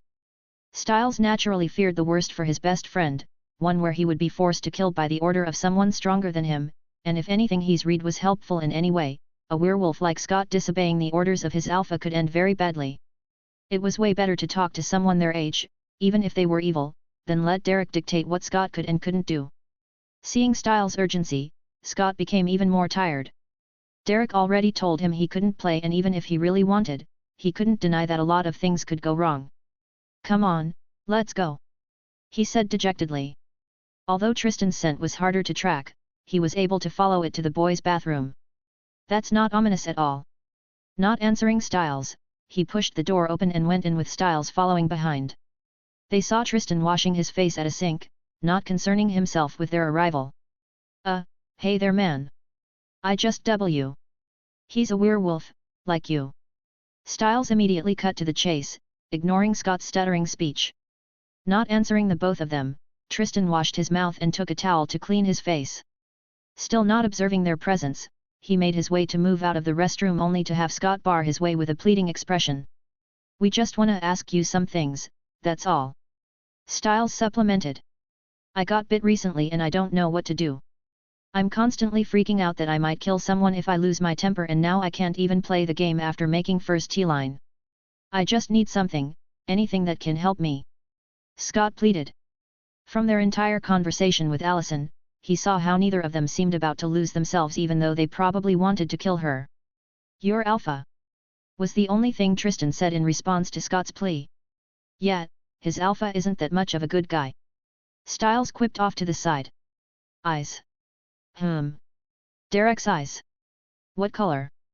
No matter what Tristan thought of it, it just didn't seem like such a good idea for Derek to announce his arrival back in Beacon Hills the way he did. Instead he would have just started killing the Argents instead of tipping them off like that.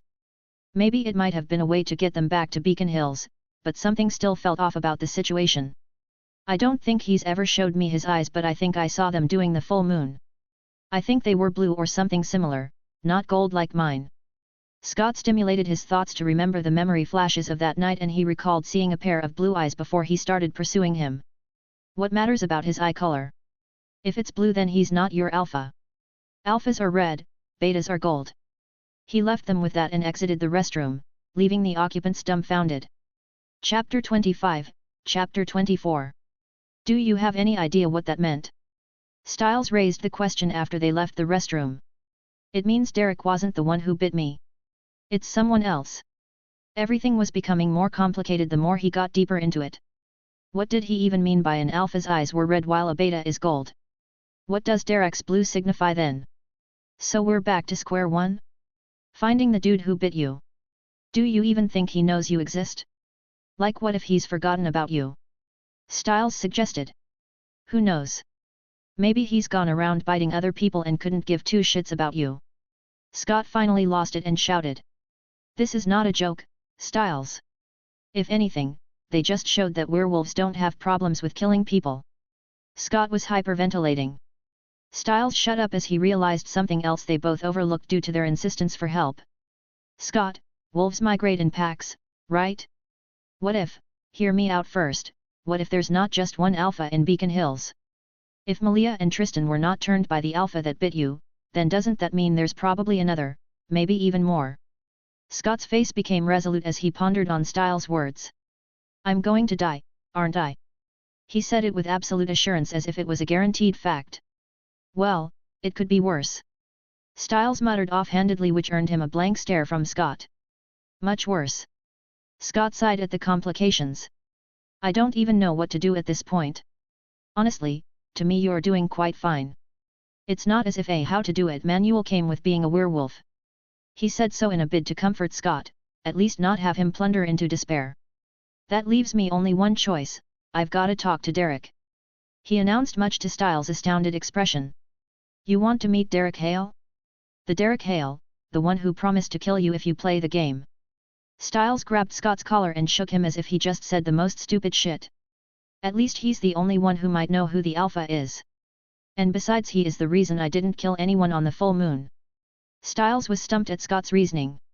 If he were to choose which of the two presentable options he could go for, he'd go for the murdering pair than go for Derek. He would never admit it, but that guy scared his weaker man spirit. Fine. But I'm going with you. You know, strength in numbers. He said with a tone of finality as if he wasn't hearing any of Scott's dissuasion. Scott wondered if Styles would be of any use if Derek came on their ass, but decided not to say it. Tristan Hayes POV. I hate this place. My initial thoughts of coming to school was being able to relax without Satomi nagging at my back on every turn, but I've ended up being drawn to a quagmire of happenings that I'm constantly trying to extrapolate myself from. The first friend we made turned out to be the daughter of an ancient hunting family, with us only finding out recently. It was still quite early, but we still needed to keep an eye on Allison because we were able to find out a few things from Malia's questions. Either she was ignorant of her family ways or she genuinely meant it when she said she wouldn't kill us if we were good werewolves. Next was Derek, McCall, and the revenge-filled alpha running about. Honestly, this didn't concern us in any way, but we still had to keep our ears open because we were quite close to an Argent after all. To be honest, Allison was more trouble than she was worth. No one said high school was going to be this stressful. We did manage to talk with our ghost of an alpha, and the advice she gave us was something we all expected. Try your best not to involve yourself. If they seek revenge, then let them exercise it. She never seems to change. Always playing spectator to everything happening. Hopefully this vendetta pass quickly and things return to normal, because the more it goes on, the more other parties and supernaturals are dragged in. Despite what happened between us and Allison, she still hung out with us during the day and drove home by herself after school. She asked about where we lived, but I won't be stupid enough to give her my home address when I still don't know what to do with her. Driving home, I couldn't help but feel like I was being watched, and Malia noticed it too. Who do you think it is? I asked as I steered us off the main road. Someone fast. Definitely not a hunter, probably a werewolf. She sniffed the air and gave me a reply. We only know of 3 werewolves, Scott, Derek, and the unidentified alpha. It can't be Scott, too sloppy to be this stealthy. It's either Derek or the alpha, probably the former. I stopped the car and we both got out. It was better we squashed anything going on than let them continue tailing us as if we were some kind of hunt. You're gonna come out or what, pal? Malia called out to a specific direction. We heard the bush rustling as a young man, quite rugged looking, made his way towards us, but stopping at an appropriate distance. I knew I smelled something different when I went to the school. You're not werewolves, are you? He asked with a little smile on his face, as that would fool anyone. What do you want from us, Derek? He chuckled. Nothing. I just want to know which pack you're from. Tell me that and I'll leave. He shrugged his shoulders. So this was an interrogation. Depending on our affiliation, he might be forced to attack us, which I know will happen if the imperceptible tightening of his fists were any indication. Besides me, Malia was triggered and growled at him with her eyes alight and claws grown. He looked genuinely surprised as he saw Malia's eyes, and his smiling face changed as he looked at me with inquisitiveness. What do you want from us, Derek? I asked again. He took a quick look at Malia but shook his head. I just want to know who your alpha is. It'll determine if I have to get rough with you or not. Saying that, his eyes turned blue with a fierce intensity. Intimidation like that won't work on me unless you were an alpha strong enough to contend with Satomi. Roar. Derek was faced with two pairs of blue eyes and yet he didn't flinch, only looking at us challengingly as if daring us not to comply. We stared at each other with none of us giving an inch to Derek, who returned it with an intensity that matched the both of ours. Rather than a simple matter of stubbornness, it was us not wanting to look weak in front of a beta like us in any way. He was older than us by a few years, but that didn't give him the right to come and demand what he wanted from us as if his authority was higher than ours. Supernaturals had their pride after all. Seeing us not acquiescing to his demand, he finally got off his high horse with the same smile on his face. So how about it now? No need for this to get bloody for you guys. Even his words sounded infuriating, and I knew that he was doing this on purpose as he was this close to ticking off Malia. My eyes lost their intensity as I scratched my head. Seriously, man, you would want to lay off trying to piss us off. It's not going to end well, for you that is. I double tapped at Malia's shoulders to calm her down. You're quite ballsy, Tristan. I like it. But you still haven't told me what I wanted to know. Great. Derek was as much of a hardhead as the both of us were, which means we won't be making any progress in this conversation if he doesn't stop antagonizing us. And you're quite rude, you know? Acting all high and mighty. Malia spat. It's called self-importance, kid. Something all adults have. He wasn't even trying to veil the insults he threw at us. The Buddhist pack. I said, stunning him for a moment before he turned serious. Prove it. I sighed under my breath and pulled up one of my sleeves up to my shoulders where a tattoo of 4 stacked ovals of decreasing size was drawn. He looked at the tattoo and nodded his head, his expression no longer holding the disregard it once held. Well, sorry for that. Never thought I would have met members of the Buddhist pack upon my coming back, not a pair as interesting as you both. Take care. He turned around to leave, but I was the one who stopped him this time. What do you know about the Alpha and why he's killing? Why do you want to know? Your pack doesn't involve itself in conflicts not concerning it, right? We don't. It's a personal tic of mine, but I hate when something I don't know stalks my den. It makes me paranoid, and I end up doing things out of proportion when I'm paranoid. I don't know who he is. That's why I'm seeing if Scott can draw him out. He said that and left into the woods, disappearing from our senses with impressive speeds. I'm starting to think that this was not the high school experience everyone was talking about. Malia huffed as she sat on her seat. Tell me about it. I don't know how many times I've had to talk. I groaned.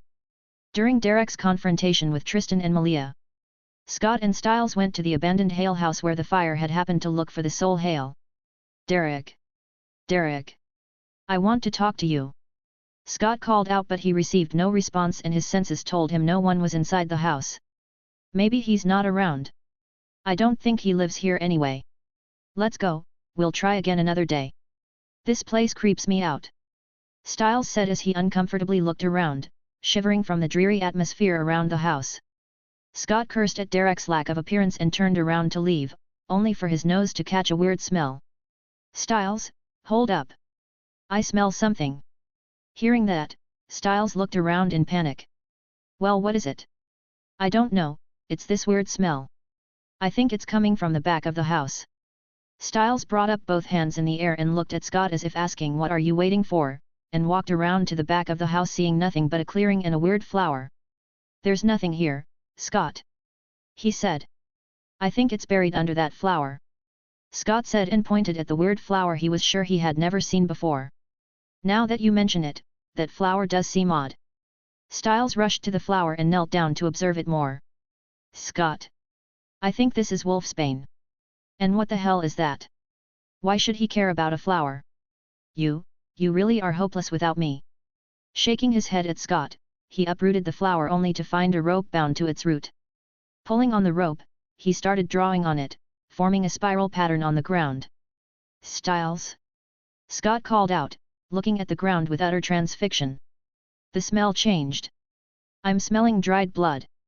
Is it what I think it is? Unlike Scott's shocked expression, Styles was very happy at the morbid discovery.